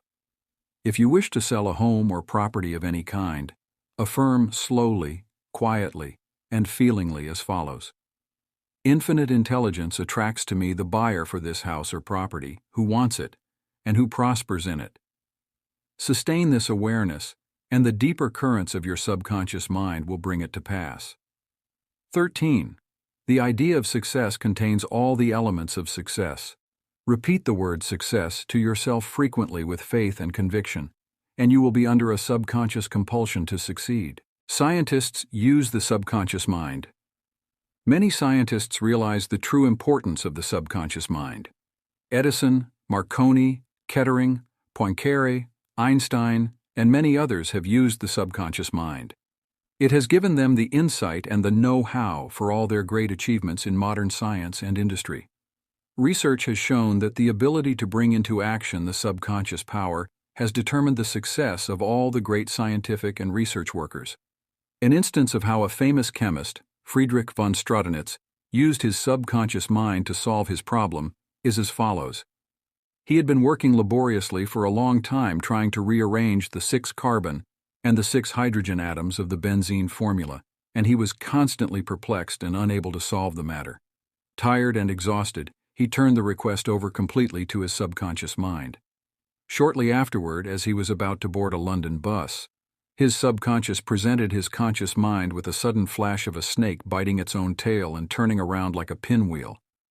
This answer from his subconscious mind gave him the long-sought answer of the circular rearrangement of the atoms that is known as the benzene ring. How a distinguished scientist brought forth his inventions. Nikola Tesla was a brilliant electrical scientist who brought forth the most amazing innovations. When an idea for a new invention came into his mind, he would build it up in his imagination, knowing that his subconscious mind would reconstruct and reveal to his conscious mind all the parts needed for its manufacture in concrete form. Through quietly contemplating every possible improvement, he spent no time in correcting defects and was able to give the technicians the perfect product of his mind. He said, "Invariably, my device works as I imagined it should. In 20 years, there has not been a single exception." How a famous naturalist solved his problem. Professor Agassiz, a distinguished American naturalist, discovered the indefatigable activities of his subconscious mind while he slept. His widow, in her biography of her famous husband, has reported the following. He had been for 2 weeks striving to decipher the somewhat obscure impression of a fossil fish on the stone slab in which it was preserved. Weary and perplexed, he put his work aside at last and tried to dismiss it from his mind. Shortly after, he waked one night persuaded that while asleep he had seen his fish with all the missing features perfectly restored. But when he tried to hold and make fast the image, it escaped him. Nevertheless, he went early to the Jardin des Plantes, thinking that on looking anew at the impression he should see something, which would put him on the track of his vision. In vain. The blurred record was as black as ever. The next night he saw the fish again, but with no more satisfactory result. When he awoke, it disappeared from his memory as before. Hoping that the same experience might be repeated, on the third night he placed a pencil and paper beside his bed before going to sleep. Accordingly, toward morning the fish reappeared in his dream, confusedly at first, but at last with such distinctness that he had no longer any doubt as to its zoological characters. Still half dreaming in perfect darkness, he traced these characters on the sheet of paper at the bedside. In the morning he was surprised to see in his nocturnal sketch features, which he thought it impossible the fossil itself should reveal. He hastened to the Jardin des Plantes, and with his drawing as a guide, succeeded in chiseling away the surface of the stone under which portions of the fish proved to be hidden. When wholly exposed, it corresponded with his dream and his drawing, and he succeeded in classifying it with ease. An outstanding physician solved the problem of diabetes. Some years ago, I received a clipping from a magazine describing the origin of the discovery of insulin. This is the essence of the article as I recall it. About 40 years ago or more, Dr. Frederick Banting, a brilliant Canadian physician and surgeon, was concentrating his attention on the ravages of diabetes. At that time, medical science offered no effective method of arresting the disease. Dr. Banting spent considerable time experimenting and studying the international literature on the subject. One night he was exhausted and fell asleep. While asleep, his subconscious mind instructed him to extract the residue from the degenerated pancreatic duct of dogs. This was the origin of insulin, which has helped millions of people. You will note that Dr. Banting had been consciously dwelling on the problem for some time, seeking a solution, a way out, and his subconscious responded accordingly. It does not follow that you will always get an answer overnight. The answer may not come for some time. Do not be discouraged. Keep on turning the problem over every night to the subconscious mind prior to sleep, as if you had never done it before. One of the reasons for the delay may be that you look upon it as a major problem. You may believe it will take a long time to solve it. Your subconscious mind is timeless and spaceless. Go to sleep believing you have the answer now. Do not postulate the answer in the future. Have an abiding faith in the outcome. Become convinced now as you read this book that there is an answer and a perfect solution for you. How a famous scientist and physicist escaped from a Russian concentration camp. Dr. Lothar von Blenkschmidt, a member of the Rocket Society and an outstanding research electronic engineer, gives the following condensed summary of how he used his subconscious mind to free himself from certain death at the hands of brutal guards in a Russian prison camp coal mine. He states as follows: I was a prisoner of war in a coal mine in Russia, and I saw men dying all around me in that prison compound. We were watched over by brutal guards, arrogant officers, and sharp, fast-thinking commissars. After a short medical checkup, a quota of coal was assigned to each person. My quota was 300 pounds per day. In case any man did not fill his quota, his small food ration was cut down, and in a short time he was resting in the cemetery. I started concentrating on my escape. I knew that my subconscious mind would somehow find a way. My home in Germany was destroyed, my family wiped out, all my friends and former associates were either killed in the war or were in concentration camps. I said to my subconscious mind, "I want to go to Los Angeles and you will find the way." I had seen pictures of Los Angeles, and I remembered some of the boulevards very well, as well as some of the buildings. Every day and night I would imagine I was walking down Wilshire Boulevard with an American girl whom I met in Berlin prior to the war. She is now my wife. In my imagination, we would visit the stores, ride buses, and eat in the restaurants. Every night I made it a special point to drive my imaginary American automobile up and down the boulevards of Los Angeles. I made all this vivid and real. These pictures in my mind were as real and as natural to me as one of the trees outside the prison camp. Every morning the chief guard would count the prisoners as they were lined up. He would call out, 1, 2, 3, etc. And when 17 was called out, which was my number in sequence, I stepped aside. In the meantime, the guard was called away for a minute or so, and on his return he started by mistake on the next man as number 17. When the crew returned in the evening, the number of men was the same, and I was not missed, and the discovery would take a long time. I walked out of the camp undetected and kept walking for 24 hours, resting in a deserted town the next day. I was able to live by fishing and killing some wildlife. I found coal trains going to Poland and traveled on them by night, until finally I reached Poland. With the help of friends, I made my way to Lucerne, Switzerland. One evening at the Palace Hotel, Lucerne, I had a talk with a man and his wife from the United States of America. This man asked me if I would care to be a guest at his home in Santa Monica, California.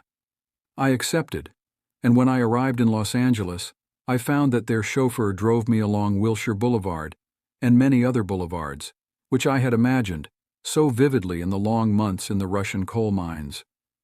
I recognized the buildings which I had seen in my mind so often. It actually seemed as if I had been in Los Angeles before. I had reached my goal. I will never cease to marvel at the wonders of the subconscious mind. Truly, it has ways we know not of. How archaeologists and paleontologists reconstruct ancient scenes. These scientists know that their subconscious mind has a memory of everything that has ever transpired. As they study the ancient ruins and fossils, through their imaginative perception, their subconscious mind aids them in reconstructing the ancient scenes. The dead past becomes alive and audible once more. Looking at these ancient temples and studying the pottery, statuary, tools, and household utensils of these ancient times, the scientist tells us of an age when there was no language. Communication was done by grunts, groans, and signs. The keen concentration and disciplined imagination of the scientist awakens the latent powers of his subconscious mind, enabling him to clothe the ancient temples with roofs and surround them with gardens, pools, and fountains. The fossil remains are clothed with eyes, sinews, and muscles, and they again walk and talk. The past becomes the living present, and we find that in mind there is no time or space. Through disciplined, controlled, and directed imagination, you can be a companion of the most scientific and inspired thinkers of all time. How to receive guidance from your subconscious when you have what you term a difficult decision to make, or when you fail to see the solution to your problem. Begin at once to think constructively about it. If you are fearful and worried, you are not really thinking. True thinking is free from fear. Here is a simple technique you can use to receive guidance on any subject. Quiet the mind and still the body. Tell the body to relax, it has to obey you. It has no volition, initiative, or self-conscious intelligence. Your body is an emotional disk, which records your beliefs and impressions. Mobilize your attention. Focus your thought on the solution to your problem. Try to solve it with your conscious mind. Think how happy you would be about the perfect solution. Sense the feeling you would have if the perfect answer were yours now. Let your mind play with this mood in a relaxed way, then drop off to sleep. When you awaken, and you do not have the answer, get busy about something else. Probably when you are preoccupied with something else, the answer will come into your mind like toast pops out of a toaster. In receiving guidance from the subconscious mind, the simple way is the best.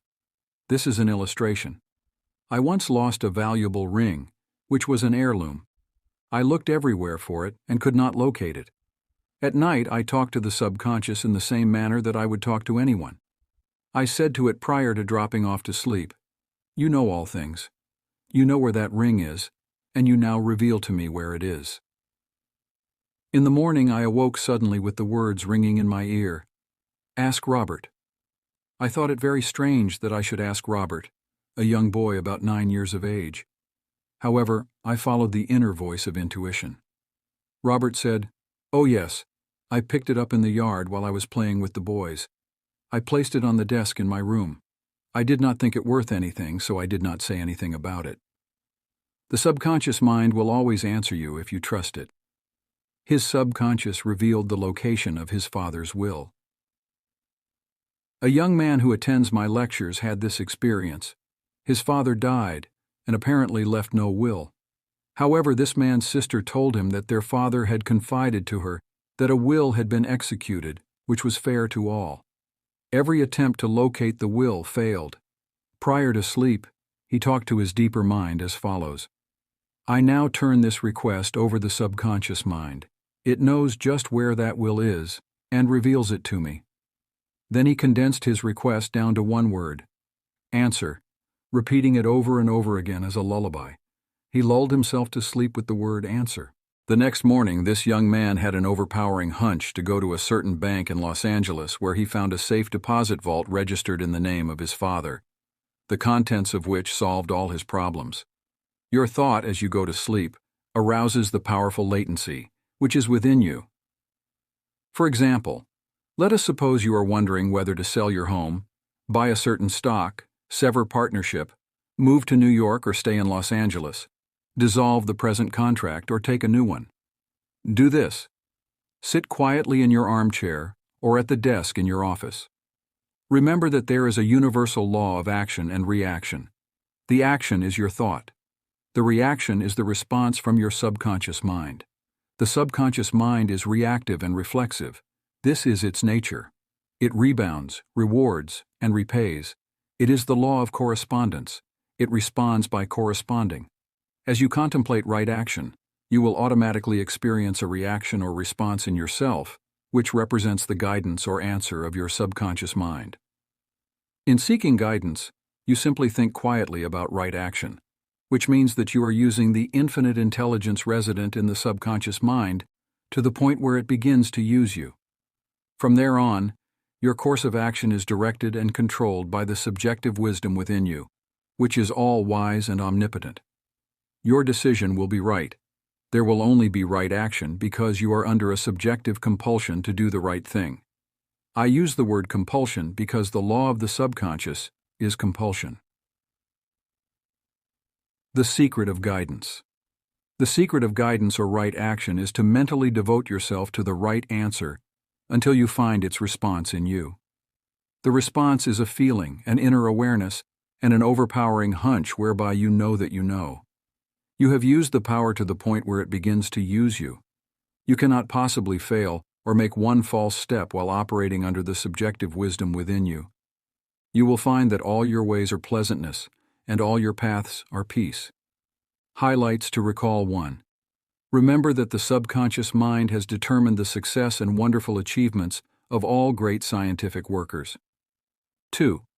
By giving your conscious attention and devotion to the solution of a perplexing problem, your subconscious mind gathers all the necessary information and presents it full-blown to the conscious mind.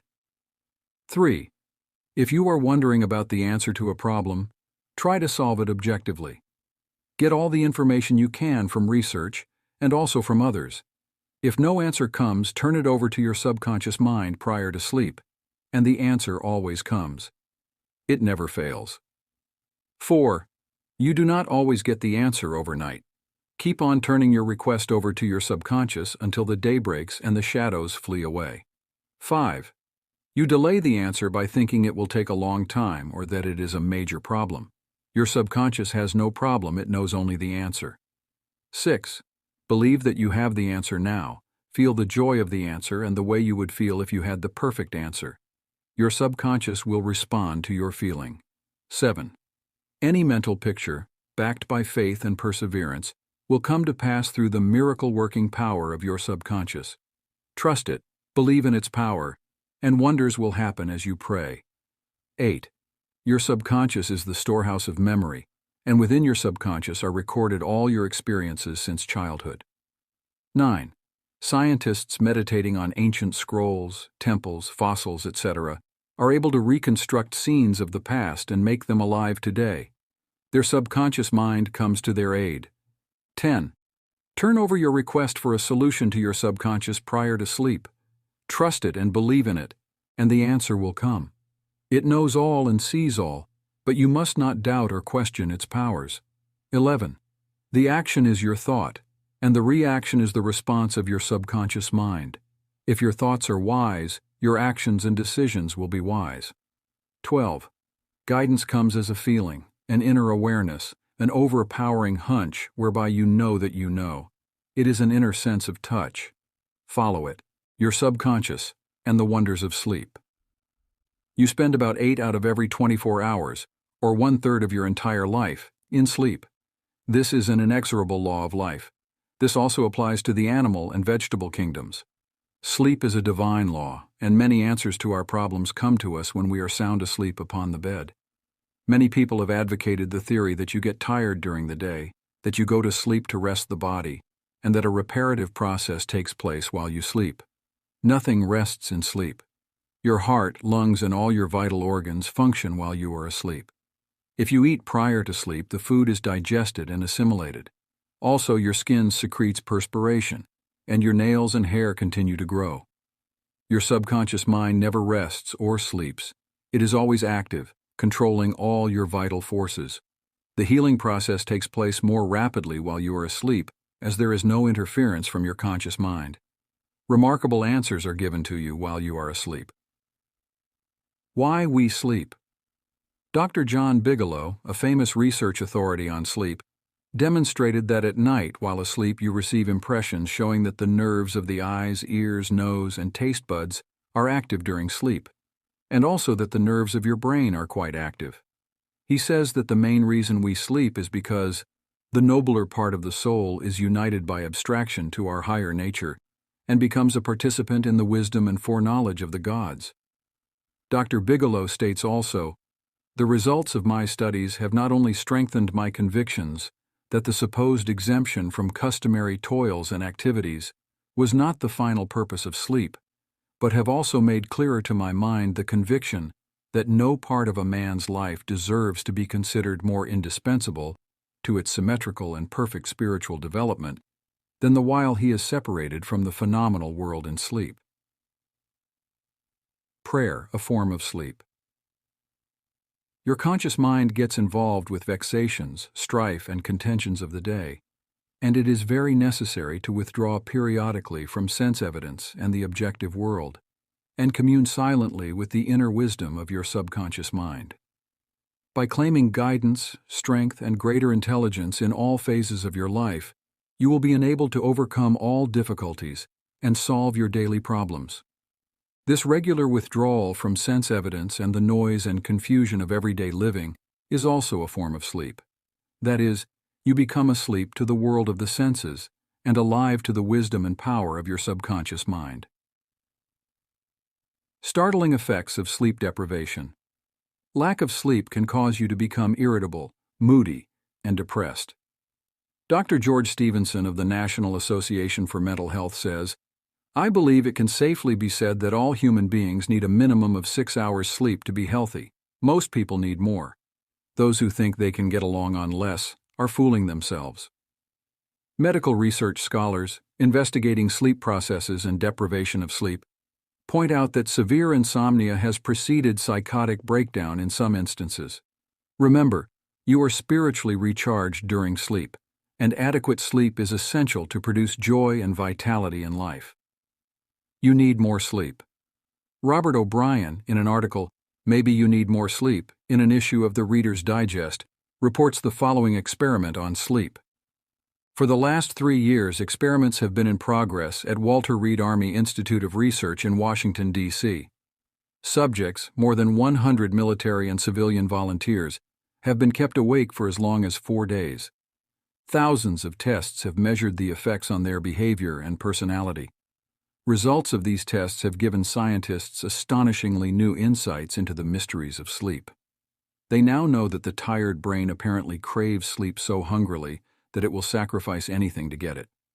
After only a few hours of sleep loss, fleeting stolen naps called lapses or microsleep occurred at the rate of 3 or 4 an hour. As in real sleep, eyelids drooped, heartbeat slowed. Each lapse lasted just a fraction of a second. Sometimes the lapses were periods of blankness. Sometimes they were filled with images, wisps of dreams. As hours of sleep loss mounted, the lapses took place more often and lasted longer, perhaps 2 or 3 seconds. Even if the subjects had been piloting an airliner in a thunderstorm, they still couldn't have resisted microsleeps for those few priceless seconds. And it can happen to you, as many who have fallen asleep at the wheel of a car can testify. Another startling effect of sleep deprivation was its attack on human memory and perception. Many sleep-deprived subjects were unable to retain information long enough to relate it to the task they were supposed to perform. They were totally befuddled in situations requiring them to hold several factors in mind and act on them, as a pilot must when he skillfully integrates wind direction, airspeed, altitude, and glide path to make a safe landing.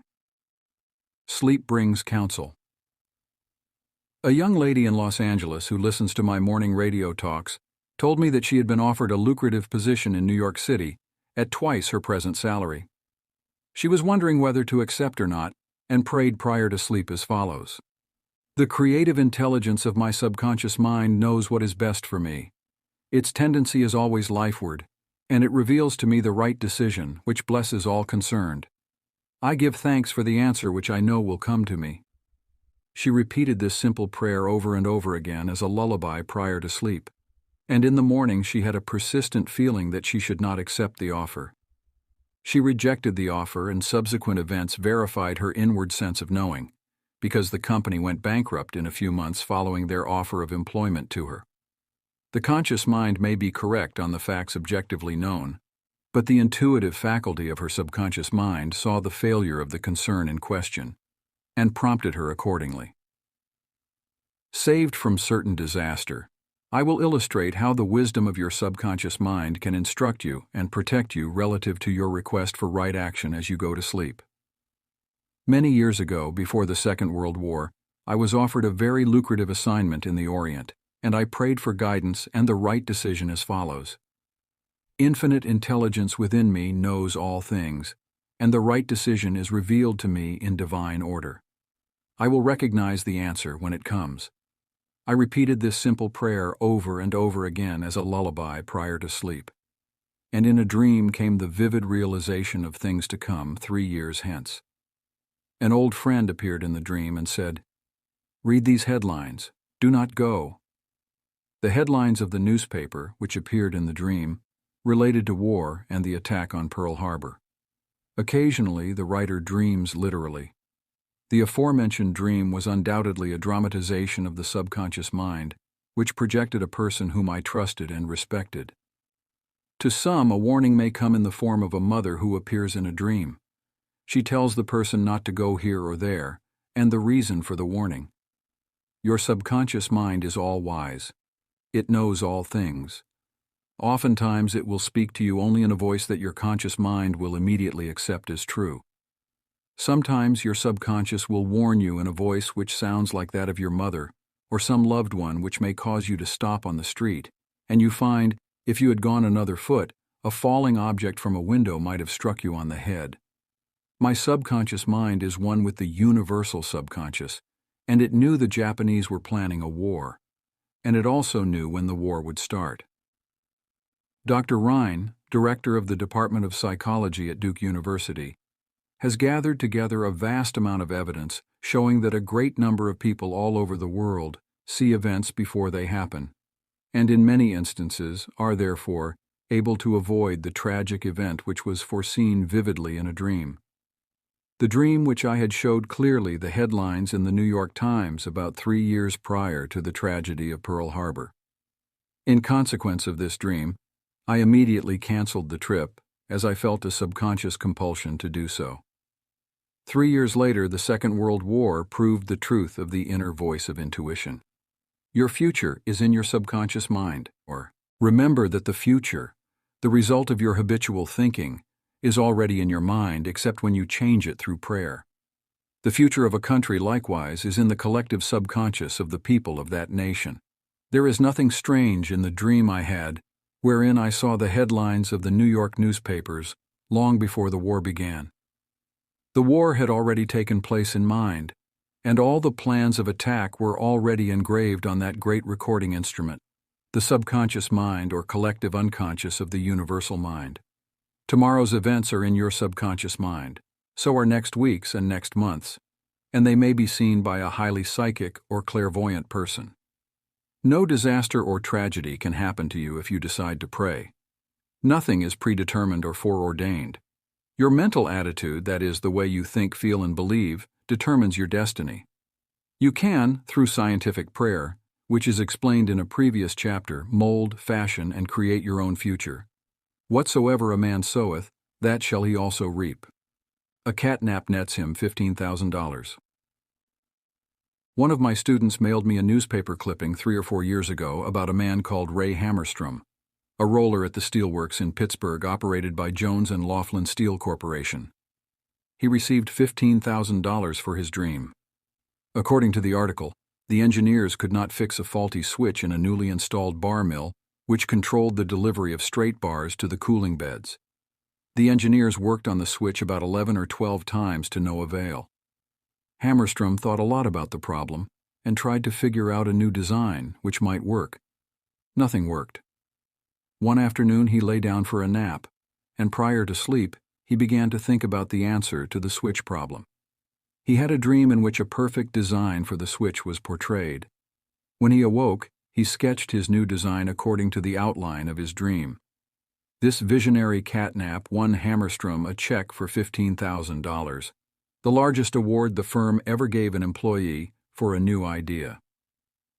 How a famous professor solved his problem in sleep.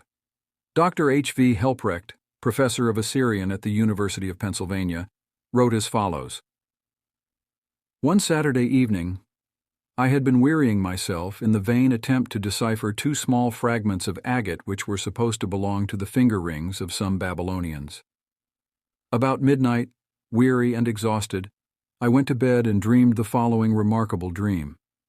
A tall, thin priest of Nippur, about 40 years of age, led me to the treasure chamber of the temple, a small, low-ceilinged room without windows, while scraps of agate and lapis lazuli lay scattered on the floor.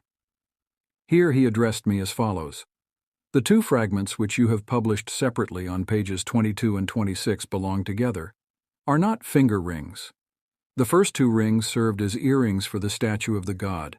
The 2 fragments you have are the portions of them. If you will put them together, you will have confirmation of my words. I awoke at once. I examined the fragment, and to my astonishment found the dream verified. The problem was then at last solved. This demonstrates clearly the creative manifestation of his subconscious mind, which knew the answer to all his problems. How the subconscious worked for a famous writer while he slept. Robert Louis Stevenson, in one of his books Across the Plains, devotes a whole chapter to dreams. He was a vivid dreamer and had the persistent habit of giving specific instructions to his subconscious every night prior to sleep. He would request his subconscious to evolve stories for him while he slept. For example, if Stevenson's funds were at low ebb, his command to his subconscious would be something like this. Give me a good, thrilling novel which will be marketable and profitable. His subconscious responded magnificently.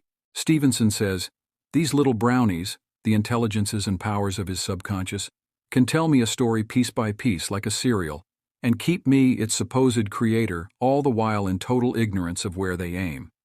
And he added, that part of my work which is done when I am up and about, while he is consciously aware and awake, is by no means necessarily mine, since all goes to show that the brownies have a hand in it even then. Sleep in peace and wake in joy.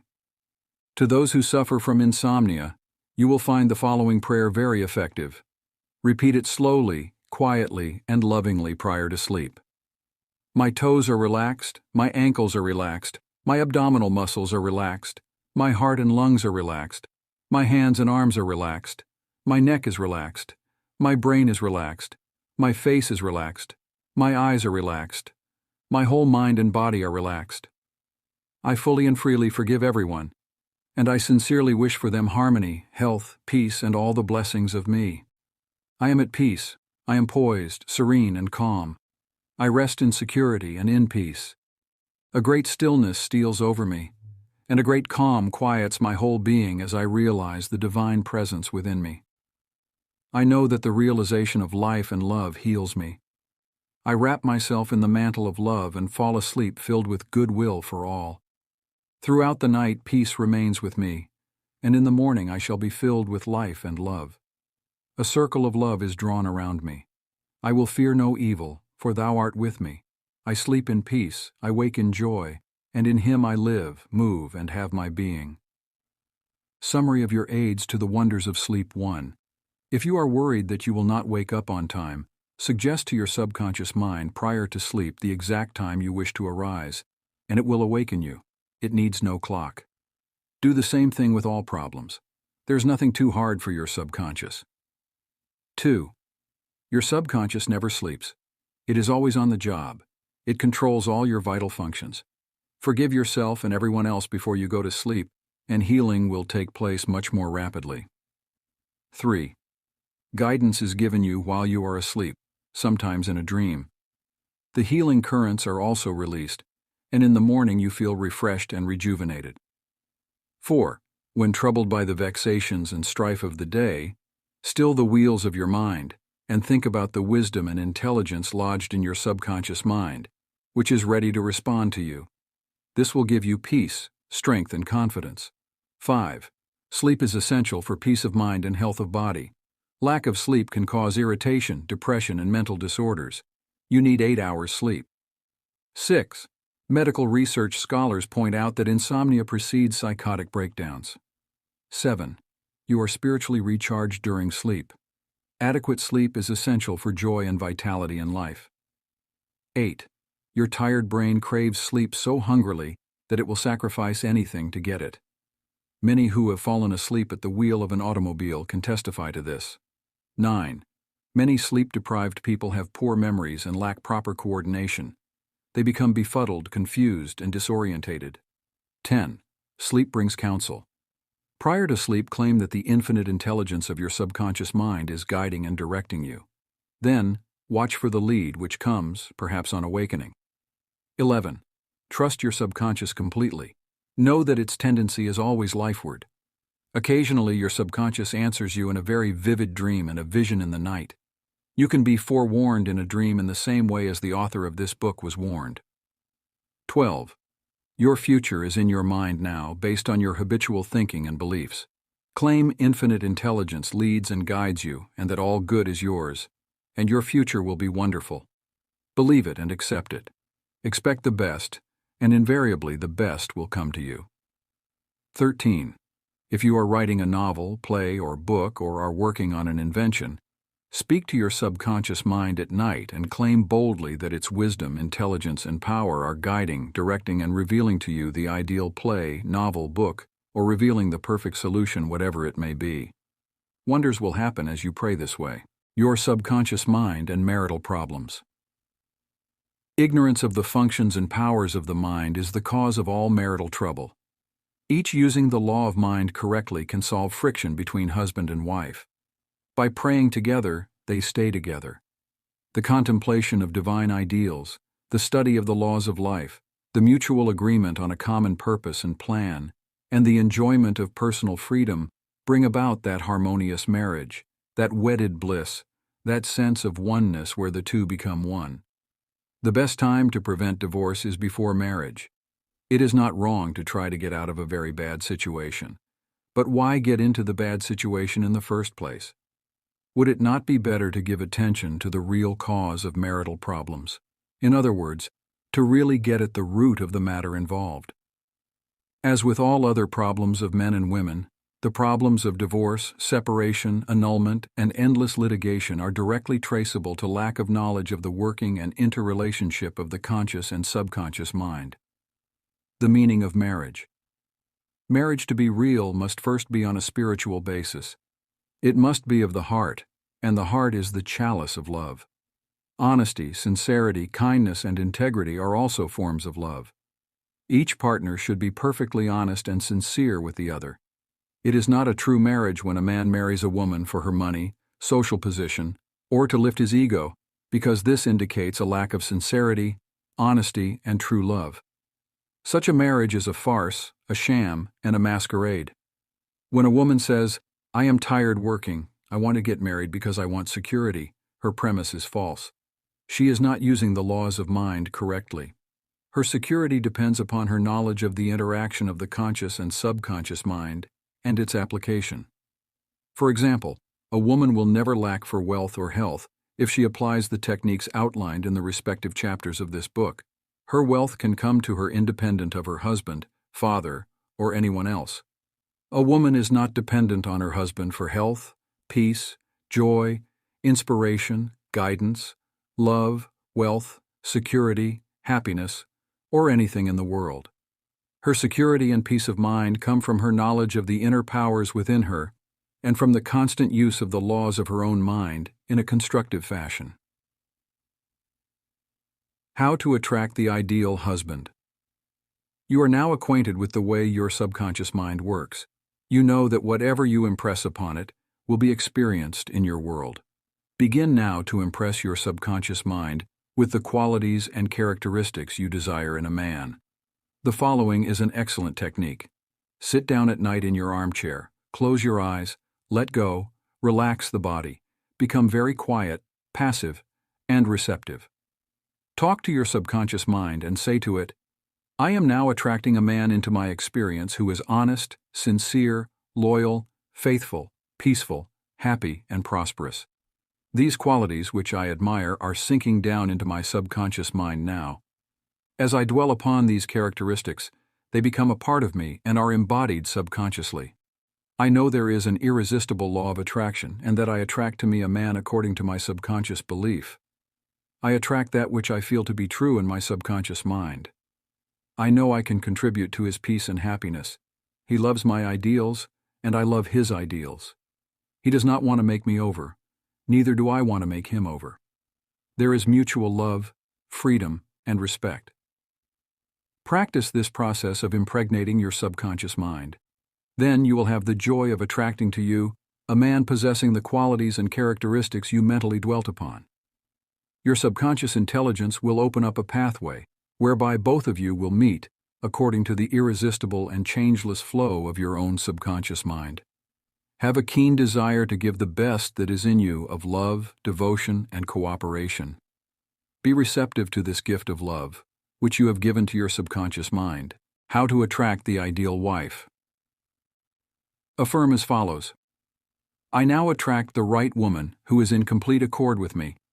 This is a spiritual union because it is divine love functioning through the personality of someone with whom I blend perfectly.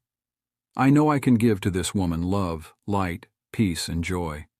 I feel and believe I can make this woman's life full, complete, and wonderful. I now decree that she possesses the following qualities and attributes. She is spiritual, loyal, faithful, and true. She is harmonious, peaceful, and happy. We are irresistibly attracted to each other. Only that which belongs to love, truth, and beauty can enter my experience. I accept my ideal companion now. As you think quietly and with interest on the qualities and attributes which you admire in the companion you seek, you will build the mental equivalent into your mentality. Then the deeper currents of your subconscious mind will bring both of you together in divine order. No need for third mistake. Recently, a teacher said to me, I have had 3 husbands, and all 3 have been passive, submissive, and dependent on me to make all decisions and govern everything. Why do I attract such type men? I asked her whether she had known that her second husband was the effeminate type, and she replied, "Of course not. Had I known, I would not have married him." Apparently, she had not learned anything from the first mistake. The trouble was with her personality makeup. She was very masculine, domineering, and unconsciously wanted someone who would be submissive and passive so that she could play the dominant role. All this was unconscious motivation, and her subconscious picture attracted to her what she subjectively wanted. She had to learn to break the pattern by adopting the right prayer process. How she broke the negative pattern. The above-mentioned woman learned a simple truth. When you believe you can have the type of man you idealize, it is done unto you, as you believe. The following is the specific prayer she used to break the old subconscious pattern and attract to her the ideal mate. I am building into my mentality the type of man I deeply desire. The man I attract for a husband is strong, powerful, loving, very masculine, successful, honest, loyal, and faithful.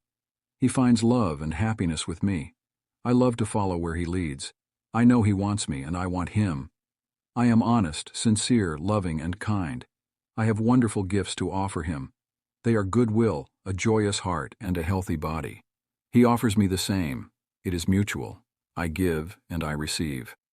Divine intelligence knows where this man is, and the deeper wisdom of my subconscious mind is now bringing both of us together in its own way, and we recognize each other immediately. I release this request to my subconscious mind, which knows how to bring my request to pass. I give thanks for the perfect answer. She prayed in the above manner night and morning, affirming these truths, and knowing that through frequent occupation of the mind, she would reach the mental equivalent of that which she sought. The answer to her prayer. Several months went by. She had a great number of dates and social engagements, none of which was agreeable to her. When she was about to question, waver, doubt, and vacillate, she reminded herself that the infinite intelligence was bringing it to pass in its own way, and that there was nothing to be concerned about.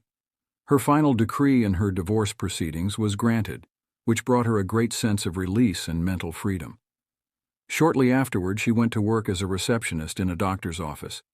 She told me that the minute she saw the physician, she knew he was the man she was praying about. Apparently, he knew it too, because he proposed to her the first week she was in the office, and their subsequent marriage was ideally happy. This physician was not the passive or submissive type, but was a real man, a former football player, an outstanding athlete, and was a deeply spiritual man, though he was completely devoid of any sectarian or denominational affiliation. She got what she prayed for because she claimed it mentally, until she reached the point of saturation.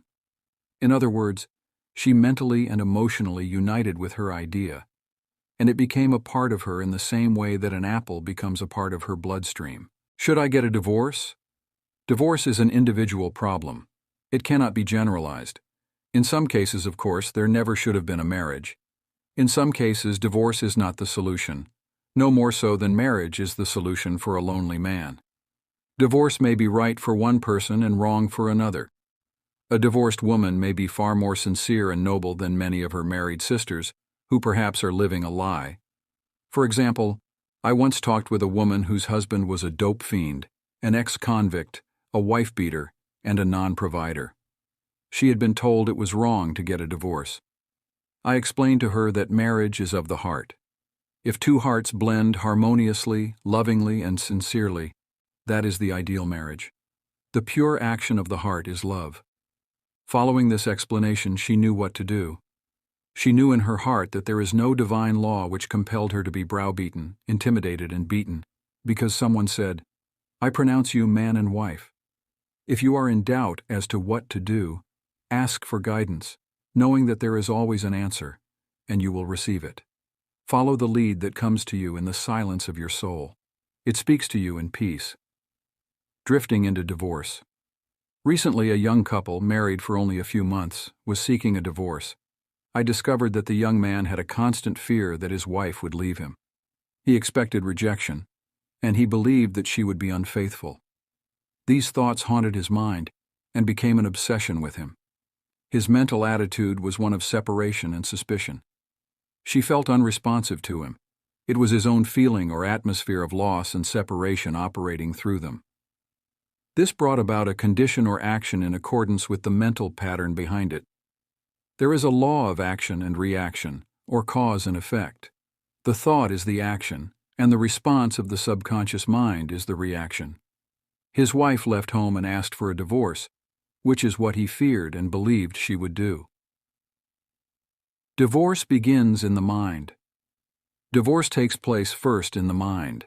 The legal proceedings follow after. These two young people were full of resentment, fear, suspicion, and anger. These attitudes weaken, exhaust, and debilitate the whole being. They learned that hate divides and that love unites. They began to realize what they had been doing with their minds. Neither one of them knew the law of mental action, nor they were misusing their minds and bringing on chaos and misery. These two people went back together at my suggestion and experimented with prayer therapy. They began to radiate love, peace, and goodwill to each other. Each one practiced radiating harmony, health, peace, and love to the other, and they alternated in the reading of the Psalms every night. Their marriage is growing more beautiful every day. The nagging wife. Many times the reason the wife nags is because she gets no attention. Oftentimes, it is a craving for love and affection. Give your wife attention and show your appreciation. Praise and exalt all her many good points. There is also the nagging type of woman who wants to make the man conform to her particular pattern. This is about the quickest way in the world to get rid of a man.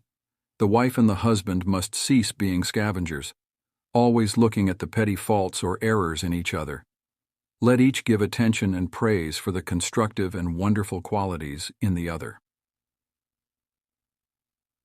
The brooding husband. If a man begins to brood, grows morbid against his wife because of the things she said or did, he is, psychologically speaking, committing adultery. One of the meanings of adultery is idolatry, that is, giving attention to or uniting mentally with that which is negative and destructive. When a man is silently resenting his wife and is full of hostility toward her, he is unfaithful. He is not faithful to his marriage vows, which are to love, cherish, and honor her all the days of his life. The man who is brooding, bitter, and resentful can swallow his sharp remarks, abate his anger, and he can go to great lengths to be considerate, kind, and courteous. He can deftly skirt the differences. Through praise and mental effort, he can get out of the habit of antagonism. Then he will be able to get along better, not only with his wife, but with business associates also. Assume the harmonious state, and eventually you will find peace and harmony. The great mistake. A great mistake is to discuss your marital problems or difficulties with neighbors and relatives. Suppose, for example, a wife says to the neighbor, "John never gives me any money. He treats my mother abominably, drinks to excess, and is constantly abusive and insulting." Now this wife is degrading and belittling her husband in the eyes of all the neighbors and relatives. He no longer appears as the ideal husband to them. Never discuss your marital problems with anyone except a trained counselor. Why cause numerous people to think negatively of your marriage? Moreover, as you discuss and dwell upon these shortcomings of your husband, you are actually creating these states within yourself. Who is thinking and feeling it? You are. As you think and feel, so are you. Relatives will usually give you the wrong advice. It is usually biased and prejudiced because it is not given in an impersonal way. Any advice you receive which violates the golden rule, which is a cosmic law, is not good or sound. It is well to remember that no two human beings ever lived beneath the same roof without clashes of temperament, periods of hurts and strain. Never display the unhappy side of your marriage to your friends. Keep your quarrels to yourself. Refrain from criticism and condemnation of your partner. Don't try to make your wife over. A husband must not try to make his wife over into a second edition of himself. The tactless attempt to change her in many ways is foreign to her nature. These attempts are always foolish, and many times result in dissolution of the marriage. These attempts to alter her destroy her pride and self-esteem, and arouse a spirit of contrariness and resentment that proves fatal to the marriage bond. Adjustments are needed, of course, but if you have a good look inside your own mind and study your character and behavior, you will find so many shortcomings, they will keep you busy the rest of your me. If you say, "I will make him over into what I want," you are looking for trouble and the divorce court. You are asking for misery. You will have to learn the hard way that there is no one to change but yourself. Pray together and stay together. Through steps in prayer. The first step. Never carry over from one day to another accumulated irritations arising from little disappointments. Be sure to forgive each other for any sharpness before you retire at night. The moment you awaken in the morning, claim infinite intelligence is guiding you in all your ways. Send out loving thoughts of peace, harmony, and love to your marriage partner, to all members of the family, and to the whole world. The second step. Say grace at breakfast. Give thanks for the wonderful food, for your abundance, and for all your blessings. Make sure that no problems, worries, or arguments shall enter into the table conversation.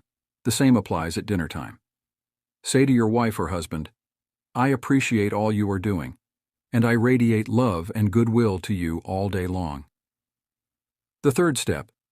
The husband and wife should alternate in praying each night.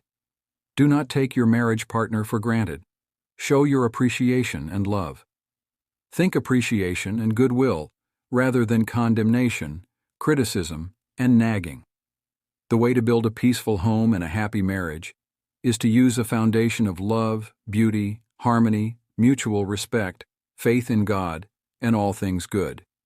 Read the 23rd, 27th, and 91st Psalms, the 11th chapter of Hebrews, the 13th chapter of I Corinthians, and other great texts of the Bible before going to sleep. As you practice these truths, your marriage will grow more and more blessed through the years. Review your actions. 1. Ignorance of mental and spiritual laws is the cause of all marital unhappiness. By praying scientifically together, you stay together. 2. The best time to prevent divorce is before marriage. If you learn how to pray in the right way, you will attract the right mate for you. 3. Marriage is the union of a man and woman who are bound together by love. Their hearts beat as one, and they move onward, upward, and Godward. 4. Marriage does not bequeath happiness. People find happiness by dwelling on the eternal truths of God and the spiritual values of life. Then the man and woman can contribute to each other's happiness and joy. 5. You attract the right mate by dwelling on the qualities and characteristics you admire in a woman or a man, and then your subconscious mind will bring you together in divine order. 6. You must build into your mentality the mental equivalent of what you want in a marriage partner. If you want to attract an honest, sincere, and loving partner in life, you must be honest, sincere, and loving yourself. 7. You do not have to repeat mistakes in marriage. When you really believe you can have the type man or woman you idealize, it is done unto you as you believe. To believe is to accept something as true. Accept your ideal companion now mentally. 8. Do not wonder how, why, or where you will meet the mate you are praying for. Trust implicitly the wisdom of your subconscious mind. It has the know-how, and you don't have to assist it. 9. You are mentally divorced when you indulge in peeves, grudges, ill will, and hostility toward your marriage partner. You are mentally dwelling with error in the bed of your mind. Adhere to your marriage vows.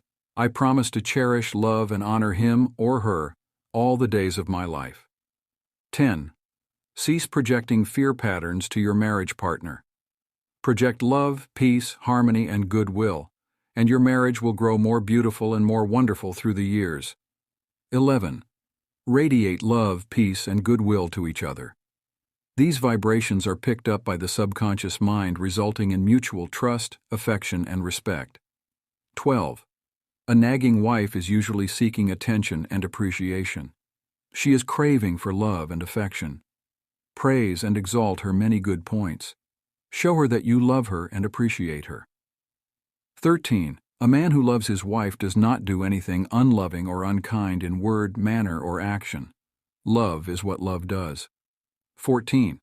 In marital problems, always seek expert advice. You would not go to a carpenter to pull a tooth. Neither should you discuss your marriage problems with relatives or friends. You should go to a trained person for counsel. 15.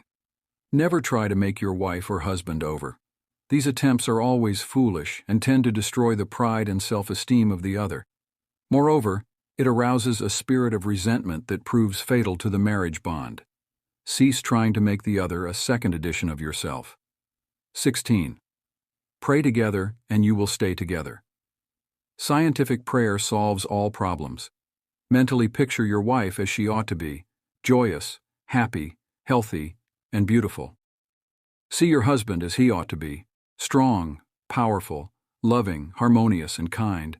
Maintain this mental picture, and you will experience the marriage made in heaven, which is harmony and peace. Your subconscious mind and your happiness.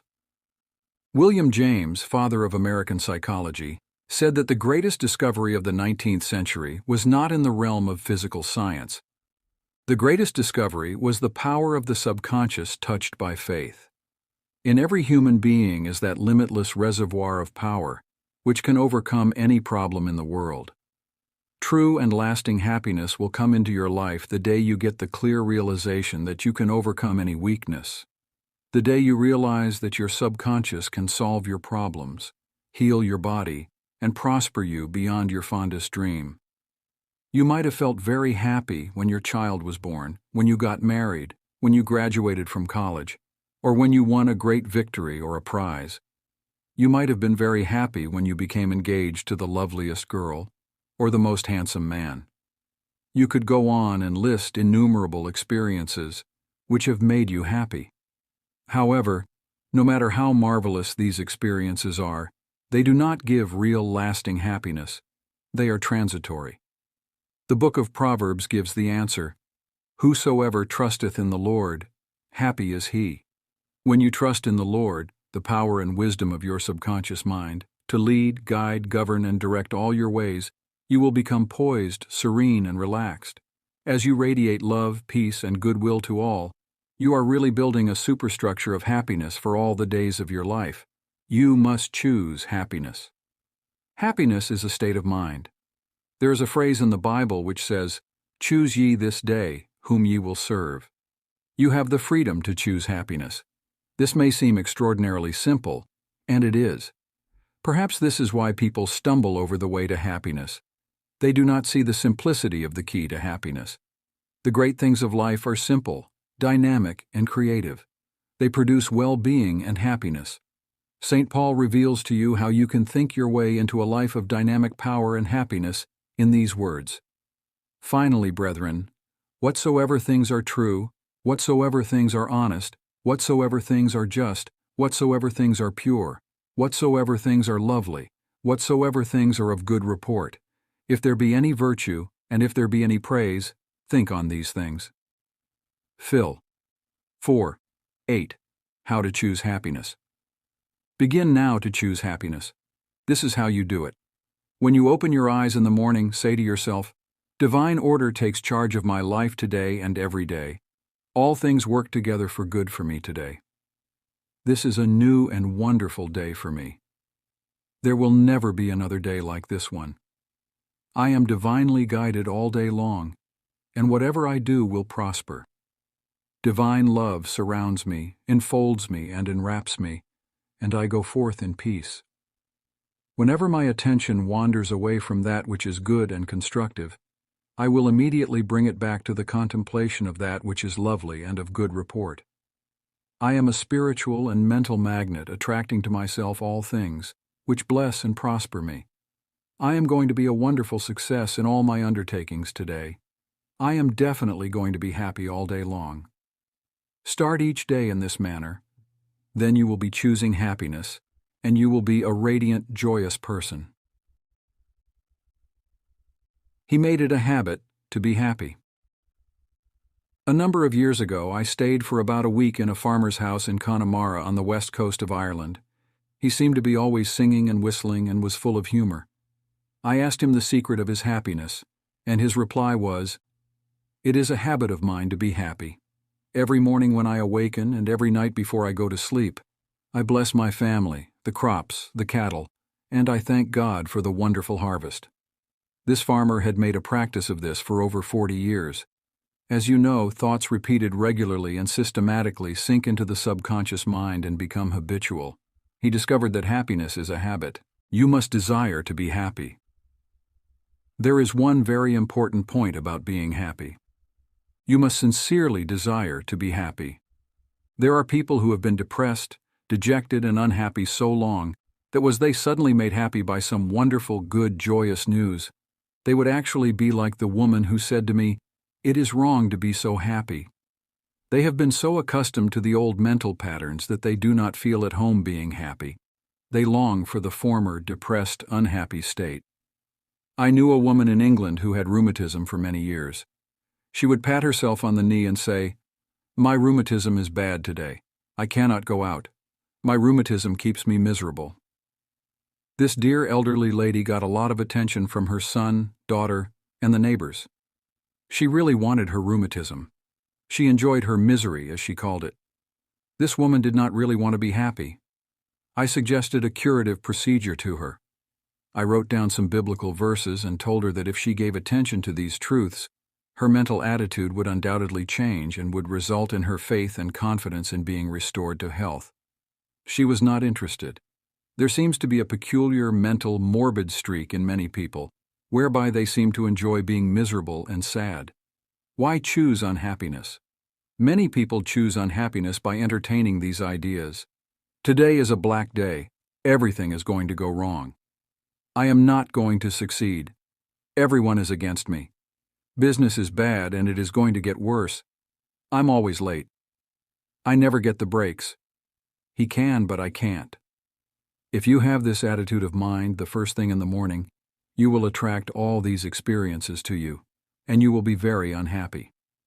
Begin to realize that the world you live in is determined largely by what goes on in your mind. Marcus Aurelius, the great Roman philosopher and sage, said, "A man's life is what his thoughts make of it." Emerson, America's foremost philosopher, said, "A man is what he thinks all day long." The thoughts you habitually entertain in your mind have the tendency to actualize themselves in physical conditions. Make certain you do not indulge in negative thoughts, defeatist thoughts, or unkind, depressing thoughts. Recall frequently to your mind that you can experience nothing outside your own mentality. If I had $1 million, I would be happy. I have visited many men in mental institutions who were millionaires, but they insisted they were penniless and destitute. They were incarcerated because of psychotic, paranoid, and manic-depressive tendencies. Wealth in and of itself will not make you happy. On the other hand, it is not a deterrent to happiness. Today there are many people trying to buy happiness through the purchase of radios, television sets, automobiles, a home in the country, a private yacht, and a swimming pool. But happiness cannot be purchased or procured in that way. The kingdom of happiness is in your thought and feeling. Too many people have the idea that it takes something artificial to produce happiness.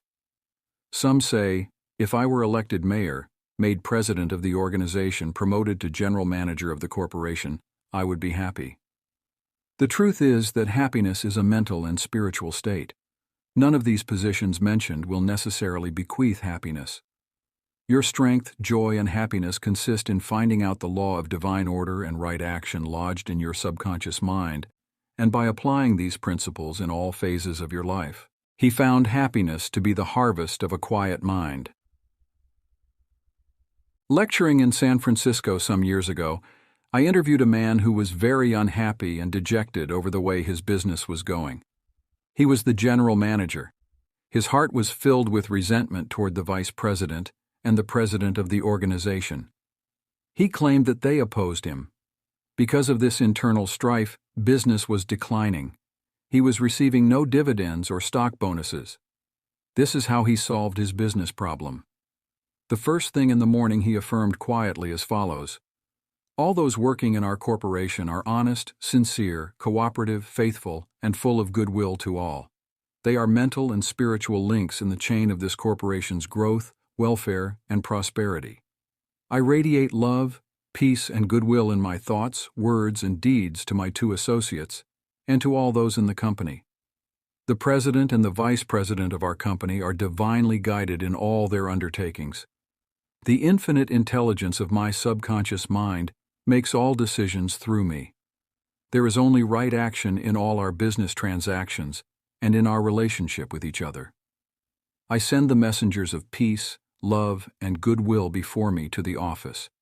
Peace and harmony reign supreme in the minds and hearts of all those in the company, including myself. I now go forth into a new day, full of faith, confidence, and trust. This business executive repeated the above meditation slowly 3 times in the morning, feeling the truth of what he affirmed.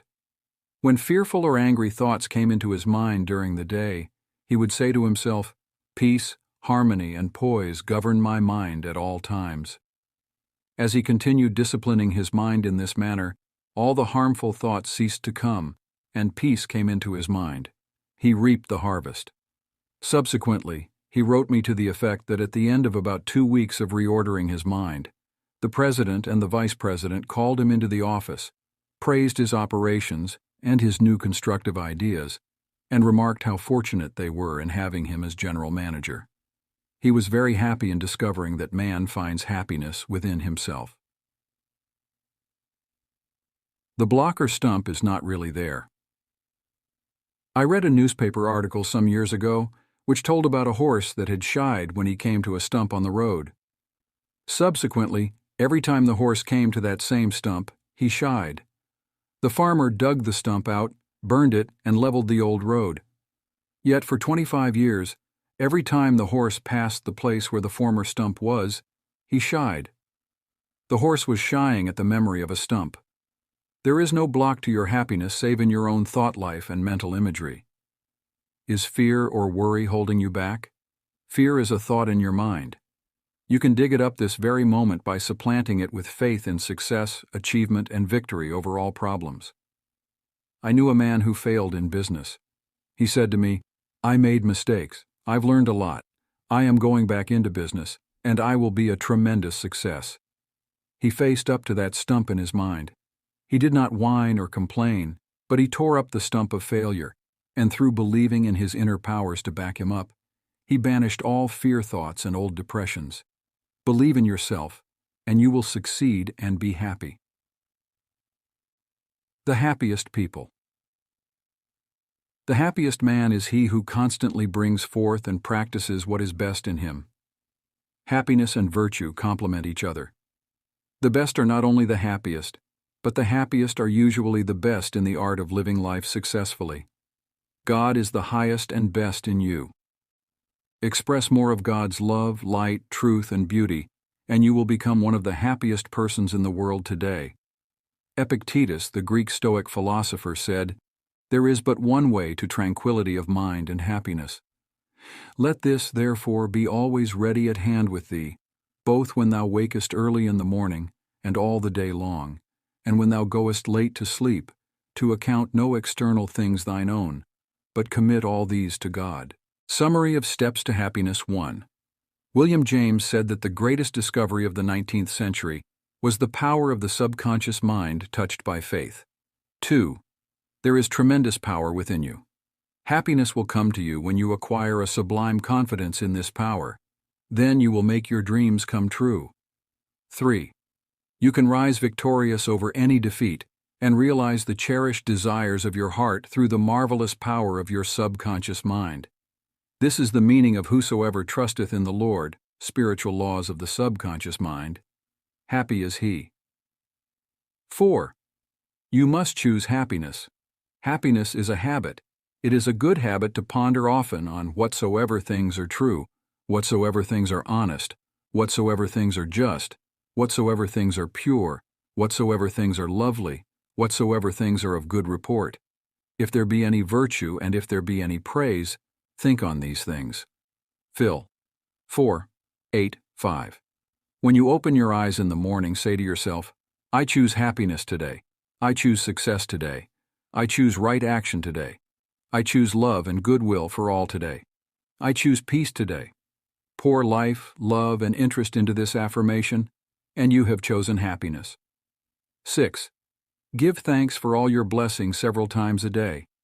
Furthermore, Pray for the peace, happiness, and prosperity of all members of your family, your associates, and all people everywhere.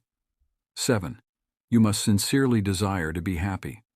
Nothing is accomplished without desire. Desire is a wish with wings of imagination and faith. Imagine the fulfillment of your desire and feel its reality, and it will come to pass. Happiness comes in answered prayer. 8. By constantly dwelling on thoughts of fear, worry, anger, hate, and failure, you will become very depressed and unhappy. Remember, your life is what your thoughts make of it. 9. You cannot buy happiness with all the money in the world. Some millionaires are very happy, some are very unhappy. Many people with very little worldly goods are very happy, and some are very unhappy. Some married people are happy, and some very unhappy. Some single people are happy, and some are very unhappy. The kingdom of happiness is in your thought and feeling. 10. Happiness is the harvest of a quiet mind. Anchor your thoughts on peace, poise, security, and divine guidance, and your mind will be productive of happiness. 11. There is no block to your happiness. External things are not causative. These are effects, not cause. Take your cue from the only creative principle within you. Your thought is cause, and a new cause produces a new effect. Choose happiness. 12. The happiest man is he who brings forth the highest and the best in him. God is the highest and the best in him, for the kingdom of God is within. Your subconscious mind and harmonious human relations. In studying this book, you learn that your subconscious mind is a recording machine, which faithfully reproduces whatever you impress upon it. This is one of the reasons for the application of the Golden Rule in human relations. Matt 7:12 says, "All things whatsoever ye would that men should do unto you, do ye even so to them." This quotation has outer and inner meanings. You are interested in its inner meaning from the standpoint of your subconscious mind, which is, as you would that men should think about you, think you about them in like manner. As you would that men should feel about you, feel you also about them in like manner. As you would want men to act toward you, act you toward them in like manner. For example, you may be polite and courteous to someone in your office, but when his back is turned, you are very critical and resentful toward him in your mind. Such negative thoughts are highly destructive to you. It is like taking poison. You are actually taking mental poisons, which rob you of vitality, enthusiasm, strength, guidance, and goodwill. These negative thoughts and emotions sink down into your subconscious and cause all kinds of difficulties and maladies in your life. The master key to happy relationships with others. Judge not, that ye be not judged. For with what judgment ye judge, ye shall be judged, and with what measure ye mete, it shall be measured to you again. Matthew 7:1, 2. A study of these verses and the application of the inner truths therein contained represent the real key to harmonious relations. To judge is to think, to arrive at a mental verdict or conclusion in your mind. The thought you have about the other person is your thought because you are thinking it. Your thoughts are creative, therefore, you actually create in your own experience what you think and feel about the other person. It is also true that the suggestion you give to another, you give to yourself because your mind is the creative medium. This is why it is said, "For with what judgment ye judge, ye shall be judged." When you know this law and the way your subconscious mind works, you are careful to think, feel, and act rights toward the other. These verses teach you about the emancipation of man and reveal to you the solution to your individual problems. And with what measure ye mete, it shall be measured to you again. The good you do for others comes back to you in like measure, and the evil you do returns to you by the law of your own mind. If a man cheats and deceives another, he is actually cheating and deceiving himself. His sense of guilt and mood of loss inevitably will attract loss to him in some way, at some time. His subconscious records his mental act and reacts according to the mental intention or motivation. Your subconscious mind is impersonal and unchanging, neither considering persons nor respecting religious affiliations or institutions of any kind. It is neither compassionate nor vindictive. The way you think, feel, and act toward others returns at last upon yourself. The daily headlines made him sick. Begin now to observe yourself. Observe your reactions to people, conditions, and circumstances. How do you respond to the events and news of the day? It makes no difference if all the other people were wrong and you alone were right. If the news disturbs you, it is your evil, because your negative emotions robbed you of peace and harmony. A woman wrote me about her husband, saying that he goes into a rage when he reads what certain newspaper columnists write in the newspaper. She added that this constant reaction of anger and suppressed rage on his part brought on bleeding ulcers, and his physician recommended an emotional reconditioning. I invited this man to see me, and I explained to him the way his mind functions, indicating how emotionally immature it was to get angry when others write articles with which he disapproves or disagrees. He began to realize that he should give the newspaperman freedom to express himself, even though the latter disagreed with him politically, religiously, or in any other way. In the same manner, the newspaperman would give him freedom to write a letter to the newspaper, disagreeing with his published statements. He learned that he could disagree without being disagreeable. He awakened to the simple truth that it is never what a person says or does that affects him. It is his reaction to what is said or done that matters. This explanation was the cure for this man, and he realized that with a little practice, he could master his morning tantrums. His wife told me subsequently that he laughed at himself and also at what the columnists say. They no longer have power to disturb, annoy, and irritate him. His ulcers have disappeared due to his emotional poise and serenity. I hate women, but I like men. A private secretary was very bitter toward some of the girls in her office because they were gossiping about her, and as she said, spreading vicious lies about her. She admitted that she did not like women. She said, "I hate women, but I like men." I discovered also that she spoke to the girls who were under her in the office in a very haughty, imperious, and irritable tone of voice. She pointed out that they took a delight in making things difficult for her. There was a certain pomposity in her way of speaking, and I could see where her tone of voice would affect some people unpleasantly. If all the people in the office or factory annoy you, isn't it a possibility that the vibration, annoyance, and turmoil may be due to some subconscious pattern or mental projection from you? We know that a dog will react ferociously if you hate or fear dogs. Animals pick up your subconscious vibrations and react accordingly. Many undisciplined human beings are just as sensitive as dogs, cats, and other animals. I suggested a process of prayer to this private secretary who hated women, explaining to her that when she began to identify herself with spiritual values and commenced to affirm the truths of life, her voice, mannerisms, and hatred of women would completely disappear. She was surprised to know that the emotion of hatred shows up in a person's speech, actions, in his writings, and in all phases of his life. She ceased reacting in the typical resentful and angry way. She established a pattern of prayer, which she practiced regularly, systematically, and conscientiously in the office. The prayer was as follows: I think, speak, and act lovingly, quietly, and peacefully. I now radiate love, peace, tolerance, and kindliness to all the girls who criticized me and gossiped about me. I anchor my thoughts on peace, harmony, and goodwill to all. Whenever I am about to react negatively, I say firmly to myself, I am going to think, speak, and act from the standpoint of the principle of harmony, health, and peace within myself. Creative intelligence leads, rules, and guides me in all my ways. The practice of this prayer transformed her life, and she found that all criticism and annoyance ceased. The girls became co-workers and friends along life's journey. She discovered that there is no one to change but myself. His inner speech held back his promotion. One day a salesman came to see me and described his difficulties in working with the sales manager of his organization. He had been with the company 10 years and had received no promotion or recognition of any kind. He showed me his sales figures, which were greater proportionately than the other men in the territory. He said that the sales manager did not like him, that he was unjustly treated, and that at conferences the manager was rude to him and at times ridiculed his suggestions.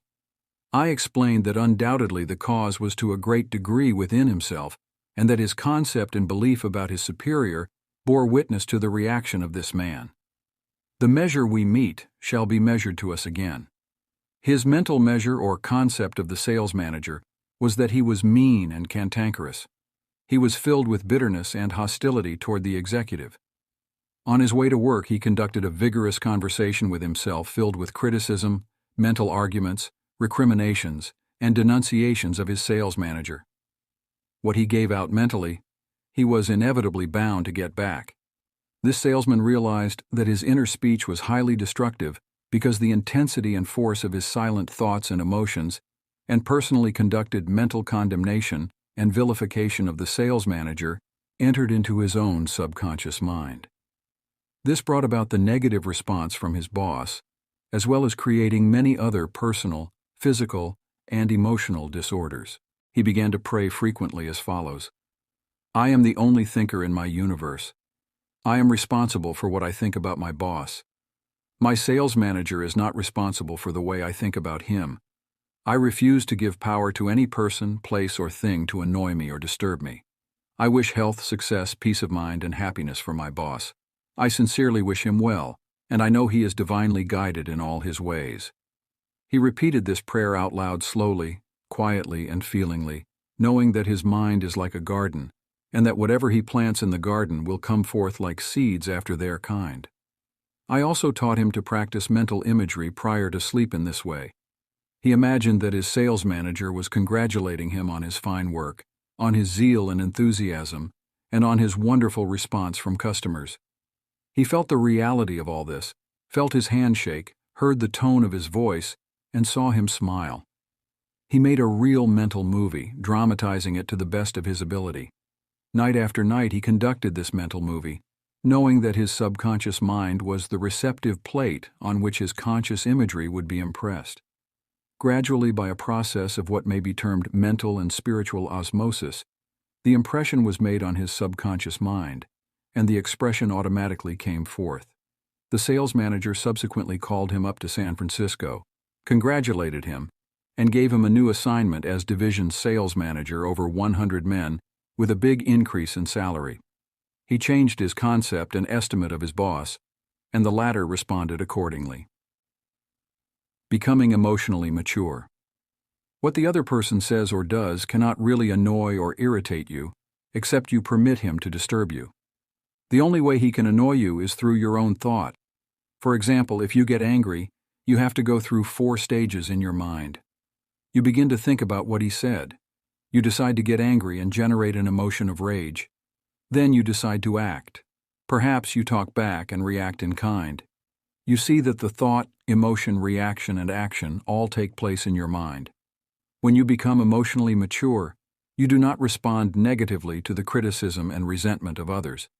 To do so would mean that you had descended to that state of low mental vibration and become one with the negative atmosphere of the other. Identify yourself with your aim in life, and do not permit any person, place, or thing to deflect you from your inner sense of peace, tranquility, and radiant health. The meaning of love in harmonious human relations. Sigmund Freud, the Austrian founder of psychoanalysis, said that unless the personality has love, it sickens and dies. Love includes understanding, goodwill, and respect for the divinity in the other person. The more love and goodwill you emanate and exude, the more comes back to you. If you puncture the other fellow's ego and wound his estimate of himself, you cannot gain his goodwill. Recognize that every man wants to be loved and appreciated, and made to feel important in the world. Realize that the other man is conscious of his true worth, and that, like yourself, he feels the dignity of being an expression of the one life principle animating all men. As you do this consciously and knowingly, you build the other person up, and he returns your love and goodwill. He hated audiences. An actor told me that the audience booed and hissed him on his first appearance on the stage. He added that the play was badly written, and that undoubtedly he did not play a good role. He admitted openly to me that for months afterward, he hated audiences. He called them dopes, dummies, stupid, ignorant, gullible, etc. He quit the stage in disgust and went to work in a drugstore for a year. One day a friend invited him to hear a lecture in Town Hall, New York City, on how to get along with ourselves. This lecture changed his life. He went back to the stage and began to pray sincerely for the audience and himself. He poured out love and goodwill every night before appearing on the stage. He made it a habit to claim that the peace of God filled the hearts of all present, and that all present were lifted up and inspired. During each performance, he sent out love vibrations to the audience. Today, he is a great actor, and he loves and respects people. His goodwill and esteem are transmitted to others and are felt by them. Handling difficult people. There are difficult people in the world who are twisted and distorted mentally. They are malconditioned. Many are mental delinquents, argumentative, uncooperative, cantankerous, cynical, and sour on life. They are sick psychologically. Many people have deformed and distorted minds, probably warped during childhood. Many have congenital deformities. You would not condemn a person who had tuberculosis, nor should you condemn a person who is mentally ill. No one, for example, hates or resents a hunchback. There are many mental hunchbacks. You should have compassion and understanding. To understand all is to forgive all. Misery loves company. The hateful, frustrated, distorted, and twisted personality is out of tune with the infinite. He resents those who are peaceful, happy, and joyous. Usually he criticizes, condemns, and vilifies those who have been very good and kind to him. His attitude is this: why should they be so happy when he is so miserable? He wants to drag them down to his own level. Misery loves company. When you understand this, you remain unmoved, calm, and dispassionate. The practice of empathy in human relations. A girl visited me recently stating that she hated another girl in her office. She gave as her reason that the other girl was prettier, happier, and wealthier than she, and in addition was engaged to the boss of the company where they worked. One day after the marriage had taken place, the crippled daughter, by a former marriage, of the woman whom she hated came into the office. The child put her arms around her mother and said, "Mommy, Mommy, I love my new daddy. Look what he gave me." She showed her mother a wonderful new toy. She said to me, "My heart went out to that little girl, and I knew how happy she must feel. I got a vision of how happy this woman was. All of a sudden I felt love for her, and I went into the office and wished her all the happiness in the world. And I meant it." In psychological circles today, this is called empathy, which simply means the imaginative projection of your mental attitude into that of another. She projected her mental mood or the feeling of her heart into that of the other woman and began to think and look out through the other woman's brain. She was actually thinking and feeling as the other woman, and also as the child, because she likewise had projected herself into the mind of the child. She was looking out from that vantage point on the child's mother. If tempted to injure or think ill of another, project yourself mentally into the mind of Moses and think from the standpoint of the 10 Commandments. If you are prone to be envious, jealous, or angry, project yourself into the mind of Jesus and think from that standpoint, and you will feel the truth of the words, "Love ye one another." Appeasement never wins. Do not permit people to take advantage of you and gain their point by temper tantrums, crying jags, or so-called heart attacks. These people are dictators who try to enslave you and make you do their bidding. Be firm but kind, and refuse to yield. Appeasement never wins. Refuse to contribute to their delinquency, selfishness, and possessiveness. Remember, do that which is right. You are here to fulfill your ideal and remain true to the eternal verities and spiritual values of life, which are eternal. Give no one in all the world the power to deflect you from your goal, your aim in life, which is to express your hidden talents to the world, to serve humanity, and to reveal more and more of God's wisdom, truth, and beauty to all people in the world. Remain true to your ideal. Know definitely and absolutely that whatever contributes to your peace, happiness, and fulfillment must of necessity bless all men who walk the earth. The harmony of the part is the harmony of the whole, for the whole is in the part, and the part is in the whole. All you owe the other, as Paul says, is love, and love is the fulfilling of the law of health, happiness, and peace of mind. Profitable pointers in human relations. 1. Your subconscious mind is a recording machine, which reproduces your habitual thinking. Think good of the other, and you are actually thinking good about yourself. 2. A hateful or resentful thought is a mental poison. Do not think ill of another, for to do so is to think ill of yourself. You are the only thinker in your universe, and your thoughts are creative. 3. Your mind is a creative medium. Therefore, what you think and feel about the other, you are bringing to pass in your own experience. This is the psychological meaning of the Golden Rule. As you would that man should think about you, think you about them in the same manner. 4. To cheat, rob, or defraud another brings lack, loss, and limitation to yourself. Your subconscious mind records your inner motivations, thoughts, and feelings. These being of a negative nature, loss, limitation, and trouble come to you in countless ways. Actually, what you do to the other, you are doing to yourself. 5. The good you do, the kindness proffered, the love and goodwill you send forth, will all come back to you multiplied in many ways. 6. You are the only thinker in your world. You are responsible for the way you think about the other. Remember, the other person is not responsible for the way you think about him. Your thoughts are reproduced. What are you thinking now about the other fellow? 7. Become emotionally mature and permit other people to differ from you.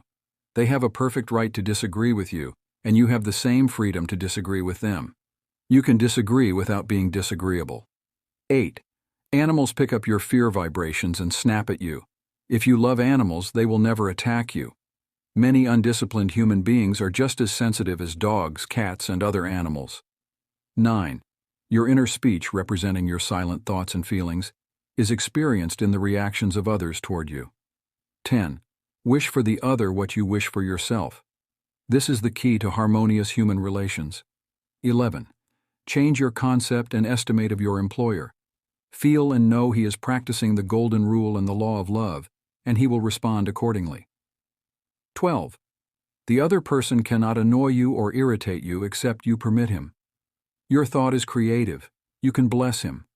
If someone calls you a skunk, you have the freedom to say to the other, God's peace fills your soul. 13. Love is the answer to getting along with others. Love is understanding, goodwill, and respecting the divinity of the other. 14. You would not hate a hunchback or cripple. You would have compassion. Have compassion and understanding for mental hunchbacks who have been conditioned negatively. To understand all is to forgive all. 15. Rejoice in the success, promotion, and good fortune of the other. In doing so, you attract good fortune to yourself. 16. Never yield to emotional scenes and tantrums of others. Appeasement never wins. Do not be a doormat. Adhere to that which is right. Stick to your ideal, knowing that the mental outlook which gives you peace, happiness, and joy is right, good, and true. What blesses you, blesses all. 17. All you owe any person in the world is love, and love is wishing for everyone what you wish for yourself: health, happiness, and all the blessings of life. How to use your subconscious mind for forgiveness. Life plays no favorites. God is life, and this life principle is flowing through you this moment. God loves to express himself as harmony, peace, beauty, joy, and abundance through you. This is called the will of God, or the tendency of life. How to use your subconscious mind for forgiveness. Life plays no favorites. God is life, and this life principle is flowing through you this moment. God loves to express himself as harmony, peace, beauty, joy, and abundance through you. This is called the will of God, or the tendency of life.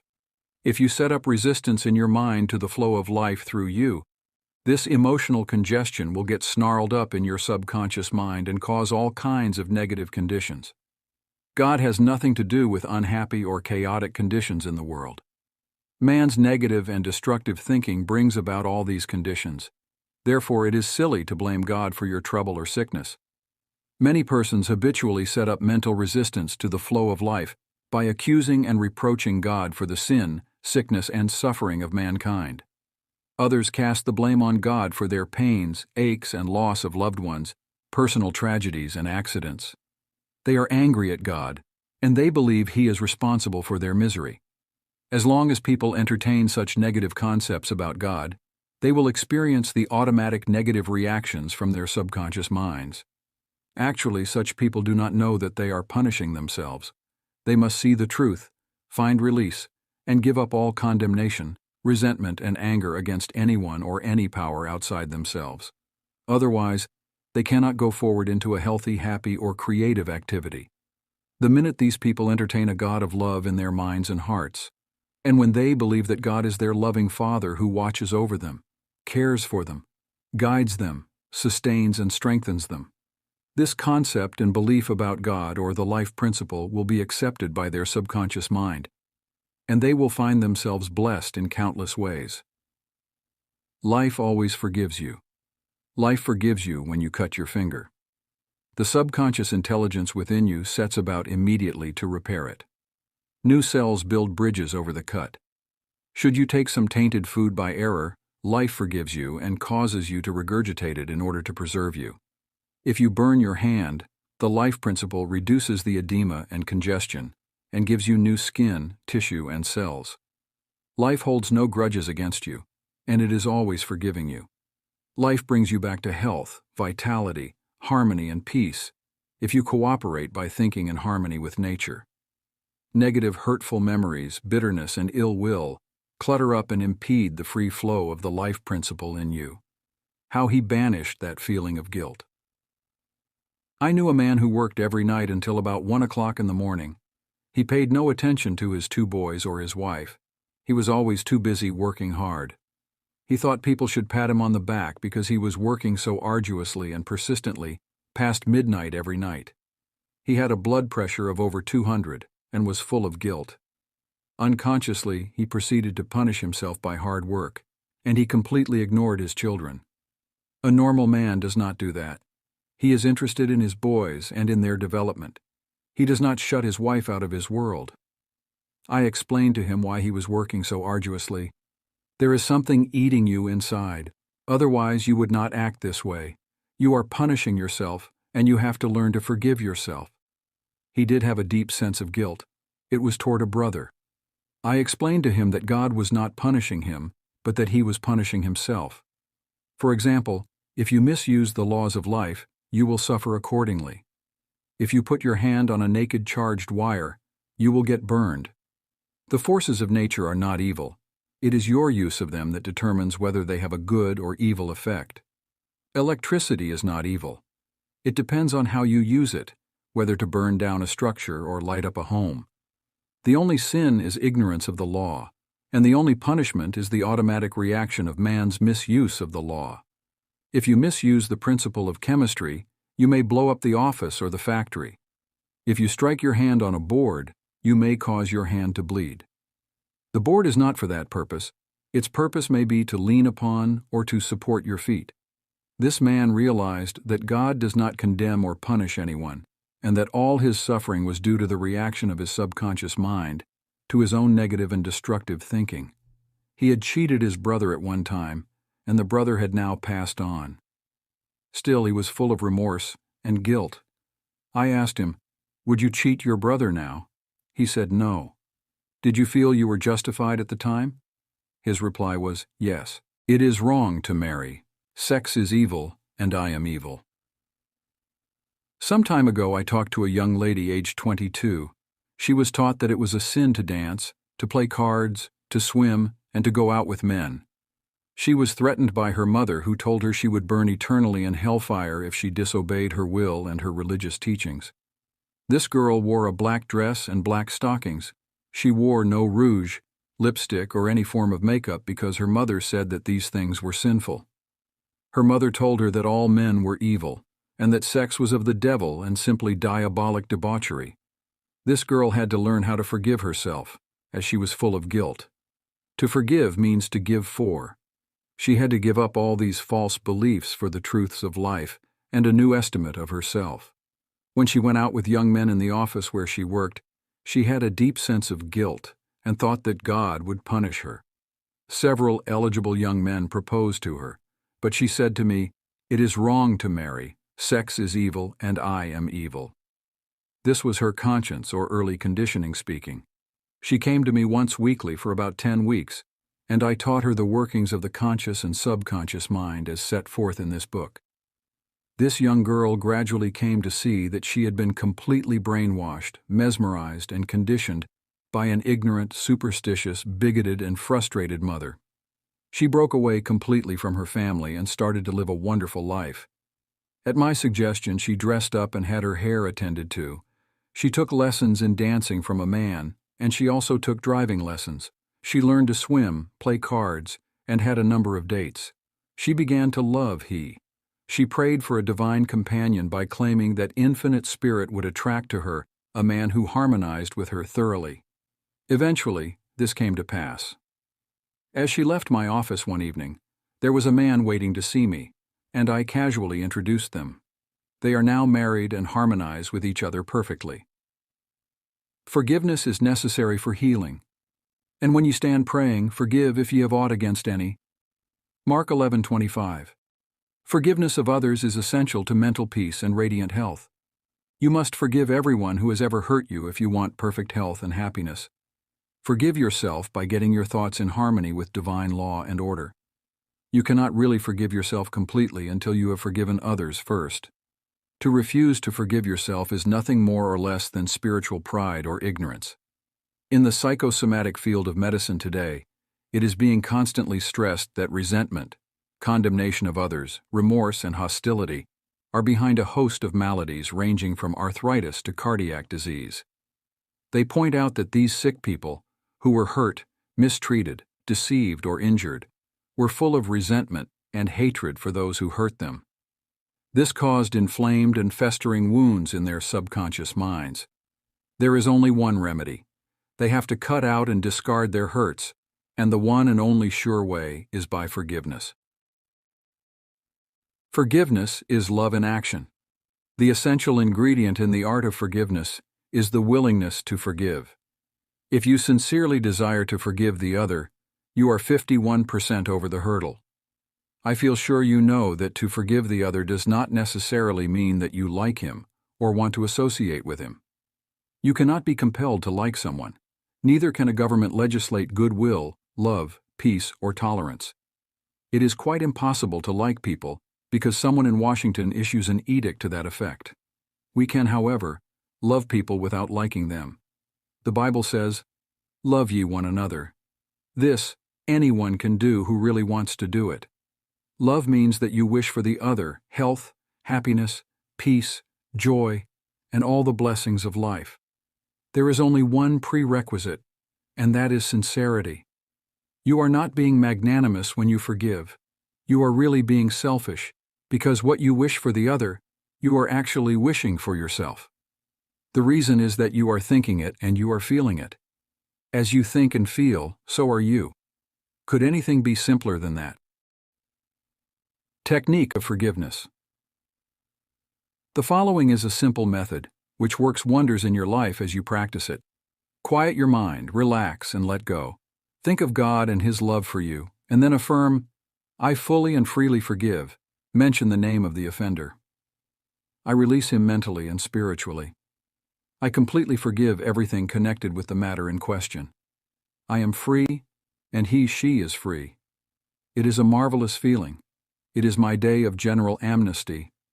I release anybody and everybody who has ever hurt me, and I wish for each and every one health, happiness, peace, and all the blessings of life.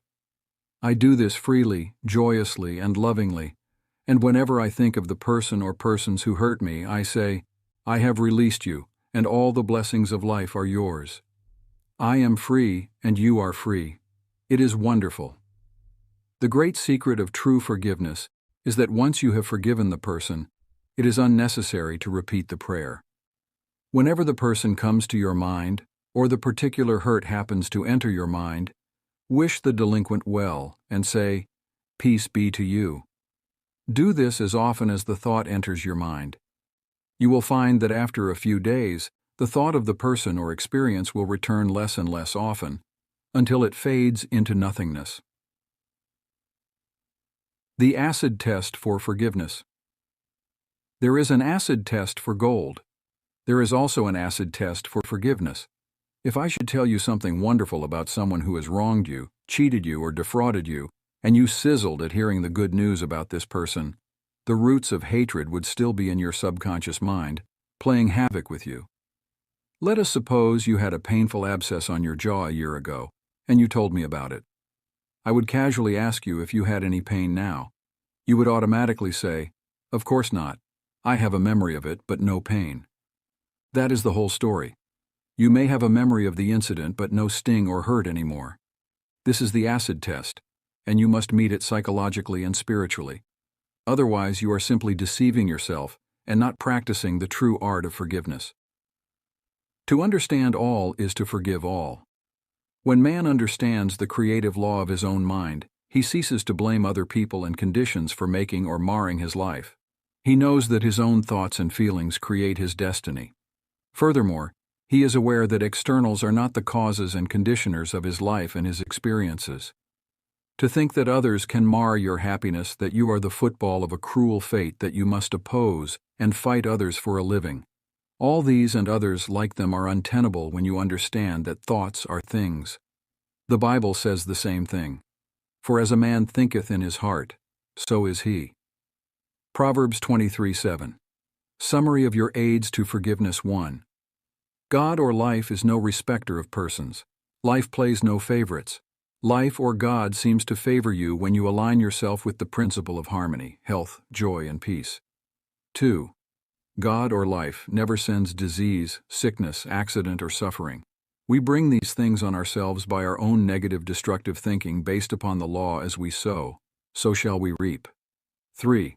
Your concept of God is the most important thing in your life. If you really believe in a God of love, your subconscious mind will respond in countless blessings to you. Believe in a God of love. 4. Life or God holds no grudge against you. Life never condemns you. Life heals a severe cut on your hand. Life forgives you if you burn your finger.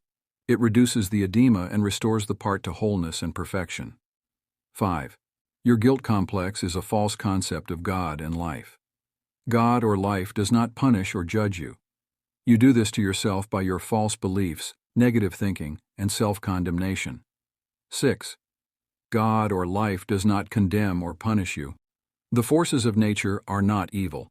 The effect of their use depends on how you use the power within you. You can use electricity to kill someone or to light the house. You can use water to drown a child or quench his thirst. Good and evil come right back to the thought and purpose in man's own mind. 7. God or life never punishes. Man punishes himself by his false concepts of God, life, and the universe. His thoughts are creative and he creates his own misery. 8. If another criticizes you, and these faults are within you, rejoice, give thanks, and appreciate the comments. This gives you the opportunity to correct the particular fault. 9. You cannot be hurt by criticism when you know that you are master of your thoughts, reactions, and emotions. This gives you the opportunity to pray and bless the other, thereby blessing yourself. 10. When you pray for guidance and right action, take what comes. Realize it is good and very good. Then there is no cause for self-pity, criticism, or hatred. 11. There is nothing good or bad, but thinking makes it so. There is no evil in sex, the desire for food, wealth, or true expression. It depends on how you use these urges, desires, or aspirations. Your desire for food can be met without killing someone for a loaf of bread. 12. Resentment, hatred, ill will, and hostility are behind a host of maladies. Forgive yourself and everybody else by pouring out love, life, joy, and goodwill to all those who have hurt you. Continue until such time as you meet them in your mind and you are at peace with them. 13. To forgive is to give something for. Give love, peace, joy, wisdom, and all the blessings of life to the other, until there is no sting left in your mind. This is really the acid test of forgiveness. 14. Let us suppose you had an abscess in your jaw about a year ago. It was very painful. Ask yourself if it is painful now. The answer is in the negative. Likewise, if someone has hurt you, lied about and vilified you, and said all manner of evil about you, is your thought of that person negative? Do you sizzle when he or she comes into your mind? If so, the roots of hatred are still there, playing havoc with you and your good. The only way is to wither them with love by wishing for the person all the blessings of life, until you can meet the person in your mind, and you can sincerely react with a benediction of peace and goodwill. This is the meaning of forgive until 70 times 7. How your subconscious removes mental blocks. The solution lies within the problem. The answer is in every question. If you are presented with a difficult situation and you cannot see your way clear, the best procedure is to assume that infinite intelligence within your subconscious mind knows all and sees all, has the answer, and is revealing it to you now. Your new mental attitude that the creative intelligence is bringing about a happy solution will enable you to find the answer. Rest assured that such an attitude of mind would bring order, peace, and meaning to all your undertakings. How to break or build a habit. You are a creature of habit. Habit is the function of your subconscious mind. You learn to swim, ride a bicycle, dance, and drive a car by consciously doing these things over and over again until they establish tracks in your subconscious mind. Then, the automatic habit action of your subconscious mind took over. This is sometimes called second nature, which is a reaction of your subconscious mind to your thinking and acting. You are free to choose a good habit or a bad habit. If you repeat a negative thought or act over a period of time, you will be under the compulsion of a habit. The law of your subconscious is compulsion. How he broke a bad habit. Mr. Jones said to me, "An uncontrollable urge to drink seizes me, and I remain drunk for 2 weeks at a time. I can't give up this terrible habit." Time and time again these experiences had occurred to this unfortunate man. He had grown into the habit of drinking to excess. Although he had started drinking of his own initiative, he also began to realize that he could change the habit and establish a new one. He said that while through his willpower he was able to suppress his desires temporarily, his continued efforts to suppress the many urges only made matters worse. His repeated failures convinced him that he was hopeless and powerless to control his urge or obsession. This idea of being powerless operated as a powerful suggestion to his subconscious mind and aggravated his weakness, making his life a succession of failures. I taught him to harmonize the functions of the conscious and subconscious mind. When these two cooperate, the idea or desire implanted in the subconscious mind is realized. His reasoning mind agreed that if the old habit path or track had carried him into trouble, he could consciously form a new path to freedom, sobriety, and peace of mind. He knew that his destructive habit was automatic, but since it was acquired through his conscious choice, he realized that if he had been conditioned negatively, he also could be conditioned positively. As a result, he ceased thinking of the fact that he was powerless to overcome the habit.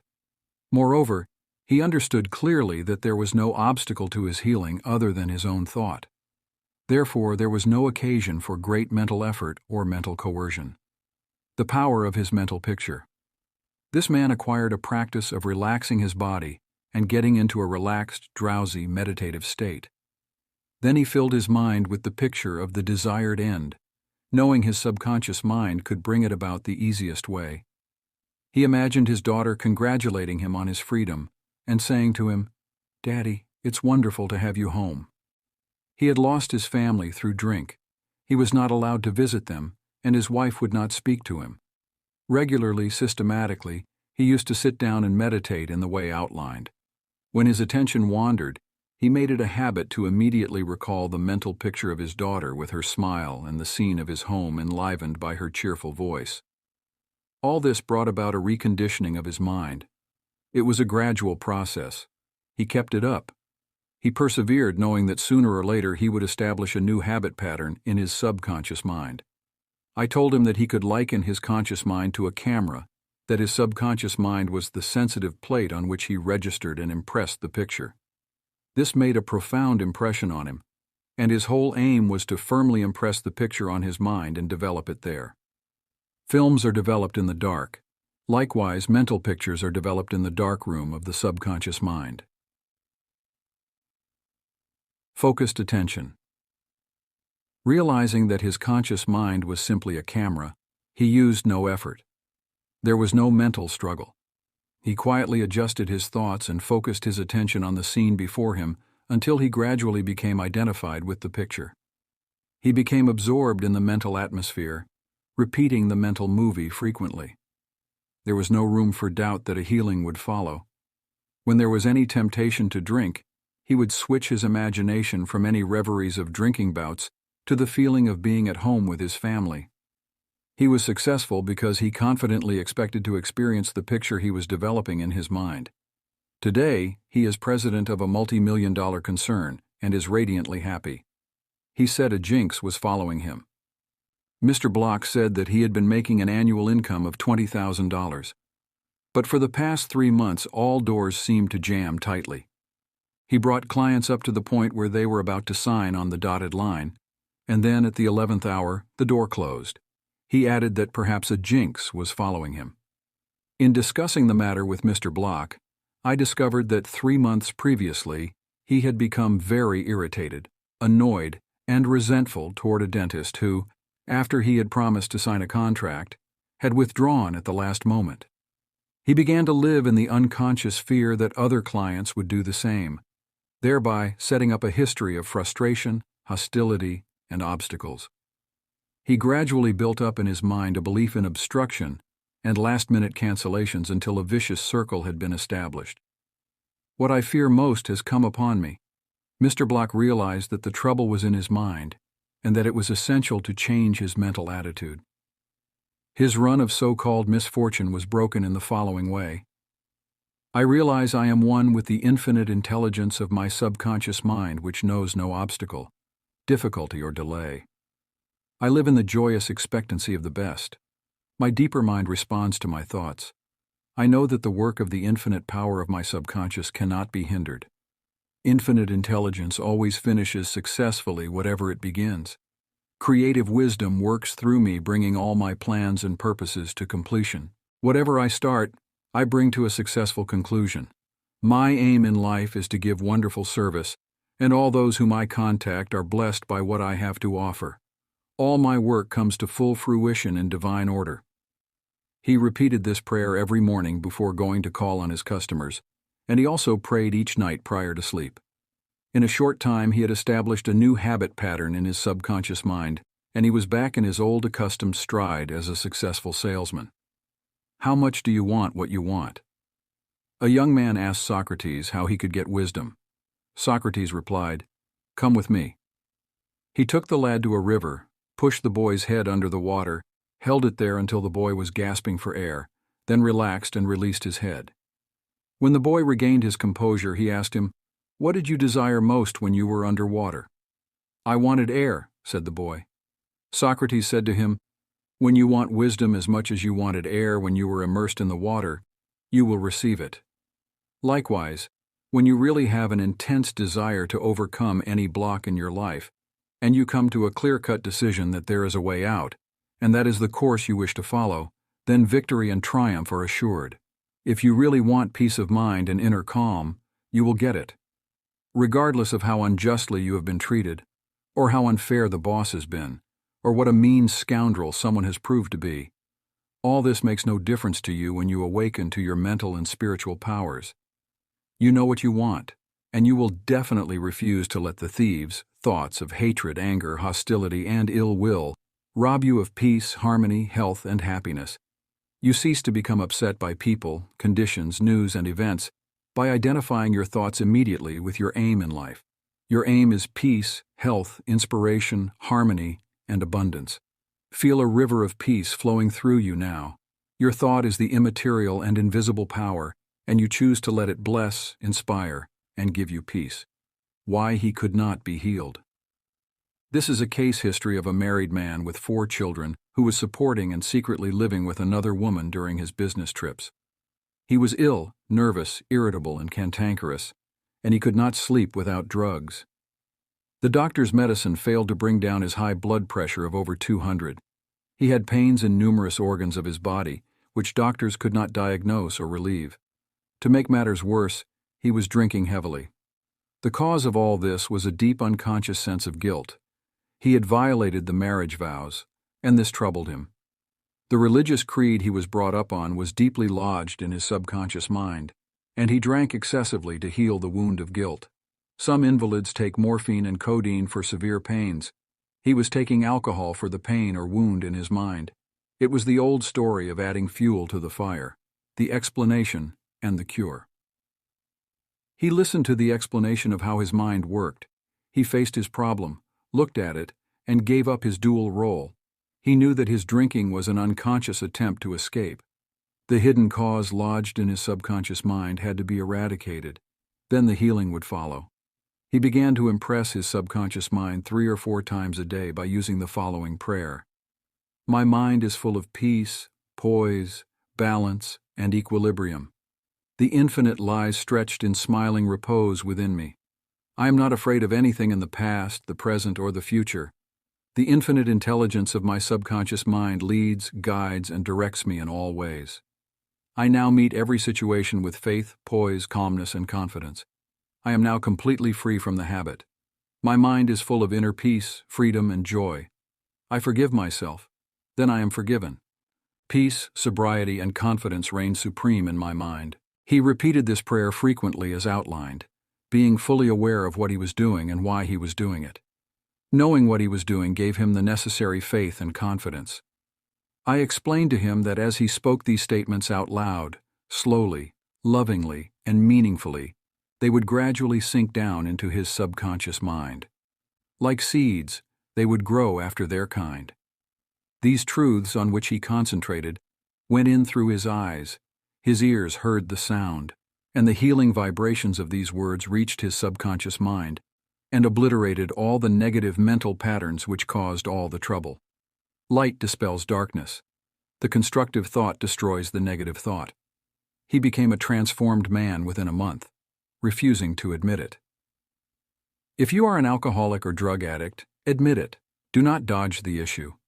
Many people remain alcoholics because they refuse to admit it. Your disease is instability and inner fear. You are refusing to face life, and so you try to escape your responsibilities through the bottle. As an alcoholic, you have no free will, although you think you have, and you may even boast about your willpower. If you are a habitual drunkard and say bravely, I will not touch it anymore, you have no power to make this assertion come true because you do not know where to locate the power.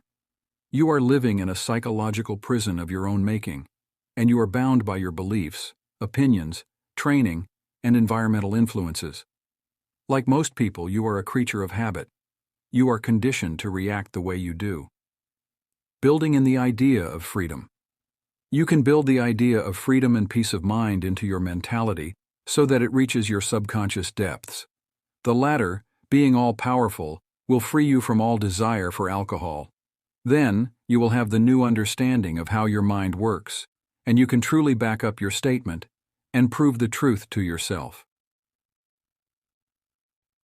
51% healed.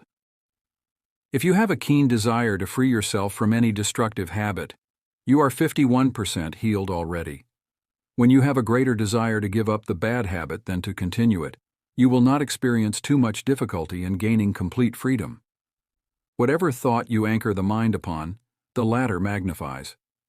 If you engage the mind on the concept of freedom, freedom from the habit, and peace of mind, and if you keep it focused on this new direction of attention, you generate feelings and emotions, which gradually emotionalize the concept of freedom and peace.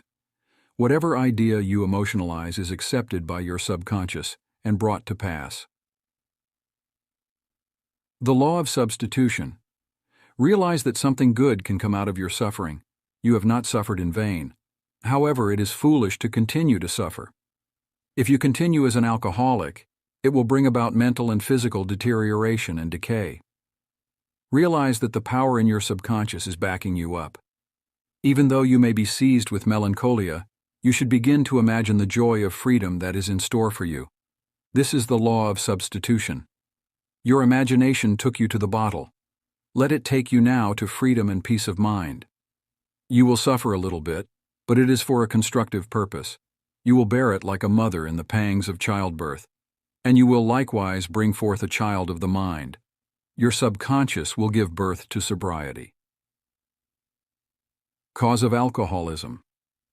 The real cause of alcoholism is negative and destructive thinking, for as a man thinketh, so is he. The alcoholic has a deep sense of inferiority, inadequacy, defeat, and frustration, usually accompanied by a deep inner hostility. He has countless alibis as to his reason for drinking, but the sole reason is in his thought life. 3 magic steps. The first step: get still, quiet the wheels of the mind, enter into a sleepy, drowsy state. In this relaxed, peaceful, receptive state, you are preparing for the second step. The second step: take a brief phrase, which can readily be graven on the memory, and repeat it over and over as a lullaby. Use the phrase, "Sobriety and peace of mind are mine now, and I give thanks." To prevent the mind from wandering, repeat it aloud or sketch its pronunciation with the lips and tongue as you say it mentally. This helps its entry into the subconscious mind. Do this for 5 minutes or more. You will find a deep emotional response. The third step: just before going to sleep, practice what Johann von Goethe, German author, used to do. Imagine a friend, a loved one in front of you. Your eyes are closed, you are relaxed and at peace. The loved one or friend is subjectively present and is saying to you, "Congratulations." You see the smile. You hear the voice. You mentally touch the hand. It is all real and vivid. The word congratulations imply complete freedom. Hear it over and over again until you get the subconscious reaction, which satisfies. Keep on keeping on. When fear knocks at the door of your mind, or when worry, anxiety, and doubt cross your mind, behold your vision, your goal. Think of the infinite power within your subconscious mind, which you can generate by your thinking and imagining. And this will give you confidence, power, and courage. Keep on, persevere, until the day breaks and the shadows flee away.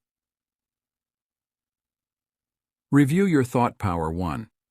The solution lies within the problem. The answer is in every question.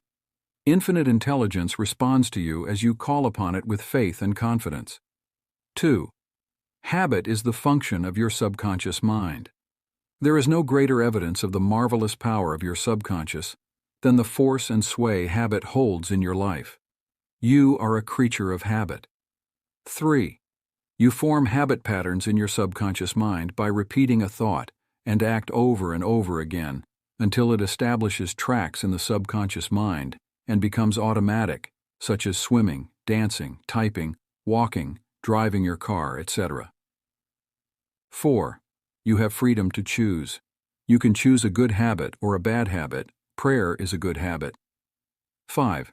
Whatever mental picture backed by faith you behold in your conscious mind, and your subconscious mind will bring to pass. 6. The only obstacle to your success and achievement is your own thought or mental image. 7. When your attention wanders, bring it back to the contemplation of your good or goal. Make a habit of this. This is called disciplining the mind. 8. Your conscious mind is the camera, and your subconscious mind is the sensitive plate on which you register or impress the picture. 9. The only jinx that follows anyone is a fear thought repeated over and over in the mind. Break the jinx by knowing that whatever you start, you will bring to a conclusion in divine order. Picture the happy ending and sustain it with confidence. 10. To form a new habit, you must be convinced that it is desirable. When your desire to give up the bad habit is greater than your desire to continue, you are 51% healed already. 11. The statements of others cannot hurt you except through your own thoughts and mental participation. Identify yourself with your aim, which is peace, harmony, and joy. You are the only thinker in your universe. 12. Excessive drinking is an unconscious desire to escape. The cause of alcoholism is negative and destructive thinking. The cure is to think of freedom, sobriety, and perfection, and to feel the thrill of accomplishment. 13. Many people remain alcoholics because they refuse to admit it. 14.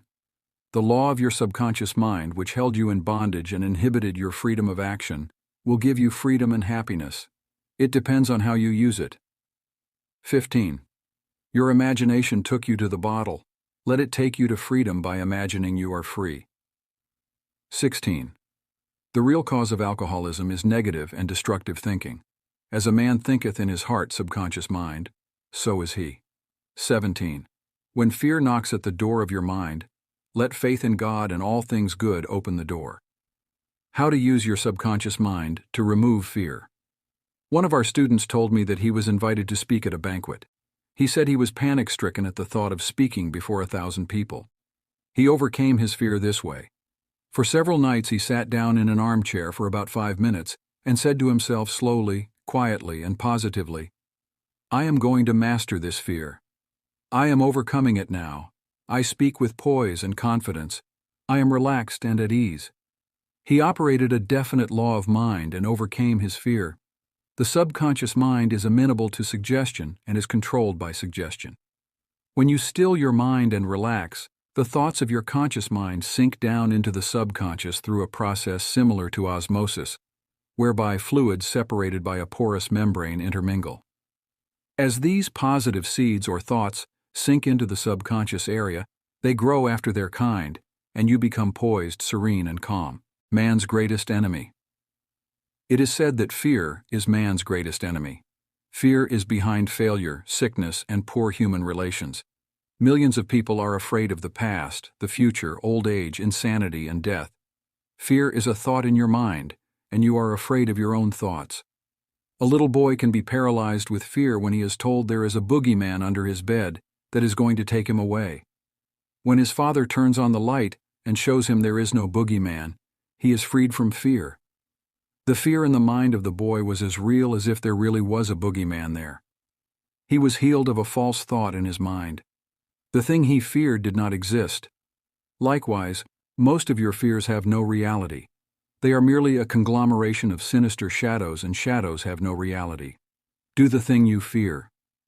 Ralph Waldo Emerson, philosopher and poet, said, "Do the thing you are afraid to do, and the death of fear is certain." There was a time when the writer of this chapter was filled with unutterable fear when standing before an audience.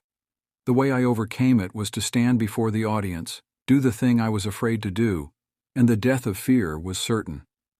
When you affirm positively that you are going to master your fears, and you come to a definite decision in your conscious mind, you release the power of the subconscious, which flows in response to the nature of your thought.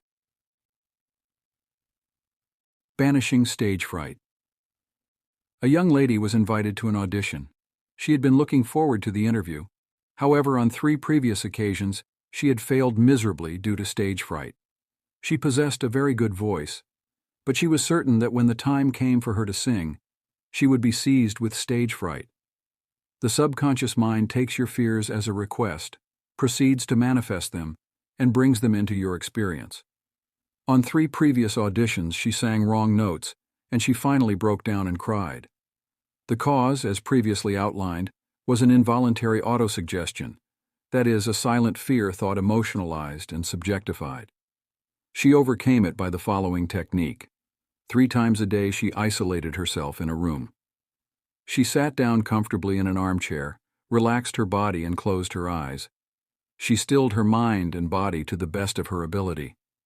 Physical inertia favors passivity and renders the mind more receptive to suggestion. She counteracted the fear suggestion by its converse, saying to herself, "I sing beautifully. I am poised, serene, confident, and calm." She repeated the words slowly, quietly, and with feeling from 5 to 10 times at each sitting. She had 3 such sittings every day, and 1 immediately prior to sleep at night. At the end of a week, she was completely poised and confident, and gave a definitely outstanding audition. Carry out the above procedure, and the death of fear is certain. Fear of failure. Occasionally, young men from the local university come to see me, as well as school teachers, who often seem to suffer from suggestive amnesia at examinations. The complaint is always the same. I know the answers after the examination is over, but I can't remember the answers during the examination. The idea, which realizes itself, is the one to which we invariably give concentrated attention. I find that each one is obsessed with the idea of failure. Fear is behind the temporary amnesia, and it is the cause of the whole experience. One young medical student was the most brilliant person in his class, yet he found himself failing to answer simple questions at the time of written or oral examinations.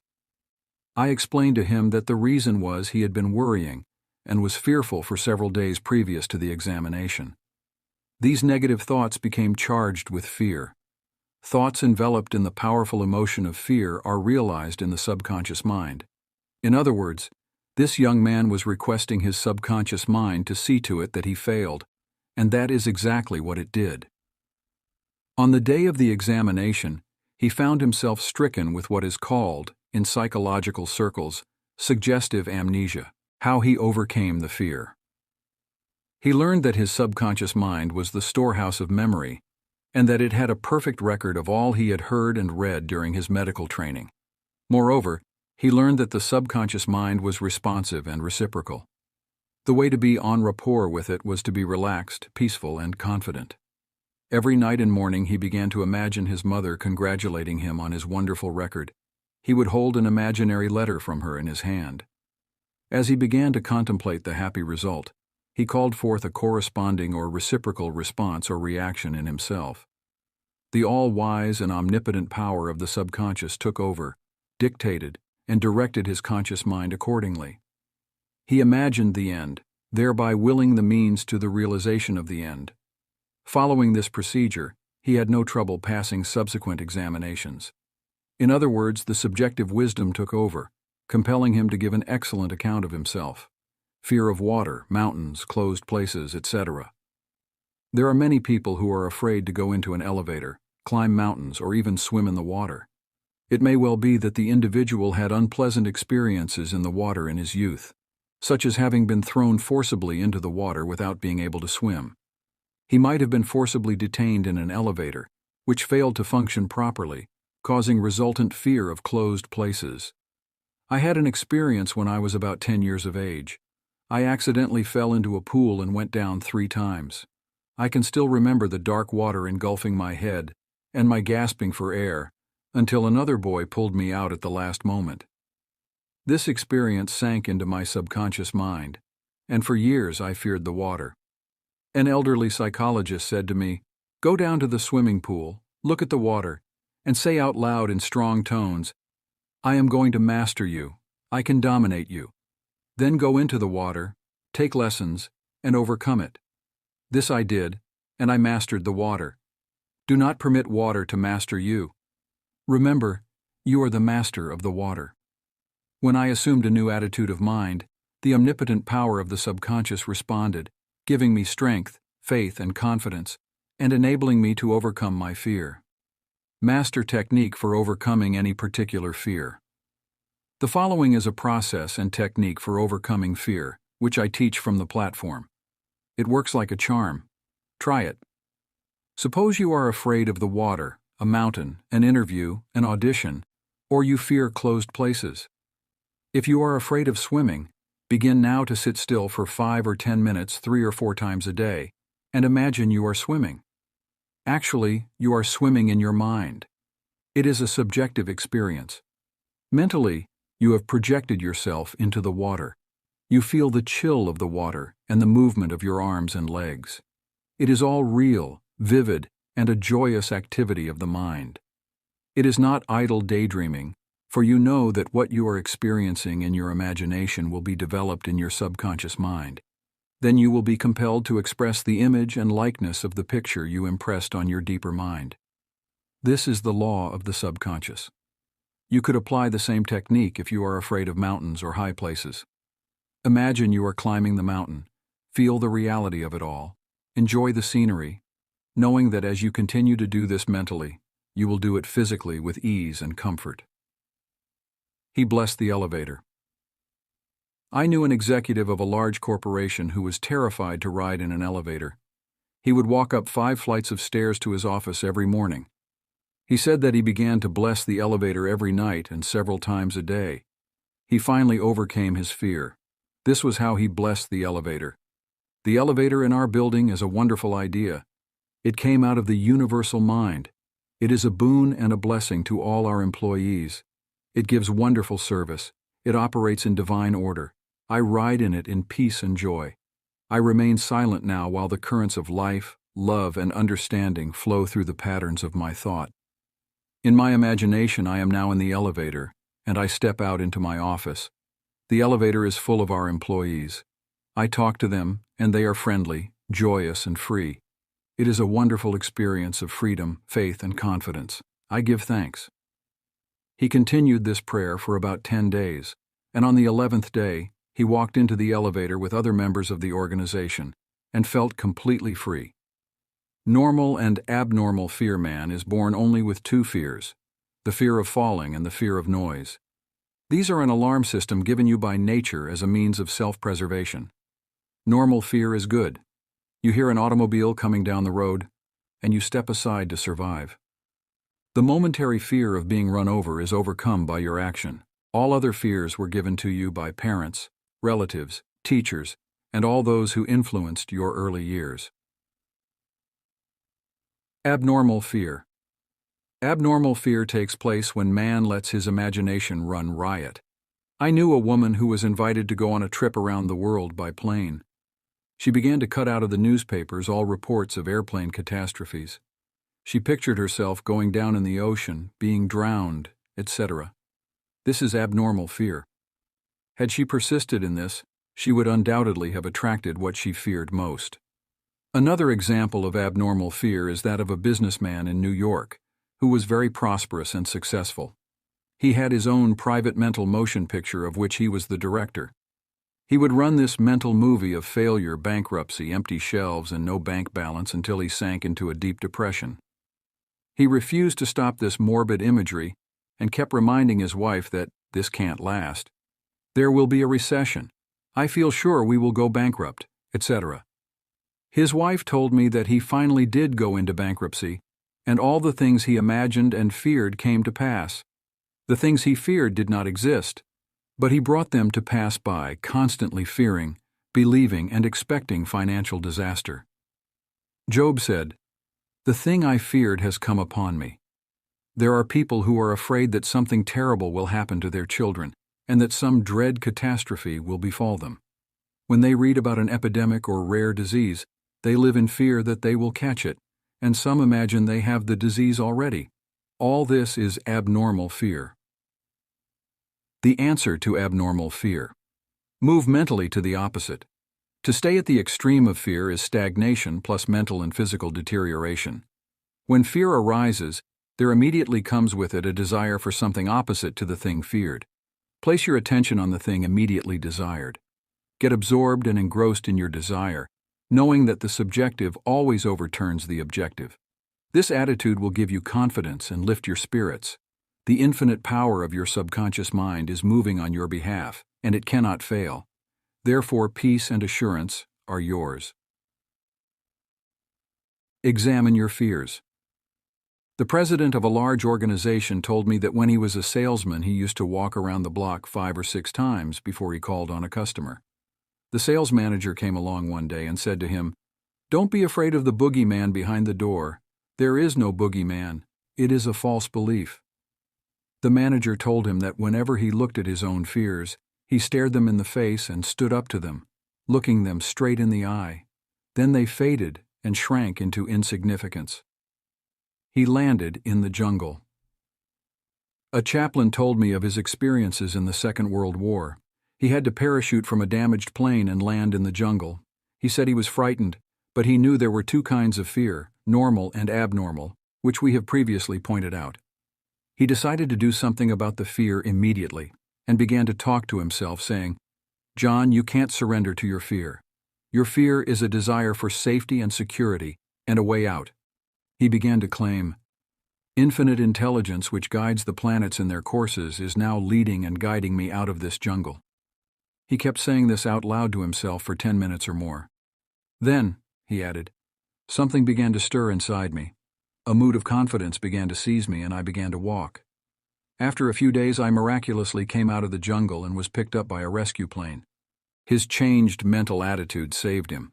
His confidence and trust to the subjective wisdom and power within him was the solution to his problem. He said, "Had I begun to bemoan my fate and indulge my fears, I would have succumbed to the monster fear and probably would have died of fear and starvation." He dismissed himself. The general manager of an organization told me that for 3 years he feared he would lose his position. He was always imagining failure. The thing he feared did not exist, save as a morbid, anxious thought in his own mind. His vivid imagination dramatized the loss of his job until he became nervous and neurotic. Finally, he was asked to resign. Actually, he dismissed himself. His constant negative imagery and fear suggestions to his subconscious mind caused the latter to respond and react accordingly. It caused him to make mistakes and foolish decisions, which resulted in his failure as a general manager. His dismissal would never have happened if he had immediately moved to the opposite in his mind. They plotted against him. During a recent world lecture tour, I had a 2-hour conversation with a prominent government official. He had a deep sense of inner peace and serenity. He said that all the abuse he receives politically from newspapers and the opposition party never disturb him. His practice is to sit still for 15 minutes in the morning and realize that in the center of him is a deep, still ocean of peace. Meditating in this way, he generates tremendous power, which overcomes all manner of difficulties and fears. Sometime previously, a colleague called him at midnight and told him a group of people was plotting against him. This is what he said to his colleague: "I am going to sleep now in perfect peace. You can discuss it with me at 10 a.m. tomorrow." He said to me, "I know that no negative thought can ever manifest except I emotionalize the thought and accept it mentally. I refuse to entertain their suggestion of fear. Therefore, no harm can come to me." Notice how calm he was, how cool, how peaceful. He did not start getting excited, tearing his hair or wringing his hands. At his center he found the still water, an inner peace, and there was a great calm. Deliver yourself from all your fears. Use this perfect formula for casting out fear. I sought the Lord, and He heard me, and delivered me from all my fears. Psalm 34:4. The Lord is an ancient word meaning law, the power of your subconscious mind. Learn the wonders of your subconscious and how it works and functions. Master the techniques given to you in this chapter. Put them into practice now, today. Your subconscious will respond, and you will be free of all fears. I sought the Lord, and He heard me, and delivered me from all my fears. Step this way to freedom from fear. 1. Do the thing you are afraid to do, and the death of fear is certain. Say to yourself and mean it, "I am going to master this fear," and you will. 2. Fear is a negative thought in your mind. Supplant it with a constructive thought. Fear has killed millions. Confidence is greater than fear. Nothing is more powerful than faith in God and the good. 3. Fear is man's greatest enemy. It is behind failure, sickness, and bad human relations. Love casts out fear. Love is an emotional attachment to the good things of life. Fall in love with honesty, integrity, justice, goodwill, and success. Live in the joyous expectancy of the best, and invariably the best will come to you. 4. Counteract the fear suggestions with the opposite, such as, "I sing beautifully, I am poised, serene, and calm." It will pay fabulous dividends. 5. Fear is behind amnesia at oral and written examination time. You can overcome this by affirming frequently, "I have a perfect memory for everything I need to know." Or you can imagine a friend congratulating you on your brilliant success on the examination. Persevere and you will win. 6. If you are afraid to cross water, swim. In your imagination, swim freely, joyously. Project yourself into the water mentally. Feel the chill and thrill of swimming across the pool. Make it vivid.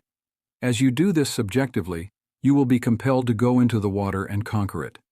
This is the law of your mind. 7. If you are afraid of closed places, such as elevators, lecture halls, etc., mentally ride in an elevator blessing all its parts and functions. You will be amazed how quickly the fear will be dissipated. 8.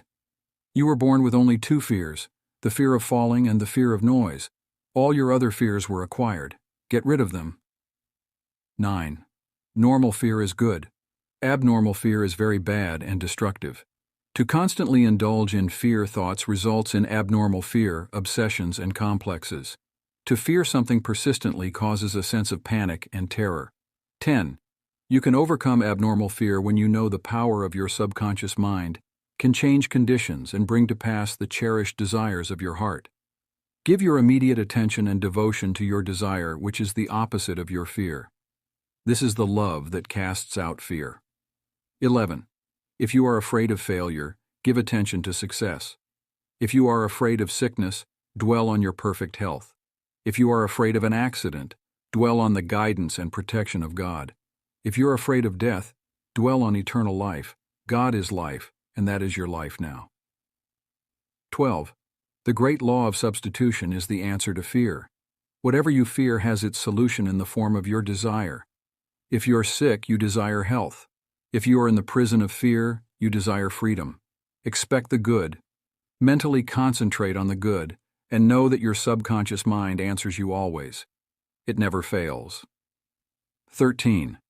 The things you fear do not really exist except as thoughts in your mind. Thoughts are creative. This is why Job said, "The thing I feared has come upon me. Think good and good follows." 14. Look at your fears. Hold them up to the light of reason. Learn to laugh at your fears. That is the best medicine. 15. Nothing can disturb you but your own thought. The suggestions, statements, or threats of other persons have no power. The power is within you, and when your thoughts are focused on that which is good, then God's power is with your thoughts of good. There is only one creative power, and it moves as harmony. There are no divisions of quarrels in it. Its source is love. This is why God's power is with your thoughts of good. How to stay young in spirit forever. Your subconscious mind never grows old. It is timeless, ageless, and endless. It is a part of the universal mind of God, which was never born, and it will never die. Fatigue or old age cannot be predicated on any spiritual quality or power. Patience, kindness, veracity, humility, goodwill, peace, harmony, and brotherly love are attributes and qualities which never grow old. If you continue to generate these qualities here on this plane of life, you will always remain young in spirit. I remember reading an article in one of our magazines some years ago, which stated that a group of eminent medical men at the DeCourcy Clinic in Cincinnati, Ohio, reported that years alone are not responsible for bringing about degenerative disorders. These same physicians stated that it is the fear of time, not time itself, that has a harmful aging effect on our minds and bodies, and that the neurotic fear of the effects of time may well be the cause of premature aging. During the many years of my public life, I have had occasion to study the biographies of the famous men and women who have continued their productive activities into the years well beyond the normal span of life. Some of them achieve their greatness in old age. At the same time, it has been my privilege to meet and to know countless individuals of no prominence who, in their lesser sphere, belong to those hardy mortals who have proved that old age of itself does not destroy the creative powers of the mind and body. He had grown old in his thought life. A few years ago, I called on an old friend in London, England. He was over 80 years of age, very ill, and obviously was yielding to his advancing years. Our conversation revealed his physical weakness, his sense of frustration, and a general deterioration almost approaching lifelessness. His cry was that he was useless and that no one wanted him.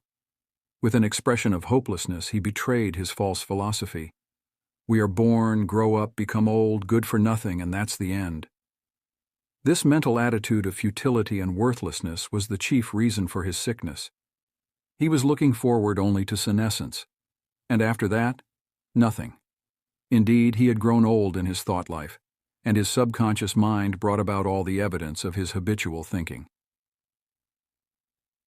Age is the dawn of wisdom.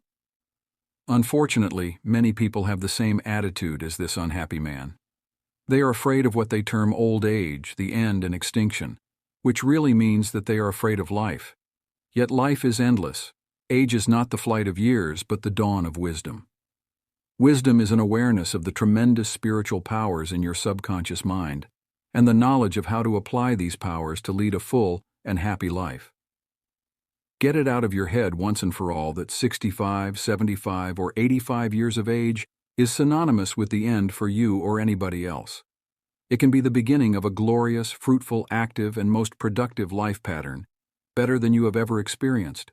Believe this, expect it, and your subconscious will bring it to pass. Welcome the change. Old age is not a tragic occurrence. What we call the aging process is really change. It is to be welcomed joyfully and gladly, as each phase of human life is a step forward on the path which has no end. Man has powers which transcend his bodily powers. He has senses which transcend his 5 physical senses. Scientists today are finding positive, indisputable evidence that something conscious in man can leave his present body and travel thousands of miles to see, hear, touch, and speak to people, even though his physical body never leaves the couch on which it reclines. Man's life is spiritual and eternal. He need never grow old for life, or God cannot grow old. The Bible says that God is life. Life is self-renewing, eternal, indestructible, and is the reality of all men. Evidence for survival. The evidence gathered by the psychical research societies both in Great Britain and America is overwhelming. You may go into any large metropolitan library and get volumes on the proceedings of the Psychical Research Society based on findings of distinguished scientists on survival following so-called death. You will find a startling report on scientific experiments establishing the reality of life after death in the Case for Psychic Survival by Hereward Carrington, director of the American Psychical Institute. "Life is a woman?" asked Thomas Edison, the electrical wizard. "Mr. Edison, what is electricity?" He replied, "Madame, electricity is, use it." Electricity is a name we give an invisible power which we do not fully comprehend, but we learn all we can about the principle of electricity and its uses. We use it in countless ways. The scientist cannot see an electron with his eyes, yet he accepts it as a scientific fact, because it is the only valid conclusion, which coincides with his other experimental evidence. We cannot see life. However, we know we are alive. Life is, and we are here to express it in all its beauty and glory. Mind and spirit do not grow old. The Bible says, "And this is life eternal, that they might know thee, the only true God." John 17:3. The man who thinks or believes that the earthly cycle of birth, adolescence, youth, maturity, and old age is all there is to life is indeed to be pitied. Such a man has no anchor, no hope, no vision, and to him life has no meaning. This type of belief brings frustration, stagnation, cynicism, and a sense of hopelessness resulting in neurosis and mental aberrations of all kinds. If you cannot play a fast game of tennis, or swim as fast as your son, or if your body has slowed down, or you walk with a slow step, remember life is always clothing itself anew. What men call death is but a journey to a new city in another dimension of life. I say to men and women in my lectures that they should accept what we call old age gracefully. Age has its own glory, beauty, and wisdom which belong to it. Peace, love, joy, beauty, happiness, wisdom, goodwill, and understanding are qualities which never grow old or die. Ralph Waldo Emerson, poet and philosopher, said, "We do not count a man's years until he has nothing else to count." Your character, the quality of your mind, your faith, and your convictions are not subject to decay. You are as young as you think you are. I give public lectures in Caxton Hall, London, England, every few years, and following one of these lectures, a surgeon said to me, "I am 84 years of age.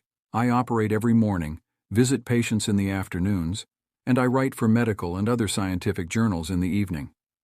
His attitude was that he was as useful as he believed himself to be, and that he was as young as his thoughts. He said to me, "It's true what you said. Man is as strong as he thinks he is, and as valuable as he thinks he is." This surgeon has not surrendered to advancing years. He knows that he is immortal. His final comment to me was, "If I should pass on tomorrow, I would be operating on people in the next dimension, not with a surgeon's scalpel, but with mental and spiritual surgery." Your gray hairs are an asset. Don't ever quit a job and say, "I am retired, I am old, I am finished." That would be stagnation, death, and you would be finished. Some men are old at 30, while others are young at 80. The mind is the master weaver, the architect, the designer, and the sculptor. George Bernard Shaw was active at 90, and the artistic quality of his mind had not relaxed from active duty. I meet men and women who tell me that some employers almost slam the door in their faces when they say they are over 40. This attitude on the part of the employers is to be considered cold, callous, evil, and completely void of compassion and understanding. The total emphasis seems to be on youth. That is, you must be under 35 years of age to receive consideration. The reasoning behind this is certainly very shallow. If the employer would stop and think, he would realize that the man or woman was not selling his age or gray hair. Rather, he was willing to give of his talents, his experience, and his wisdom gathered through years of experience in the marketplace of life. Age is an asset. Your age should be a distinct asset to any organization because of your practice and application through the years of the principles of the Golden Rule and the law of love and goodwill. Your gray hair, if you have any, should stand for greater wisdom, skill, and understanding. Your emotional and spiritual maturity should be a tremendous blessing to any organization. A man should not be asked to resign when he is 65 years of age. That is the time of life when he could be most useful in handling personnel problems, making plans for the future, making decisions, and guiding others in the realm of creative ideas based on his experience and insight into the nature of the business. Be your age. A motion picture writer in Hollywood told me that he had to write scripts which would cater to the 12-year-old mind. This is a tragic state of affairs if the great masses of people are expected to become emotionally and spiritually mature. It means that the emphasis is placed on youth in spite of the fact that youth stands for inexperience, lack of discernment, and hasty judgment. I can keep up with the best of them. I am now thinking of a man 65 years of age who is trying frantically to keep young. He swims with young men every Sunday, goes on long hikes, plays tennis, and boasts of his prowess and physical powers, saying, "Look, I can keep up with the best of them." He should remember the great truth, "As a man thinketh in his heart, so is he." Proverbs 23:7. Diets, exercises, and games of all kinds will not keep this man young. It is necessary for him to observe that he grows old or remains young in accordance with his processes of thinking. Your subconscious mind is conditioned by your thoughts. If your thoughts are constantly on the beautiful, the noble, and the good, you will remain young regardless of the chronological years. Fear of old age, Job said, "The thing which I greatly feared is come upon me." There are many people who fear old age and are uncertain about the future because they anticipate mental and physical deterioration as the years advance. What they think and feel comes to pass. You grow old when you lose interest in life, when you cease to dream, to hunger after new truths, and to search for new worlds to conquer. When your mind is open to new ideas, new interests, and when you raise the curtain and let in the sunshine and inspiration of new truths of life and the universe, you will be young and vital. You have much to give. If you are 65 or 95 years of age, realize you have much to give. You can help stabilize, advise, and direct the younger generation. You can give the benefit of your knowledge, your experience, and your wisdom. You can always look ahead, for at all times you are gazing into infinite life. You will find that you can never cease to unveil the glories and wonders of life. Try to learn something new every moment of the day, and you will find your mind will always be young. 110 years old. Some years ago, while lecturing in Bombay, India, I was introduced to a man who said he was 110 years old. He had the most beautiful face I have ever seen. He seemed transfigured by the radiance of an inner light. There was a rare beauty in his eyes, indicating he had grown old in years with gladness, and with no indication that his mind had dimmed its lights. Retirement, a new venture. Be sure that your mind never retires. It must be like a parachute, which is no good unless it opens up. Be open and receptive to new ideas. I have seen men of 65 and 70 retire. They seemed to rot away, and in a few months passed on. They obviously felt that life was at an end. Retirement can be a new venture, a new challenge, a new path, the beginning of the fulfillment of a long dream. It is inexpressibly depressing to hear a man say, "What shall I do now that I am retired?" He is saying in effect, "I am mentally and physically dead. My mind is bankrupt of ideas." All this is a false picture. The real truth is that you can accomplish more at 90 than you did at 60. Because each day you are growing in wisdom and understanding of life and the universe through your new studies and interest. He graduated to a better job. An executive who lives near me was forced to retire a few months ago because he had reached the age of 65. He said to me, "I look upon my retirement as promotion from kindergarten to the first grade." He philosophized in this manner.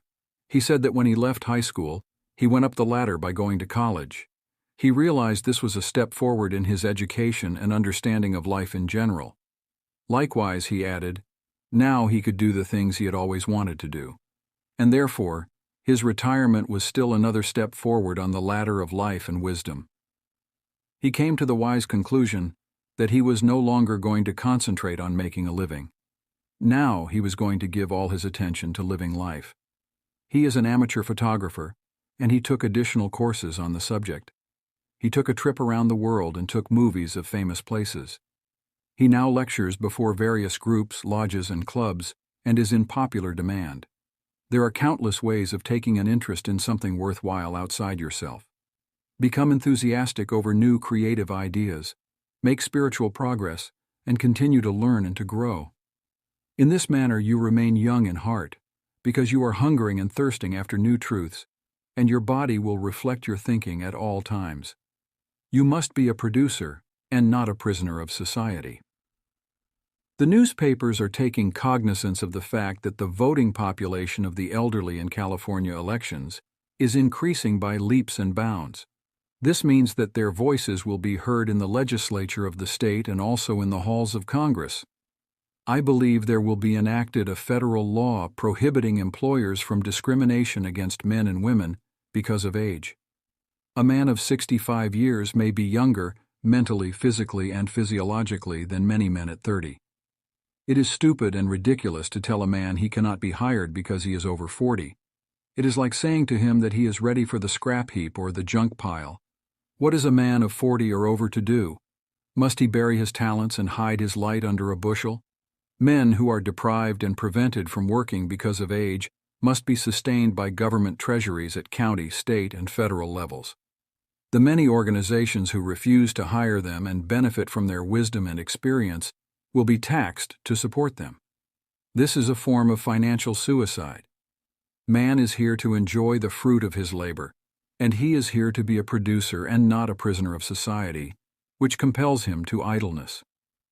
Man's body slows down gradually as he advances through the years, but his conscious mind can be made much more active, alert, alive, and quickened by the inspiration from his subconscious mind. His mind, in reality, never grows old. Job said, "Oh, that I were as in months past, as in the days when God preserved me, when his candle shined upon my head, and when by his light I walked through darkness, as I was in the days of my youth, when the secret of God was upon my tabernacle." Job 29, 2, 4. Secret of Youth. To recapture the days of your youth, feel the miraculous, healing, self-renewing power of your subconscious mind, moving through your whole being. Know and feel that you are inspired, lifted up, rejuvenated, revitalized, and recharged spiritually. You can bubble over with enthusiasm and joy, as in the days of your youth, for the simple reason that you can always mentally and emotionally recapture the joyous state. The candle, which shines upon your head, is divine intelligence, and reveals to you everything you need to know. It enables you to affirm the presence of your good, regardless of appearances. You walk by the guidance of your subconscious mind because you know that the dawn appears and the shadows flee away. Get a vision. Instead of saying, "I am old," say, "I am wise in the way of the divine life." Don't let the corporation, newspapers, or statistics hold a picture before you of old age, declining years, decrepitude, senility, and uselessness. Reject it, for it is a lie. Refuse to be hypnotized by such propaganda. Affirm life, not death. Get a vision of yourself as happy, radiant, successful, serene, and powerful. Your mind does not grow old. Former President Herbert Hoover, now 88 years old, is very active and is performing monumental work. I interviewed him a few years ago in his suite at the Waldorf Astoria, New York City. I found him healthy, happy, vigorous, and full of life and enthusiasm. He was keeping several secretaries busy handling his correspondence, and was himself writing books of a political and historical nature. Like all great men, I found him affable, genial, amiable, loving, and most understanding. His mental acumen and sagacity gave me the thrill of a lifetime. He is a deeply religious man, and is full of faith in God and in the triumph of the eternal truth of life. He was subjected to a barrage of criticism and condemnation in the years of the Great Depression, but he weathered the storm and did not grow old in hatred, resentment, ill will, and bitterness. On the contrary, he went into the silence of his soul, and communing with the divine presence within him, he found the peace, which is the power at the heart of God. His mind. Active at 99. My father learned the French language at 65 years of age and became an authority on it at 70. He made a study of Gaelic when he was over 60 and became an acknowledged and famous teacher of the subject. He assisted my sister in a school of higher learning and continued to do so until he passed away at 99. His mind was as clear at 99 as it was when he was 20. Moreover, his handwriting and his reasoning powers had improved with age. Truly, you are as old as you think and feel. We need our senior citizens. Marcus Porcius Cato, the Roman patriot, learned Greek at 80. Madame Ernestine Schumann-Heink, the great German-American contralto, reached the pinnacle of her musical success after she became a grandmother. It is wonderful to behold the accomplishments of the oldsters. General Douglas MacArthur, Harry S. Truman, General Dwight David Eisenhower, and American financier Bernard